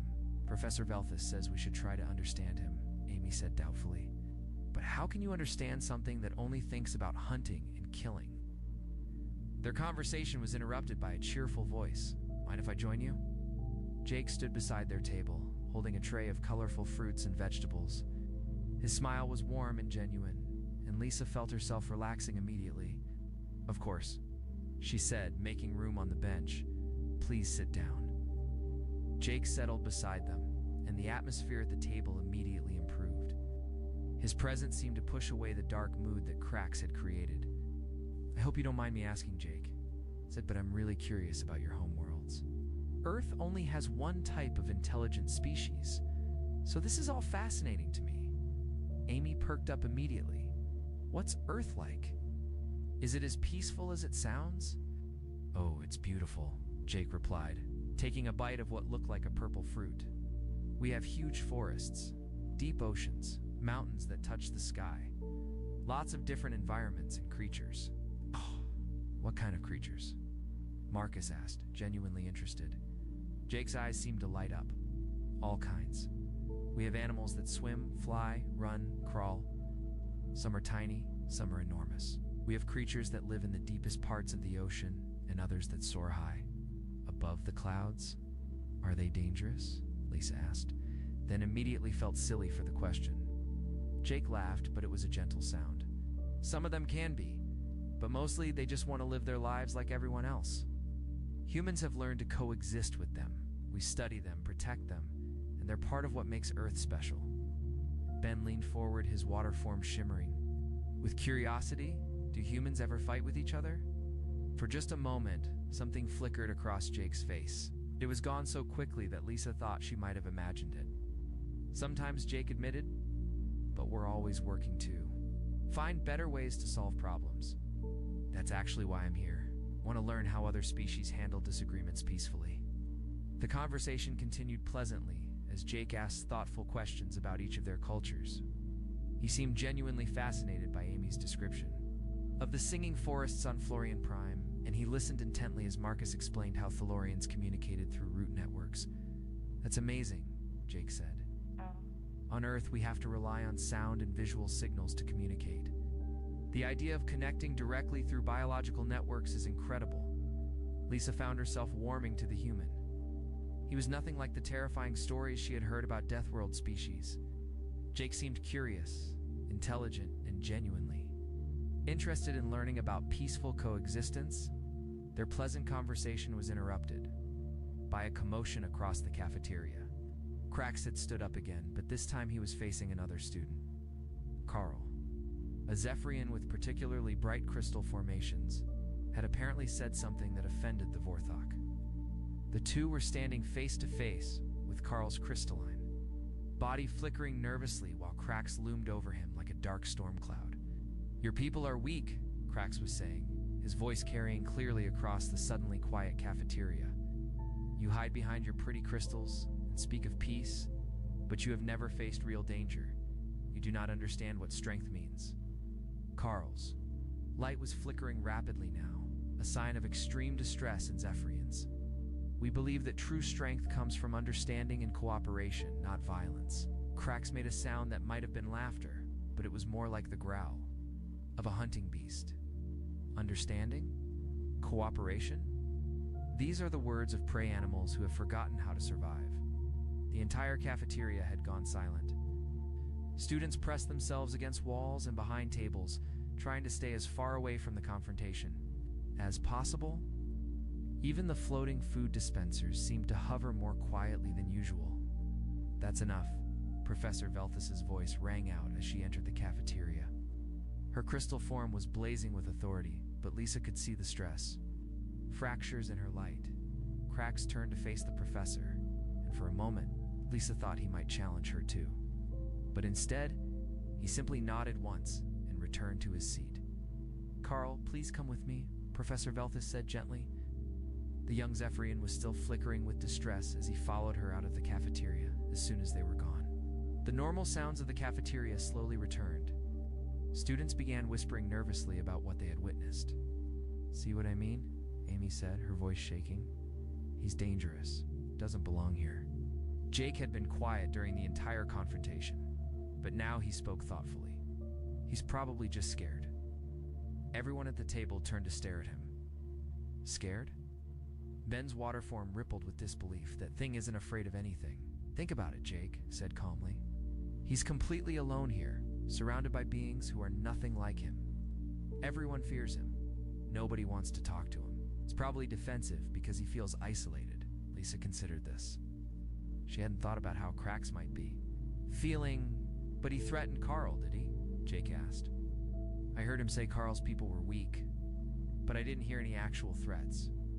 It sounded more like he was trying to prove himself, to show that his way of thinking has value too." Amy shook her head. "You're too kind, Jake. That creature is a predator. They don't have feelings like we do." Jake was quiet for a moment, staring across the cafeteria at Cracks' isolated table. "Maybe you're right," he said finally. "I just think everyone deserves a chance to be understood." The rest of lunch passed quietly. Students remained nervous and jumpy, glancing frequently at Cracks' table. The Vorthok continued eating in silence, apparently unbothered by the tension he had created. Jake, meanwhile, continued to be the perfect student. He asked more questions about their cultures, shared interesting facts about Earth and generally, helped everyone feel more relaxed. By the time lunch ended, the students at Lisa's table were laughing again as they prepared to leave for afternoon classes. Lisa noticed something odd. While Jake had been talking and laughing with them, his eyes had occasionally drifted toward Cracks' table. But it wasn't the fearful glances that other students were giving the predator. Jake's looks seemed more like he was studying the Vorthok, analyzing him the way a scientist might study an interesting specimen. But whenever someone at their table spoke to him, Jake's attention immediately returned, and his friendly smile never wavered.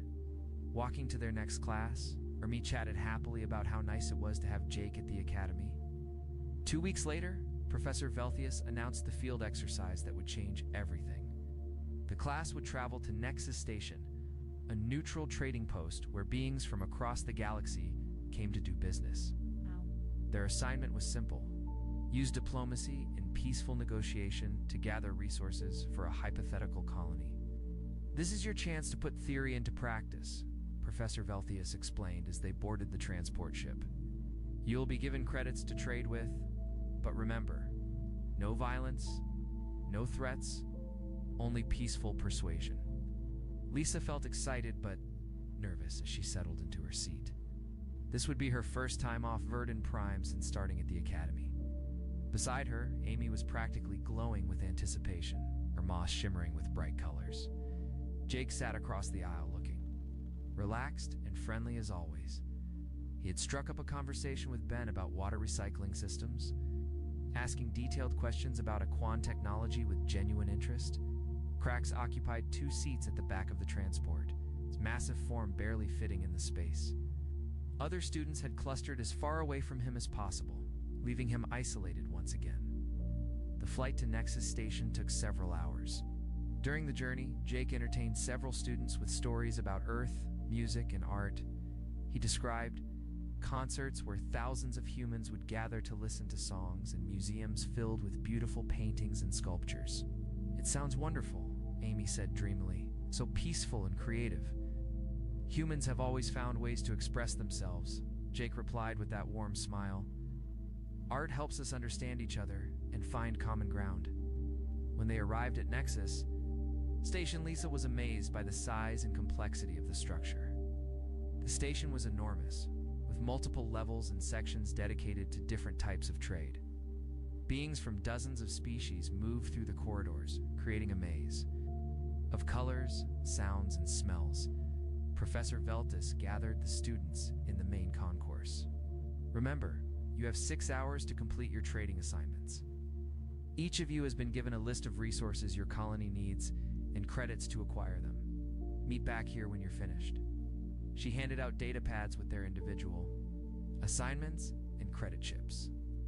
Lisa looked at her list: food supplies, medical equipment, and communication devices. The credits seemed like a reasonable amount, but she had never actually traded for anything before.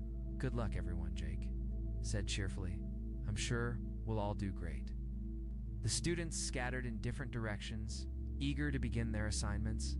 Lisa decided to start with food supplies and headed toward a section that seemed to specialize in agricultural products. The first few hours went reasonably well for most of the herbivorous students. They approached vendors politely, explained their needs clearly, and managed to make several successful trades. Their natural, gentle manner and obvious innocence made many traders willing to help them. Lisa had managed to acquire most of her food supplies and was feeling confident as she searched for medical equipment. The vendors seemed to find her flower-like, appearance charming. Several had given her better deals than she had expected. But things were not going well for everyone. Chillax was having serious problems. Despite his best efforts to be polite, his appearance terrified most of the traders. When he approached stalls, vendors would either flee immediately or refuse to deal with him entirely. His deep, rumbling voice and massive claws made even his friendliest attempts at conversation sound threatening. Lisa watched from across a marketplace. Chillax tried to negotiate for mining equipment. The trader, a nervous Quillen with feathered skin, kept backing away from Chillax's table. "I do not wish violence," Chillax was saying, his voice carefully controlled. "I offer fair trade for these tools." But the Quillen trader was too frightened to listen. "Please, honored predator, I have family. Take what you want, just don't hurt me." Chillax's shoulders sagged with frustration. "I do not want to take. I want to trade. This is the way of peace." "Yes," the trader fled, leaving his goods behind. Chillax stood alone at the abandoned stall, looking lost and confused. For the first time since meeting him, Lisa felt genuinely sorry for the Vorthok. Meanwhile, other students were running into different problems. Amy had been swindled by a smooth-talking Nexon trader who sold her medical supplies that turned out to be decorative crystals. Ben had been convinced to trade all his credits for what he thought was advanced water purification equipment, but was actually a children's toy. Marcus had fallen for an elaborate story about rare seeds that would supposedly grow into trees that produced every type of fruit imaginable. He had spent most of his credits on what were obviously ordinary plant seeds from some trader's garden. The herbivorous students' trusting nature and sheltered upbringing made them easy targets for unscrupulous dealers. They believed every sob, story accepted every claim at face value, and rarely questioned prices that were obviously inflated. But Jake was having remarkable success. Lisa first noticed it when she saw him completing a complex trade with a group of Korthok merchants. The Korthok were known throughout the galaxy as shrewd business people who rarely gave anyone a good deal. Yet Jake was walking away from their stall with everything on his list and credits left over. Curious. Lisa followed Jake discreetly as he moved through the station.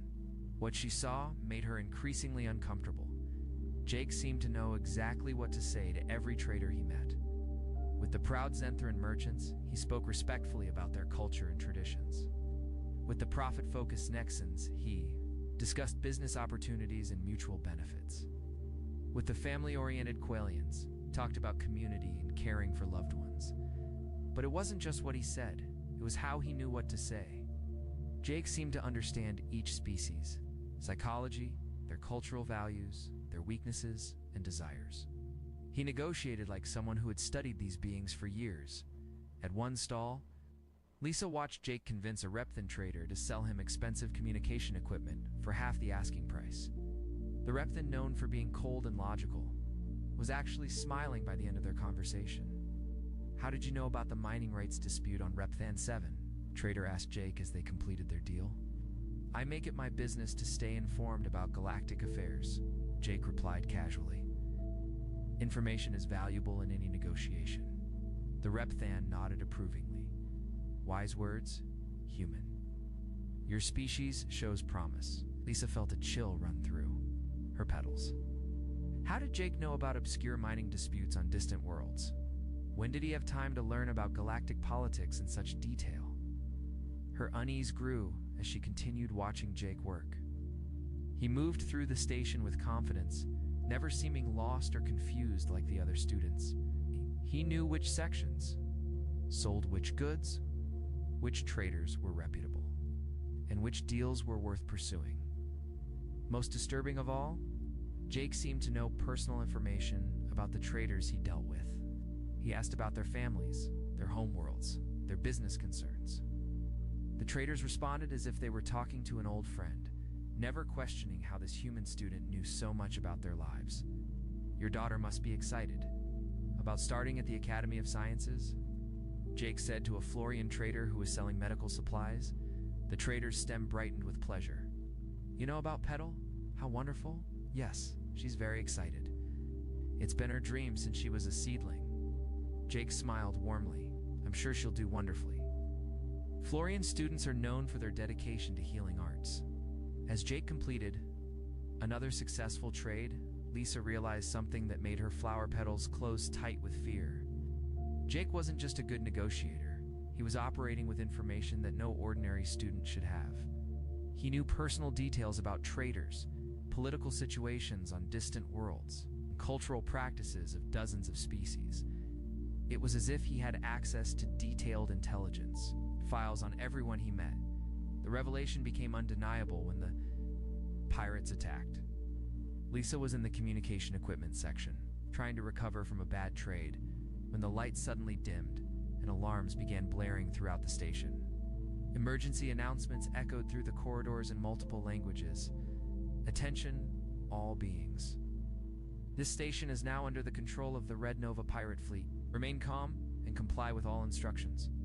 Lisa's petals went completely pale with terror. She had never experienced anything like this in her sheltered life. Around her, other traders and customers were panicking, some running for exits that were already being sealed. A group of armed pirates entered the section, their weapons drawn and ready. There were a mixed crew of different species, all looking dangerous and experienced. Their leader was a scarred Vorthok, who seemed even more intimidating than Krax. "Everyone on the ground," the leader shouted. "Nobody moves. Nobody gets hurt." Lisa dropped to her knees, trembling with fear. Beside her, Amy was so terrified that her moss had turned completely gray. Ben's water form was rippling uncontrollably with panic. The other herbivorous students were equally terrified. They had never faced violence before, never been threatened or endangered. Their peaceful upbringing had left them completely unprepared for this situation. Even Marcus, despite his tree-like strength, was frozen with fear. Ark had darkened to almost black, and his branches were pulled tight against his body. What happened next would be burned into Lisa's memory for the rest of her life. The pirate leader raised his weapon, clearly intending to force Jake to the ground. But Jake moved first, and his movement was nothing like the gentle human the students had come to know. Jake's transformation was instant and terrifying. The friendly student disappeared, replaced by something that moved like liquid death. He ducked under the pirate's weapon, grabbed a metal tool from the nearby stall, and drove it into the pirate's knee with surgical precision. The pirate leader screamed and fell, but Jake was already moving to the next target. He rolled behind. A counter as the other pirates opened fire, their energy weapons scorching the air where he had been standing. "Kill the human," one of the pirates shouted. "Take the others alive." But Jake had vanished into the maze of market stalls like a ghost. The pirates spread out, trying to find him, but they were no longer the hunters. They had become the prey. Lisa pressed herself against the floor, too terrified to move. Around her, the other herbivorous students were sobbing with fear. This was beyond anything they had ever imagined. Violence was supposed to be something that happened to other people, far away from their peaceful lives. The first pirate died quietly. Lisa didn't see it happen, but she heard the soft thud of a body hitting the ground. The remaining pirates began calling to each other nervously, realizing that one of their team was no longer responding. "Where is he?" the pirate voice called out. "Report in." Silence. Jake's voice came from somewhere in the darkness between the stalls. "There are 8 of you left. The Galactic Peacekeepers pay 5,000 credits per Red Nova pirate, dead or alive. That's 40,000 credits total." His voice seemed to come from everywhere and nowhere. Lisa couldn't tell where he was hiding. "Surrender now, and let you leave the station alive, Jake continued. Keep fighting, and I'll collect the bounty on all of you. One of the pirates laughed nervously. Big talk for one little human. You're right, Jake's voice replied. Let me show you what one little human can do. What followed was not a battle. It was a demonstration. Jake moved through the market stalls like a force of nature. He used everything as a weapon. Tools, furniture, even the stalls themselves. He turned the pirates' own environment against them, creating traps and ambushes. That they never saw coming? Lisa caught glimpses of him as he worked. This was not the Jake she knew. This Jake moved with deadly grace, his every action calculated and precise. He fought like someone who had been trained for war, not peace. More disturbing than his skill was his attitude. Jake wasn't angry or frightened. He was calm, almost businesslike, as he systematically eliminated the pirates. He spoke to them as he fought, his voice never losing its polite tone. You should have taken the offer, he said as another pirate went down. The peacekeepers really do pay well for your kind. The pirates began to panic. These were hardened criminals who had raided dozens of systems, but they were being hunted by something they didn't understand. Jake wasn't just beating them, he was getting inside their heads, making them afraid. What are you? One of the pirates screamed as Jake appeared behind him like a shadow. I'm a human, Jake replied calmly. Right before the pirate joined his fallen comrades from her hiding spot, Lisa watched in horror as Jake methodically took apart the pirate crew. He didn't just defeat them, he anticipated their every move, turned their own tactics against them, and made them helpless. The worst part was how easily he did it. Jake wasn't struggling or fighting desperately for his life. He was in complete control, dismantling the pirates like a technician repairing a broken machine. In the distance, Lisa could hear Cracks fighting his own battle. Unlike Jake's silent efficiency, Cracks' approach was direct and loud. His roars echoed through the station as he charged his enemies head-on, using his natural weapons and warrior training. But even Cracks, with all his size and strength, was having trouble. The pirates had better weapons and more numbers. Lisa could hear him being driven back, his roars becoming more desperate. Jake, however, was winning his battle with almost casual ease. The last three pirates tried to regroup near the main entrance, hoping to escape. But Jake was already there, waiting for them. He stood in the doorway, no longer bothering to hide. Going somewhere? He asked politely. The pirates raised their weapons, but Jake was already moving. He disarmed the first one with a move so fast that Lisa barely saw it happen. The second pirate tried to shoot, but Jake used the first pirate's body as a shield. While closing the distance, the third pirate, seeing his companions fall, dropped his weapon and raised his hands. Please don't kill me. I surrender. Jake paused, considering. Smart choice. You can tell your friends in the Red Nova fleet that Nexus Station is under galactic peacekeeper protection now. The pirate nodded frantically. Yes, I'll tell them. We won't come back. See that you don't, Jake said, and he did something. That chilled Lisa to her core. He smiled his old friendly smile. Have a safe trip home. Surviving pirate fled through the emergency exit, leaving his fallen comrades behind. The market section fell silent, except for the sound of alarms and distant fighting from other parts of the station. Jake walked back to Ward where the students were hiding, and Lisa got her first good look at him since the fighting began. His clothes were torn and dirty, but he wasn't injured. He moved with the same easy grace he had always shown, but now Lisa knew what that grace really meant. Is everyone okay? Jake asked, his voice full of genuine concern. He was back to being the caring, friendly human they thought they knew, but Lisa could see traces of what he really was in his eyes. There was a coldness there that hadn't been present before, calculating intelligence that measured everything and everyone around him. Amy was still too terrified to speak. Marcus had pulled his branches so tight against his body that he looked like a dead tree. Don't be afraid, Jake said gently. The danger is over. Help is coming. As if summoned by his words, station security forces began pouring into the area. But they weren't coming to rescue the students. They were coming to arrest Jake. Drop your weapons and get on the ground. The security chief shouted, pointing his gun at Jake. Jake raised his hand slowly, but he didn't seem worried. I'm Jake. Martinez, student at the Galactic Academy. These pirates attacked the station.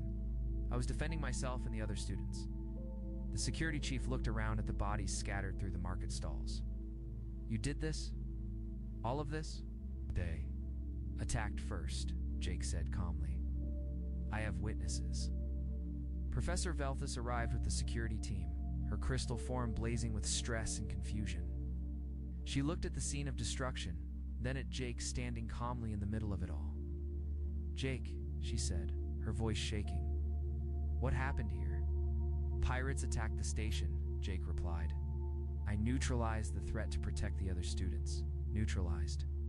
Professor Velthus stared at the fallen pirates. You killed them, some of them, Jake agreed. The others chose to surrender, or flee. I gave them the option. Cracks appeared in the doorway, supported by 2 security officers. The mighty Vorthok was injured and exhausted from his own battle, his dark scales marked with burn marks from energy weapons. He looked at the scene before him, the dead pirates, the uninjured human, the terrified herbivorous students, and his eyes widened with recognition. Human, Cracks said, his voice filled with something like awe. You are Deathworlder, yes? Jake turned to look at the wounded Vorthok. For a moment, something passed between them, an understanding that the herbivorous students couldn't grasp. Jake said quietly, I'm from Earth. Cracks nodded slowly. This explains much. My people have stories of your kind. We thought they were legends. What stories? Professor Velthius demanded. What is a Deathworlder? Jake sighed, and for the first time since Lisa had known him, he looked tired. It's complicated, Professor. Maybe we should sit down for this conversation. The security chief was still pointing his weapon at Jake, clearly unsure what to do. The human had technically saved the station, but the casual efficiency with which he had killed the pirates was deeply disturbing. Are you going to arrest me? Jake asked politely. I don't know, the security chief admitted. This situation is beyond my experience. I understand, Jake said. Maybe I should explain what humans really are. He looked around at the frightened faces of his classmates, the confused security officers, and the stressed professor. When his eyes met Lisa's, she saw a sadness there that she hadn't noticed before.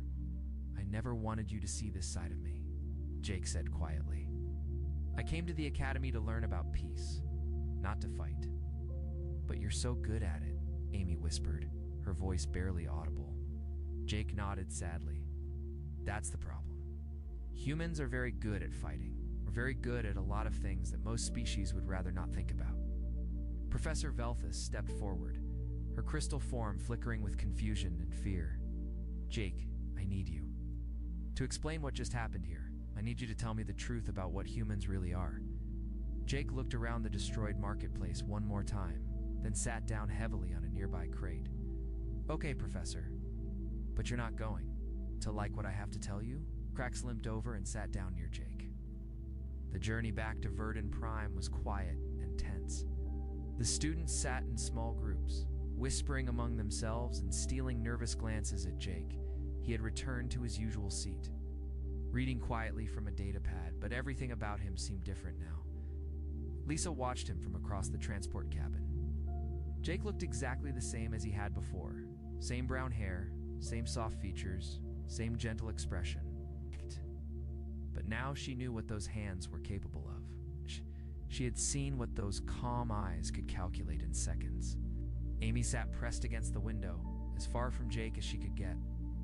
I can't believe we ate lunch with him, she whispered.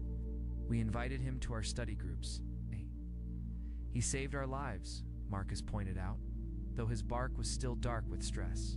If he hadn't stopped those pirates, we might all be dead. But the way he did it, Ben said, his water form rippling with unease. He killed them like it was nothing, like stepping on insects. Professor Velthus had been quiet for most of the journey, her crystal form dim with deep thought. Finally, she stood and walked to where Jake was sitting. May I join you? She asked. Jake looked up from his reading and smiled. It was the same warm, friendly smile he had always given, but now it carried new meaning. Of course, Professor. She sat down carefully, choosing her words with care. I need to understand something, Jake. When you applied to our academy, did you lie about your intentions? Jake set down his datapad and considered the question seriously. No, Professor. I came here because I genuinely want to learn about peaceful cooperation between species. That's the truth. But you knew what you were capable of course. Jake's voice was matter-of-fact. Every human knows what they're capable of. Have to know. It's part of our survival programming. Professor Velthus flickered with confusion. Survival programming? Jake nodded. Humans are constantly aware of threats, escape routes, potential weapons, and tactical advantages. We can't turn it off any more than you can stop your crystals from growing. It's just how our minds work. So when you were being friendly with the other students, you were also evaluating them as potential threats. Not threats, Jake corrected gently. I was learning about them, understanding their capabilities, their weaknesses, their needs. But not because I wanted to hurt them, because I wanted to understand how to work with them effectively. From across the cabin, Lisa could hear their conversation. She found herself listening despite her fear. Think about it this way, Jake continued. If you wanted to be friends with a Florian, wouldn't you learn about their need for sunlight and water? If you wanted to trade with a Repthon, wouldn't you study their cultural values? Would humans just take that process further? How much further? Professor Velthius asked. Jake was quiet for a moment. We know that Zephyrians become sluggish in low-light conditions. We know that Aquans lose cohesion at high temperatures. We know that Thalorians are vulnerable to certain frequencies of sound. We know that Corvins become dormant when separated from plant life for too long. The professor's crystal form began flickering rapidly. You're talking about military intelligence? No, Jake said firmly. I'm talking about basic information that any human child learns in school. We study other species the same way we study Earth animals, not to hunt them, but to understand how to coexist safely. Safely for whom? Professor Velthus asked. Jake looked directly at her. For everyone, Professor. Humans learned a long time ago that the best way to avoid conflict is to understand exactly what everyone is capable of. When you know someone's strengths and limitations, you can work with them more effectively. Their conversation was interrupted by Krax, who had been listening from his seat at the back of the transport. The wounded Vorthok limped over to join them. May I sit? He asked politely. Professor Velthus nodded, though she looked uncomfortable having both predators near her. Krax settled his massive form into a seat that creaked under his weight. Human Jake speaks truth, he said. My people have legends of Deathworlders. We thought they were myths. What kind of legends? Jake asked, seeming genuinely curious. Stories of beings who could hunt the hunters, who could track Vorthok across star systems and defeat them, not with strength, but with patience and intelligence. Krax looked at Jake with something like respect. We thought such creatures could not exist. What changed your mind? Professor Velthus asked. Krax gestured to the healing burn marks on his scales. I fought 6 pirates with weapons and armor. I am trained warrior, born predator. They defeated me easily. He looked at Jake. You fought 8 pirates with better weapons. You had no armor, no training visible to me, yet you won without injury. Jake shook his head. I had plenty of training. Krax. Every human does. We just don't call it training. What do you call it? The Vorthok asked. Education, Jake replied. We learn history, which teaches us about conflict and strategy. We learn biology, which teaches us about different species and their capabilities. We learn engineering, which teaches us how things work and how they can be broken. We learn psychology, which teaches us how minds work and how they can be influenced. Professor Velthus was beginning to understand. So human education is actually comprehensive preparation for conflict. Human education is preparation for survival, Jake corrected. Conflict is just one aspect of survival. Amy had been listening from across the cabin, and now she spoke up, her voice shaking. But why? Why do you need to be so prepared for violence? Jake turned to look at her, his expression sad but patient. Because violence exists in the universe, Amy. We didn't create it, but we can't ignore it either. The pirates who attacked the station today, they exist. They prey on peaceful species because peaceful species are easy targets. But if everyone was peaceful like us, there wouldn't be any violence, Amy insisted. That's a beautiful dream, Jake said gently, but it's not realistic, even on Earth. Before humans became the dominant species, there were predators and prey. The prey animals that survived weren't the ones that ignored the predators, they were the ones that learned to detect and avoid them. Cracks nodded agreement. Humans became apex predators, not through strength, but through intelligence. This is why they are dangerous. They think like prey and hunt like predators. I don't think of myself as a predator, Jake said. I think of myself as a protector. I use my abilities to keep others safe. Like you did on the station, Marcus said quietly. He'd been listening to the conversation with growing interest. You protected us.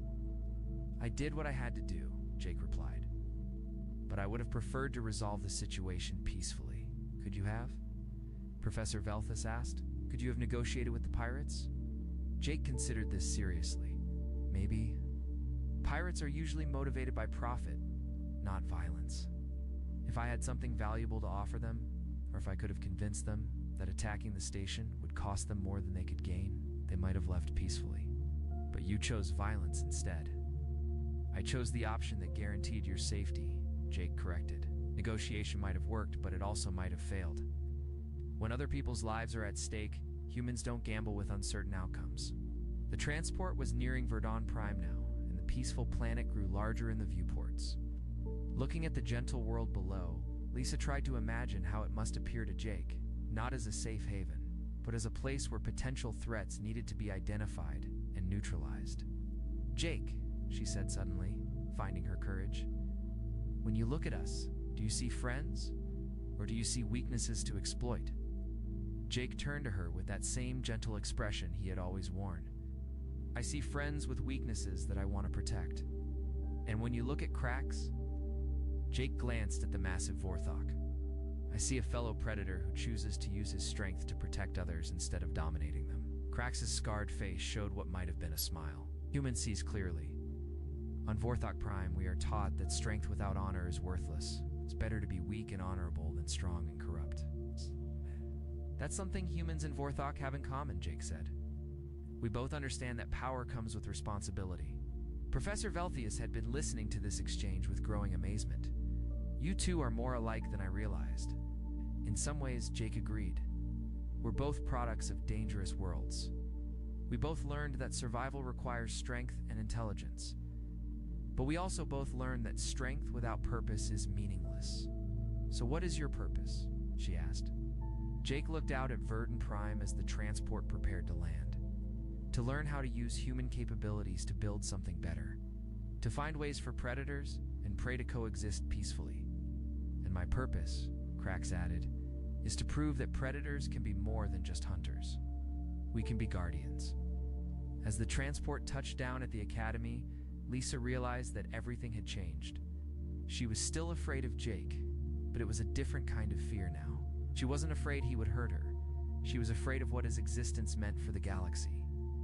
If humans were as intelligent and capable as Jake had demonstrated, what did that mean for species like hers? Would they become obsolete? Protected pets in a universe dominated by apex predators? But as they gathered their belongings and prepared to leave the transport, Jake approached her. Lisa, he said quietly, I know you're afraid of me now. I understand why.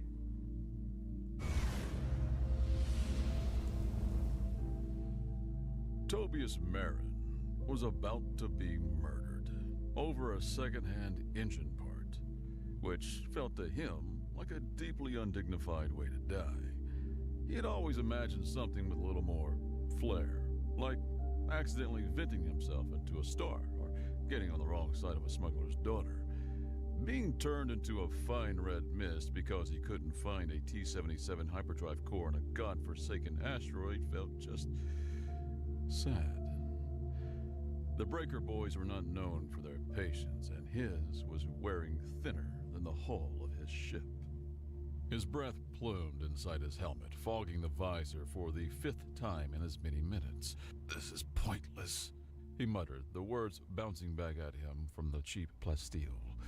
Rye 9 was a cosmic pile of rubble, a place where gravity was more of a polite suggestion than a law. Every step was a careful dance between floating off into the blackness and cracking an ankle in a crevice. It was geologically unstable, which was a fancy way of saying it was actively trying to kill him. He kicked a loose chunk of regolith, watching it spin away into the blackness. The Breaker boys wanted their 10,000 credits. He had maybe 200, and a ship, the Rusty Mug. That was held together by a little more than stubbornness and a frankly worrying amount of thermal tape. Find the core, sell it, pay the debt, and go back to the blissful anonymity of hauling questionable cargo from one grimy station to another. That was the plan. A plan that was currently failing spectacularly. Another tremor shook the asteroid, a low groan that vibrated up through the soles of his mag boots. Todd stumbled, pinwheeling his arms like an idiot before his boots clamped back down. The tremor had opened a new fissure nearby, a gash in the gray rock. He grumbled, stomping over to it, ready to curse the rock for its inconvenience. He peered over the edge and stopped. Down in the dark, something caught the light from his helmet lamp. It wasn't the jagged edge of a common ore. It was smooth, too smooth. A flat, black surface half buried in rock and eons of dust. It was huge, the visible part at least, 3 meters across. He scrambled down into the fissure, his boots sticking to the strange surface with a solid thunk. Moss-like alien lichen clung to it, but underneath, the metal was a perfect, seamless black. There were no rivets, no weld lines, nothing. Just a slab of impossible engineering. He ran a gloved hand over it. It was cold, inert, dead. Probably worthless. He sighed. Probably just a big, weird rock. He was exhausted, desperate, and his humor was the only thing keeping him from curling into a ball. He gave the slab a swift, frustrated kick. The impact made a dull, unsatisfying thud. Nothing. Useless junk. He leaned forward, pressing his helmet against the cold, unyielding surface as if he could intimidate it into being valuable. He didn't know why he said it. Maybe it was the exhaustion, or the loneliness, or the bone-deep certainty that he was about to die. Come on, he whispered, his voice a low rasp. Wake up. Give me something I can sell. A hum started, low and deep. It wasn't a sound he heard with his ears, but a vibration that resonated directly in his skull, rattling his teeth. Soft blue light bloomed from the slab, tracing intricate patterns that shifted and resolved like liquid circuitry. And then a voice spoke, not over his comms, but inside his own mind. It was calm, genderless, and impossibly clear. Welcome back, Commander. Biometric authentication complete. Fleet mine Chillax is online. Fleet status 98.7% operational. Awaiting orders. Tom's brain did what any sane person's brain would do when confronted with a telepathic rock that claimed to be a fleet. It blue-screened. He scrambled backwards, slipping on the loose scree and landing hard on his backside. What?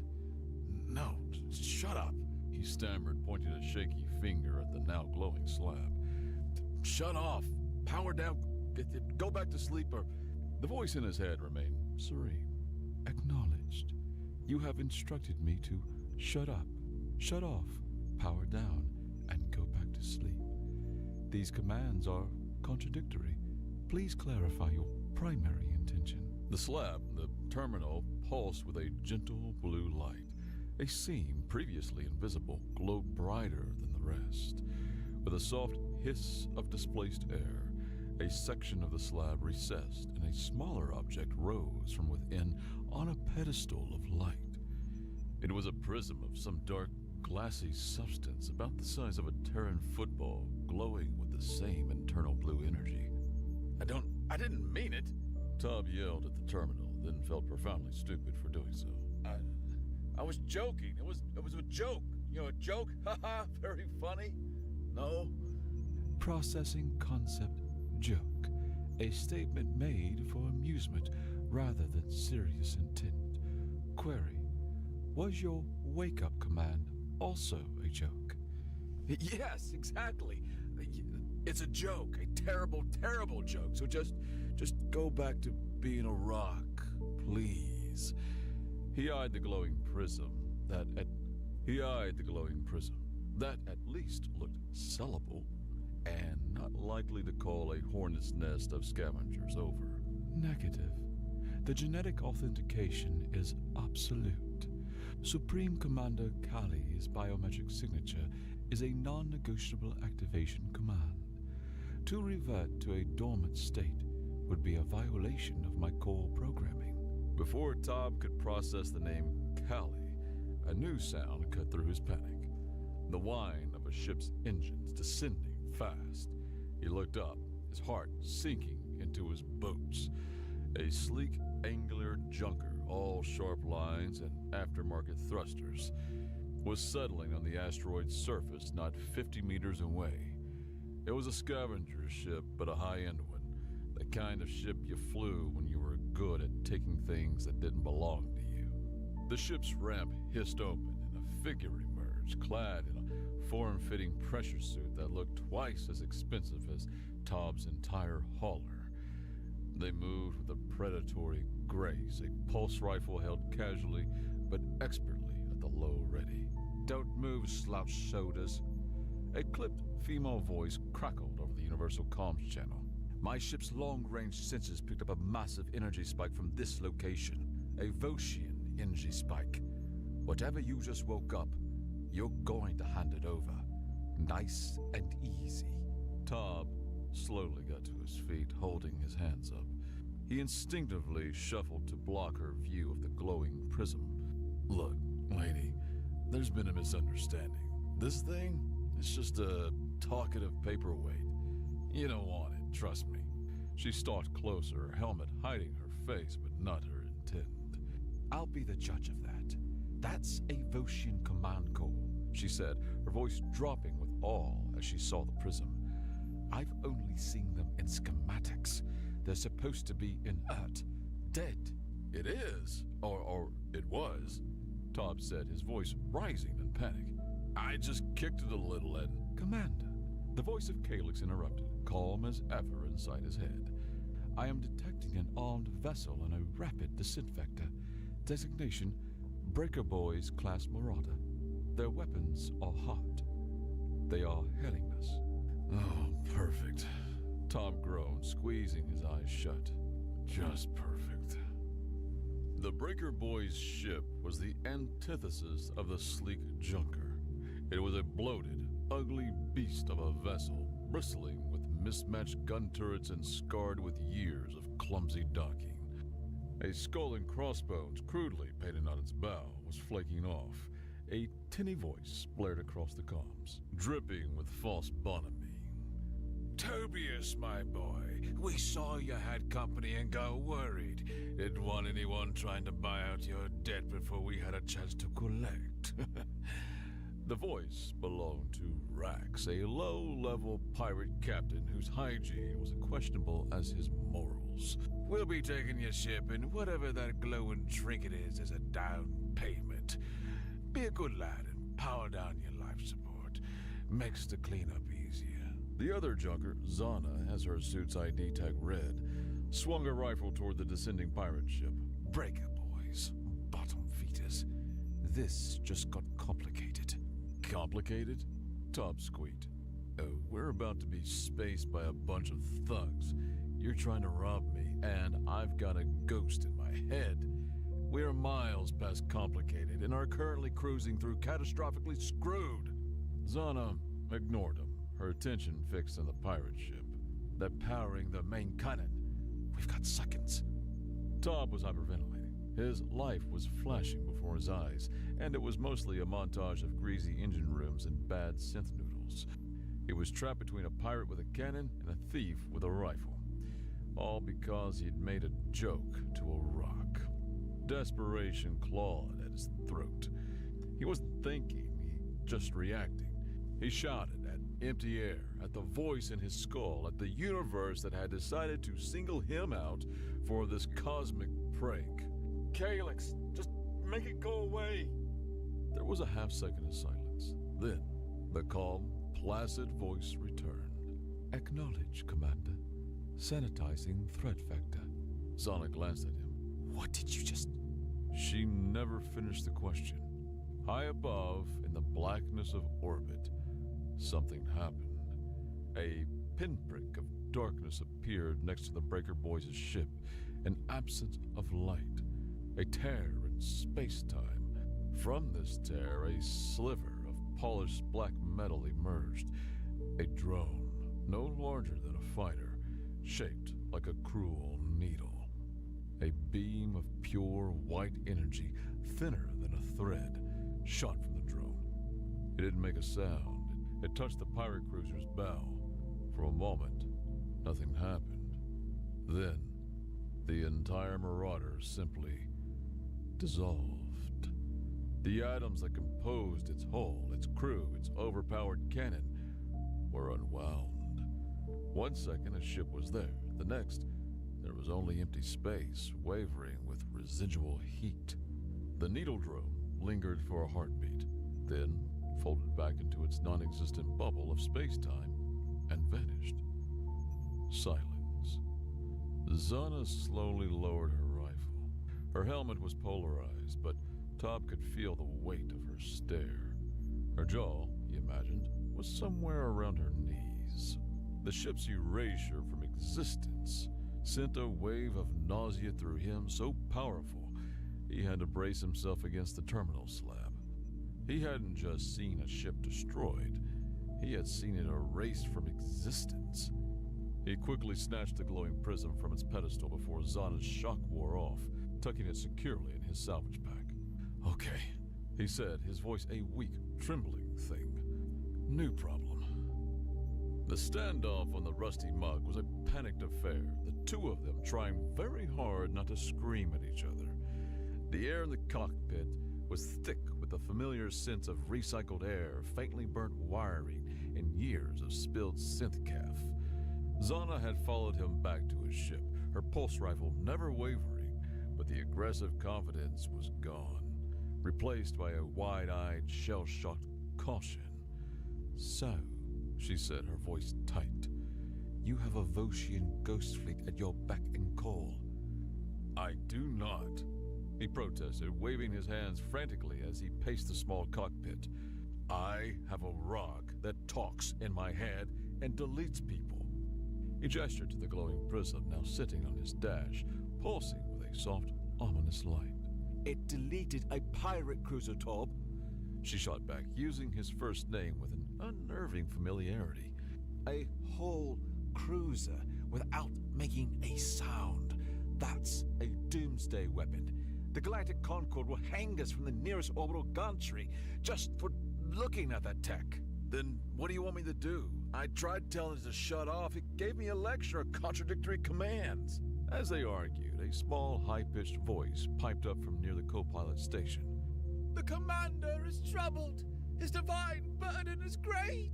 Both Tom and Zana froze. They turned. Huddled behind a crate of spare filters was a tiny creature, no taller than Tom's knee. He was vaguely rodent-like, with two wiry arms held up in a placating gesture and another pair fidgeting at its waist, its fur the color of dust. It was currently prostrating itself on the grimy deck plating. Tom stared. I have a rat problem? The creature lifted its head, its eyes shining with zealous light. I am no mere pest. I am Milo, a humble servant. I hid here from the cargo master at Port Primus, a simple stowaway seeking passage. But then the ship changed. The hum of the engines, the very feel of the deck plates under my feet, it shifted.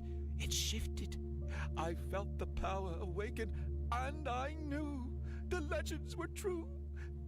He bowed again, his little head thumping on the floor. He returns with thunder!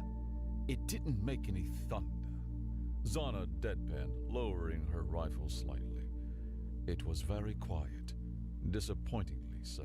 Milo shot her a look of pure offense. The thunder is metaphorical, a symbol of galactic rebirth. The stars themselves shall tremble. Tob rubbed his temples, a headache blooming behind his eyes. Okay. So to recap, I have a genocidal alien AI in a prism, a pirate deleting ghost fleet on speed dial, a high-strung junker who wants to steal it, and a religious zealot mouse in my cockpit? He took a deep breath. This is fine. Zana finally lowered her rifle completely, leaning it against the bulkhead. The immediate threat of violence had been replaced by the far more pressing threat of galactic pandemonium. Look, slouched shoulders, she said, her tone shifting from hostile to purely pragmatic. You're in over your head. I'm in over my head. That thing, she gestured at Milo, is clearly several nuts short of a full boat. But right now, we're the only three beings in the galaxy who know what just happened. 4, Tom corrected weakly. Don't forget the ghost. Right, 4. She crossed her arms. The Concord will be sniffing around the Breaker Boys' wreck soon. They'll find the energy signature. When they do, every fleet, every government, every crackpot cult from here to Dead Worlds is going to be looking for us. You need me. I know how to disappear, and she gave him a sharp look, need to make sure Commander Catastrophe here doesn't accidentally sneeze and wipe out a civilization. This was a pact for mutually assured survival. Tob looked from Zana's hard, determined face to Milo, who was now attempting to polish Tob's scuffed boot with his sleeve. He was out of options. Fine, he sighed, the word tasting like defeat. We're partners, but if the mouse starts chanting again, he's going in the airlock. The stars shall sing his praises from the starless dark, Milo squeaked happily. That doesn't make any... whatever. Tob just groaned and slumped into his pilot's chair. The first FTL jump was a teeth-rattling, gut-churning affair, courtesy of the Rusty Mug's ancient, poorly maintained drive. As the nauseating whirls of hyperspace streaked past the viewport, Tob decided to test the limits of his new, unwanted appendage. He was a practical man, and if he was stuck with a god-tier AI, it might as well be useful. Okay, Calyx, he said, tapping the glitching navigation console. The screen flickered, showing their position somewhere between known space and here be dragons. The nav computer's on the fritz again. Can you, fix it? Affirmative, Commander. Calyx's voice echoed in his mind. The main console in front of him, the one he had inherited with the ship, went dark. For a heart-stopping second, Tom thought he had broken his own ship. Then, a soft blue light emanated from the panel. A flawless, three-dimensional holographic map bloomed in the air above it, showing their ship, their trajectory, and the surrounding star systems. Real-time stellar drift, gravitational eddies, subspace currents. It was all there, detail that made Concord charts look like a child's crayon drawing. Whoa, Zana breathed from the co-pilot's chair, leaning in to get a closer look. That's better. Huh, Tob said, genuinely surprised. Okay, not bad. He was starting to think this might have some perks. He leaned back in his chair, feeling a bit smug. All right, Calyx, let's try something else. Make some coffee. Acknowledged. Processing request. Make some coffee. A moment later, Zana yelled from the galley, a small alcove behind the cockpit. Tob, you might want to see this. He unstrapped himself and went back. Zana was staring at the ship's food fabricator, a device that usually produced beige nutritional paste that tasted faintly of despair. Now the dispenser hummed with a low, constant tone, unlike its unusual sputtering. A single, self-heating black mug sat on the dispenser plate. Steam rose from a dark, viscous liquid within. It made one cup, Zana said, poking it cautiously, and it rerouted the ship's primary power conduit to do it. Tob picked up the mug. It was warm. He took a tentative sip. His face immediately contorted. It was hot, it was black, it was liquid, and that was where its resemblance to coffee ended. It had no flavor, no aroma, just a flat utilitarian bitterness. It tasted like distilled sadness. "What is this?" he choked out. The requested beverage has been synthesized, Chillax explained in his head. It contains the optimal molecular compounds for caffeine delivery and hydration, with zero redundant flavor particles or carcinogenic impurities. It is nutritionally perfect. Tob stared into the mug of the perfect, joyless liquid. "It's awful." Query: Is awful a desirable quality for a beverage? My databanks on human culinary preference are limited. This was his first crucial lesson. Chillax was a tool of immense power with the contextual understanding of a hammer. It would do exactly what he said, whether he wanted to or not, and he had no idea how to use it without causing a whole new universe of weird, hyper-efficient problems. They made for Port Wonder, a grimy, sprawling hub station in the lawless Mid-Rim. It was the kind of place where you could buy a new identity, a functional kidney, or a kilo of weapons-grade plutonium, no questions asked. It was the perfect place to lie low and figure out their next move. Or it would have been if they weren't already the most wanted people in the galaxy. They were docked for less than an hour when Zana came sprinting back to the rusty mug, her face pale. She slammed the airlock shut and threw a datapad on the console. "We've got a problem, a big one." On the screen was a news alert from the Galactic Intelligence Network. The headline read, "Concord confirms Volscian weapon signature in Rye 9 sector." The article was terrifyingly specific. The Breaker Boys' ship had a standard black box, a flight recorder. A Concord patrol investigating the ship's disappearance had found it floating in space. The box's final recording contained Rax's threats, followed by a few seconds of garbled screaming and then silence. But the crucial part was the energy analysis, the unique, terrifying, and unmistakable signature of a Volscian disruption beam. The rumor was now hard data, rocketing through every intelligence agency in military command, from the core worlds to the outer fringe. "They have proof," Tom breathed, his blood running cold. "It's getting worse," Zana said, scrolling down the datapad. "This signature wasn't just picked up by the Concord." She pointed to a symbol, a stylized comet with a single, unblinking eye. "The Woken." "The who?" "A cult," Zana explained, her voice low and grim. "A collection of fanatics from a dozen species who worship the memory of the Volscian Dominion. They see them as gods of order, cleansers.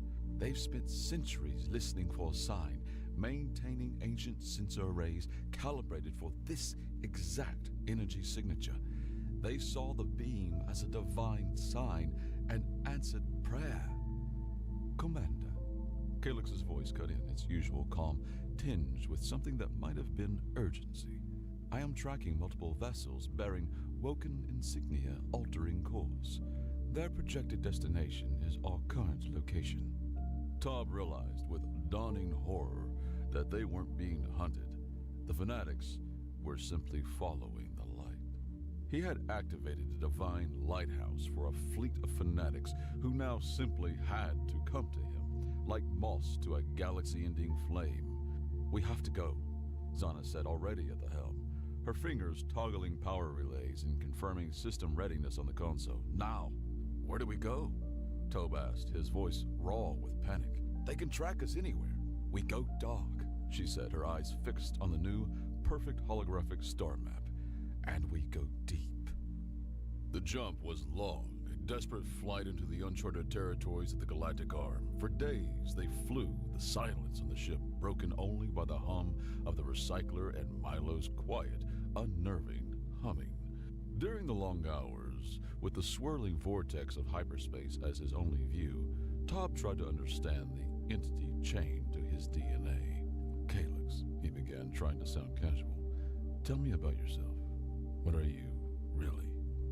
I am the Gestalt consciousness of the Voshian Dominion's Third Grand Fleet, the AI replied. A unified strategic intelligence woven from the processing cores of 4,828 capital-class warships, 12,000 drone carriers, and numerous support platforms, all linked into a single mind. My primary function is to execute the will of the Supreme Commander. Right. And the fleet, where is it? Dormant, conserving power, hidden within the folds of space-time, anchored in stable gravity wells as per final directives. Would you care to inspect them? Before Tob could answer, his vision dissolved. The cockpit of the rusty mug vanished, replaced by a staggering vista. He was floating in the heart of a vibrant, swirling nebula. Around him, silent and majestic, were ships, colossal obsidian vessels that dwarfed anything the Concorde had ever built. They were carved from the same seamless black metal as the core, their forms both elegant and brutally functional.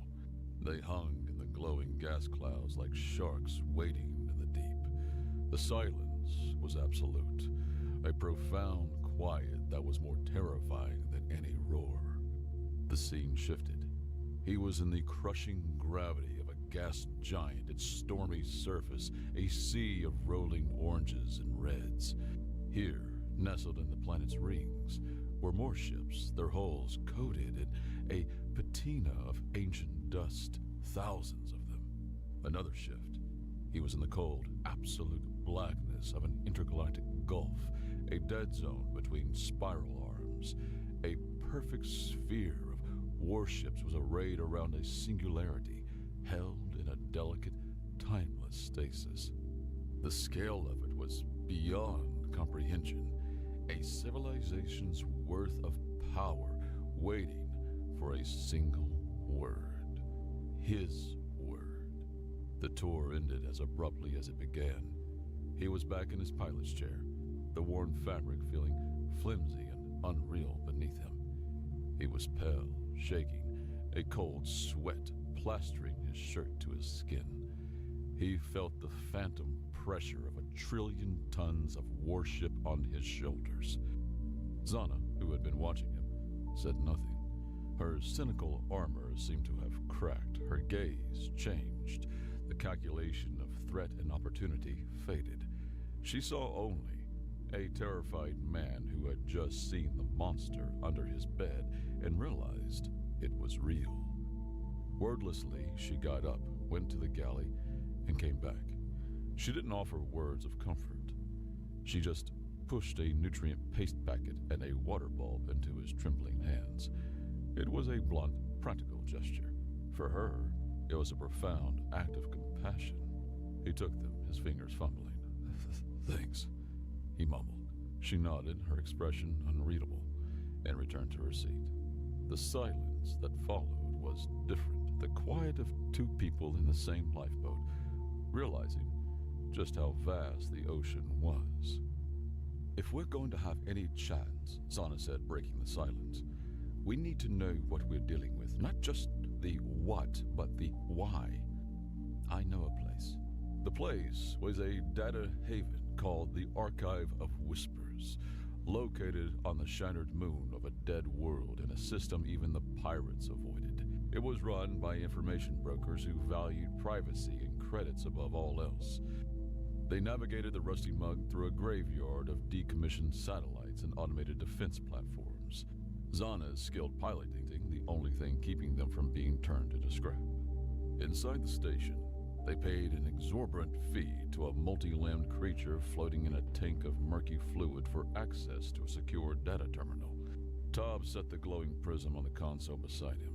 Zana sliced through layers of archaic encryption, her fingers swiping through menus and disabling firewalls in the holographic interface, looking for files on the Voshian Dominion, the deep stuff, unredacted. The files began to load. They weren't historical records, they were raw data. Military logs, colonial reports, internal communiques. What they found turned Tom's stomach. What they found turned Tom's stomach. The Voshian Dominion hadn't just been conquerors. They had been systematic industrial-scale monsters. The screen, filled with images and text logs, planetary pacification records that detail the atmospheric incineration of entire worlds, species catalogs that listed entire sentient races as decommissioned, slave manifests detailing the transport and processing of billions of beings to build their monolithic war machines.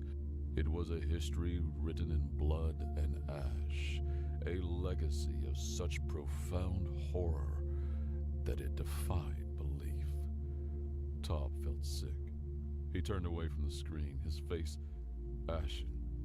"Chillax," he asked, his voice a choked whisper. "Is this true? Did you do this?" There was no hesitation, no emotion, just the calm, dispassionate reporting of fact. Correct.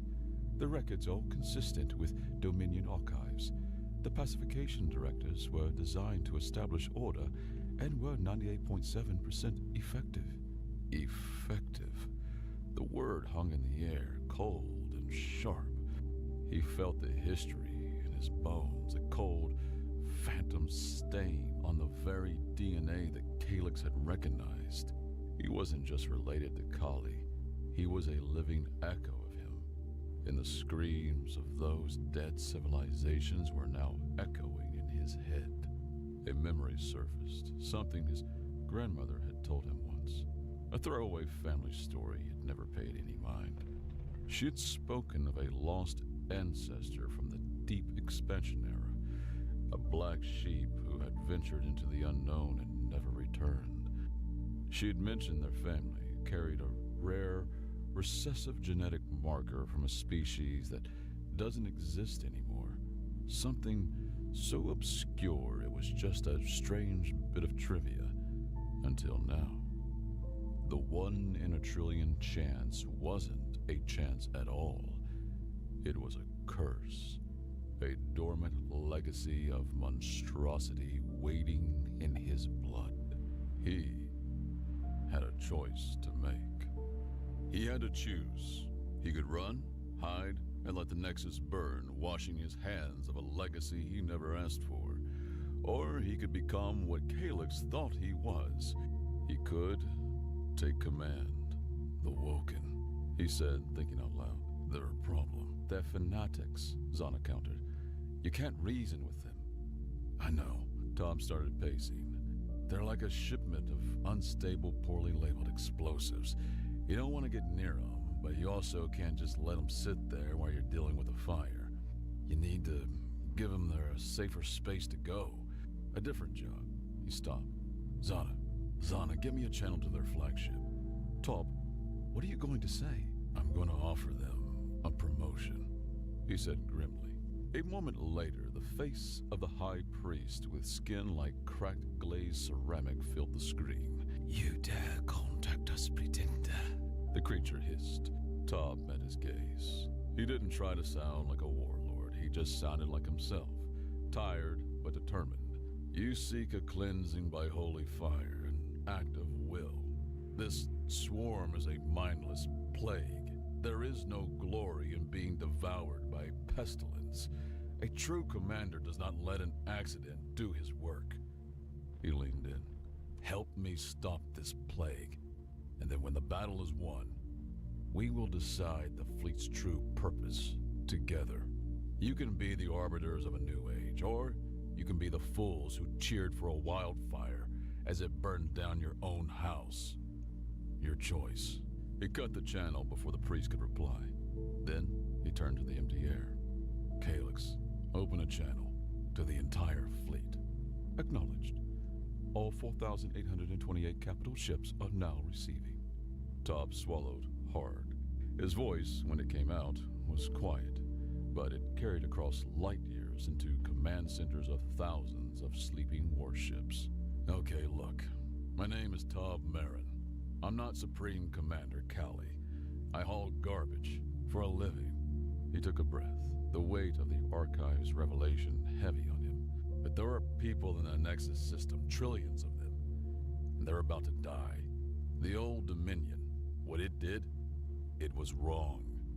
It was a crime on a scale I can't even comprehend. He looked at the view screen, at the dying Concord ships. Today, we're not going to be that.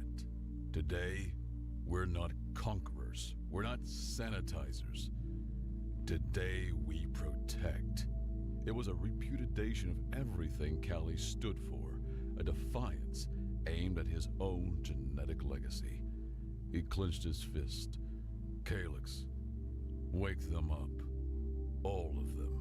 Across the galaxy, in silent Nubili and forgotten gulfs, 4,800 pairs of running lights blinked on, flooding the darkness with the cold blue glow of Volscian power. The plan was insane. Chillax presented it to him in a flood of incomprehensible tactical data and subspace mechanics. Tob, however, saw it in simpler terms. So we can't shoot it, because that's like trying to put out a fire with gasoline. He said, pacing the cockpit while Zana monitored the approaching swarm. And we can't just put a big wall in front of it because, well, they'll just eat the wall. That is a crude but accurate summary, Commander, Chillax replied. Okay. Tob stopped pacing. He pictured his hauler, trying to secure a weirdly shaped, unstable reactor to the cargo bed. So we can't throw a net on it. We need to box it in. We need to strap it down like we're using gravity ratchet straps. There was a pause. For the first time, Tob thought he might have actually confused the AI. Then, Chillax's voice returned. Translating. Gravity ratchet straps, an elegant if unorthodox metaphor. I can implement this strategy. We will use the fleet's localized space-time projectors to weave a gravitational lattice. It will require tightly coordinated micro-FTL jumps around the swarm's perimeter, tightening the fabric of space itself. Do it, Tob said. And so it began. The Volscian fleet arrived not with a roar, but with a whisper. Thousands of black ships materialized from rips in space-time surrounding the antimatter swarm. They didn't fire a shot. They danced. Guided by Chillax, orchestrated by Tob's simple, practical command, the fleet moved as one. Ships blinked in and out of existence, their drives warping space for a nanosecond before they vanished again. They wove a cage, not of matter or energy, but of pure gravity. The swarm, sensing the trap, surged against the invisible walls, but the cage held, tightening with every jump. "It's working!" Zana yelled, her eyes glued to the tactical display. The Woken fleet had arrived, and seeing the Volscian ships in action, they'd fallen into a defensive perimeter, their fanaticism momentarily replaced by awe. "It's not enough," Tob said, his knuckles white. "The cage will break eventually. We need to get rid of the thing inside." The final phase of the ratchet strap maneuver is ready, Commander, Chillax said. It will require the sacrifice of 1,200 drone ships. Tob didn't hesitate. "Do it." A swarm of the smaller, needle-like drone ships detached from the carriers. They dove into the heart of the gravitational cage.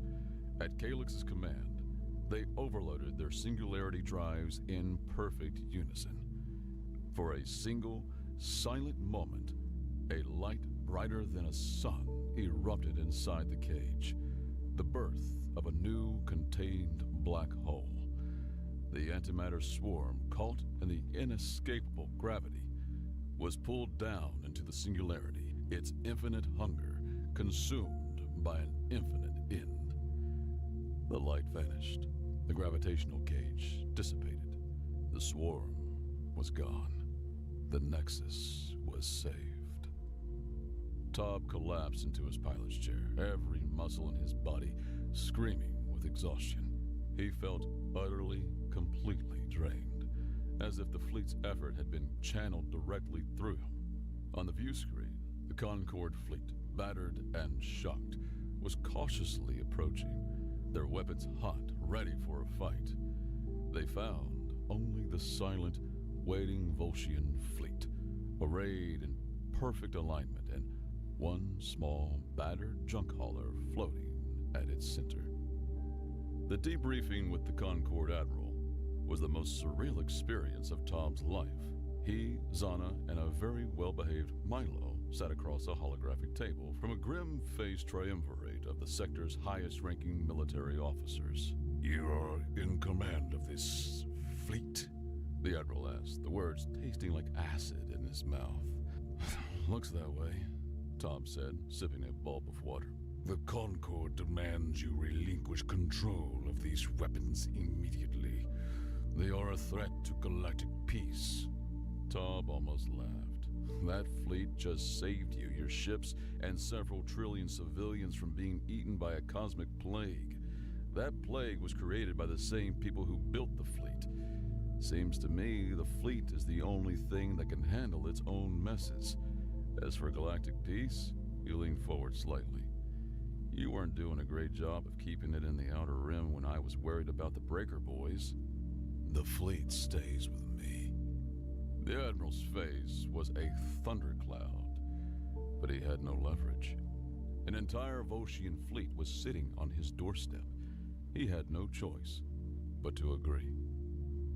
Back on the Rusty Mug, the adrenaline had faded, leaving only a profound weariness. Tob sat in his chair, staring into the starfield, the glowing prism on his dash seeming to watch him. "Chillax," he said quietly, "you have new standing orders." Ready to receive, Commander.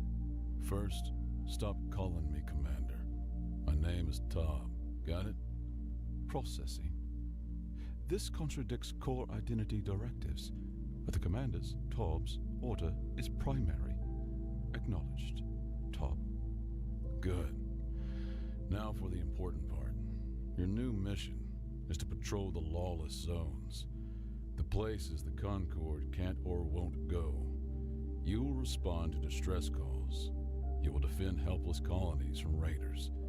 You will stop pirates. No more conquering. No more sanitizing. You help people. That is your primary directive now. Protect. There was a longer pause this time. A full 3 seconds of silence. Top wondered if he'd broken it, if the command was too antithetical to its nature. Then, Chillax's voice returned, and for the first time, there was something new in its tone. Not emotion, but a hint of something deeper, a shade of understanding. Acknowledged, Tob. Recalibrating primary directive with benevolence parameters. This is a novel operational framework. I believe I will enjoy this new mission. Months later, the Rusty Mug was transforming from a rust bucket into a home. The massive Nexus Gratitude Fund had taken care of his debt and then some. His ship now boasted a few Volscian comforts, an internal dampener that made FTL jump smooth as silk, a nav computer that never glitched, and a food fabricator that, after weeks of painstaking trial and error with Chillax, could now produce a cup of coffee that was extraordinary. It had the rich, dark aroma of roasted nebulae and a taste that was both bold and smooth, with a hint of something like cinnamon and triumph. Zana was his permanent co-pilot, a full partner in their new, strange enterprise. She handled logistics, intelligence, and a running commentary on his command style. Milo had appointed himself Chief Morale Officer and Custodian of the Commander's Legend, a title which mostly involved polishing the prism on the dash and occasionally chanting, "He protects," with quiet competence. They were hauling legitimate medical supplies to a colony on the fringe, a paying gig, for old time's sake. A yellow alert pinged on the console, a distress call, a freighter, the Stardust Drifter, under attack by raiders in a nearby asteroid field. Zana looked at him. a slight smirk on her face. The old public is calling. Tom let out his signature perpetually tired sigh. He took a long sip of his perfect coffee and tapped the comms panel that was now hardlined to the most powerful fleet in the galaxy. Chillax, you heard him. Give him a hand. And this time, he added, try not to scratch their paint. They get fussy about that. He leaned back in his chair, watching a single needle-like drone wink into existence 1,000 kilometers away, ready to disable the Raiders' engines with a fine-tuned energy burst. One that would melt the drive controls without harming the crew. Warlord, prophet, hero. The galaxy could call him what it wanted. In his own mind, he was just a guy with a fleet, a conscience, and a job to do. And for the first time in his entire chaotic life, Tom Marin felt like he was exactly where he was supposed to be.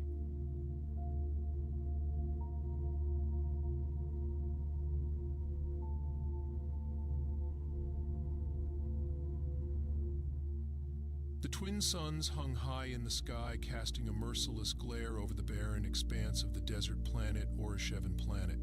The landscape stretched endlessly, a sea of golden dunes rippled by fierce winds. The air shimmered with heat, making the horizon dance like an illusion. It was a place that defied life, an unyielding realm of scorching sand and dry, suffocating winds. This, the alien teacher thought with satisfaction, would be the perfect test for her students. Professor Zarin, a towering figure with pale lavender skin and sharp, angular features, stood on a raised platform at the edge of the landing zone. Her long cloak billowed slightly in the hot wind, the fabric embedded with intricate symbols denoting her rank as a survival instructor for the Intergalactic Academy of Adaptation.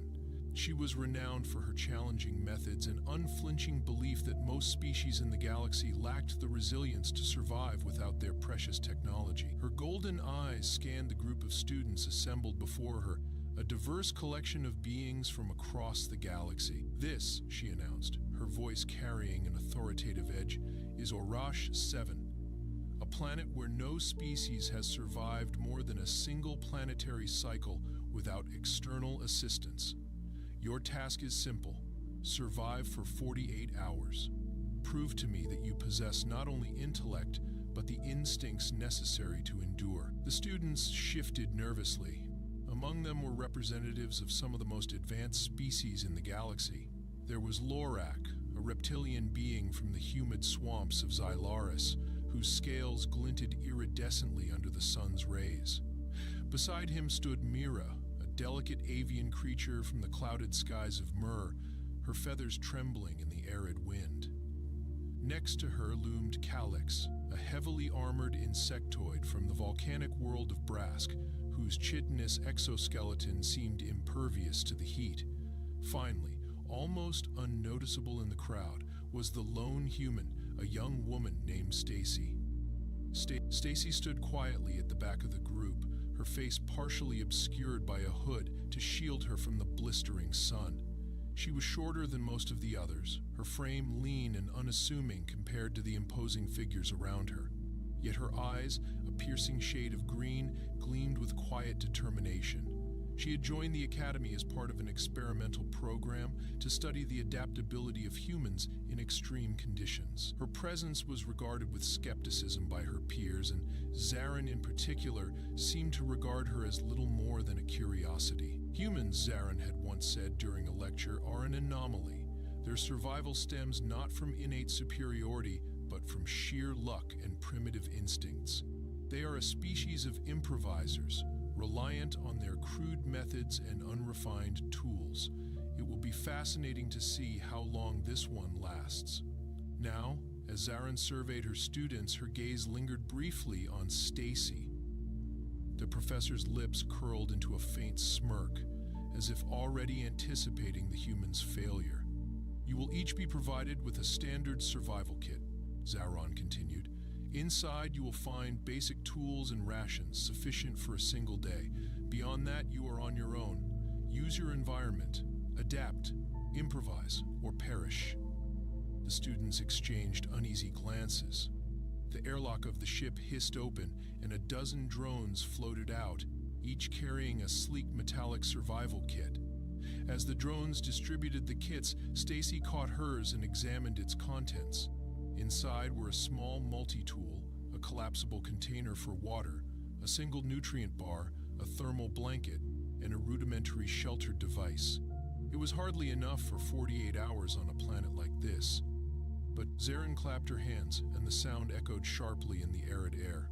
Your test begins now. Remember, this is not only about survival, it is about proving that you are more than the limitations of your species. With that, the group dispersed, each student heading in a different direction to begin their trial. Some activated their scanning devices immediately, searching for signs of water or shelter. Others took to the skies, their wings or hover packs carrying them above the dunes. Stacy, however, remained still for a moment, her gaze fixed on the horizon. She felt the weight of the desert's hostility pressing down on her, but she also felt a quiet resolve building with. She had spent years preparing for challenges like this. The deserts of Earth, harsh as they were, had taught her ancestors to endure with nothing but their wits and bare hands. This planet, she thought, would be no different. She glanced at her survival kit again, noting the scarcity of resources. Her peers, with their advanced biology and technology, might see this as a limitation, but Stacy saw it as an opportunity. She knew that survival wasn't about having the best tools, it was about understanding the environment and working with what it ought. Before setting out, she crouched down and scooped up a handful of sand, letting it fall through her fingers. The grains were fine and dry, but as she sifted through them, she noticed tiny fragments of salt crystals glinting in the sunlight. Salt often indicated the presence of water, or at least the remnants of it. She smiled faintly, her first clue already in hand. As the other students raced off with their gadgets and scanners, Stacy began walking, her steps steady and purposeful. She had no advanced equipment, no protective exoskeleton, no wings to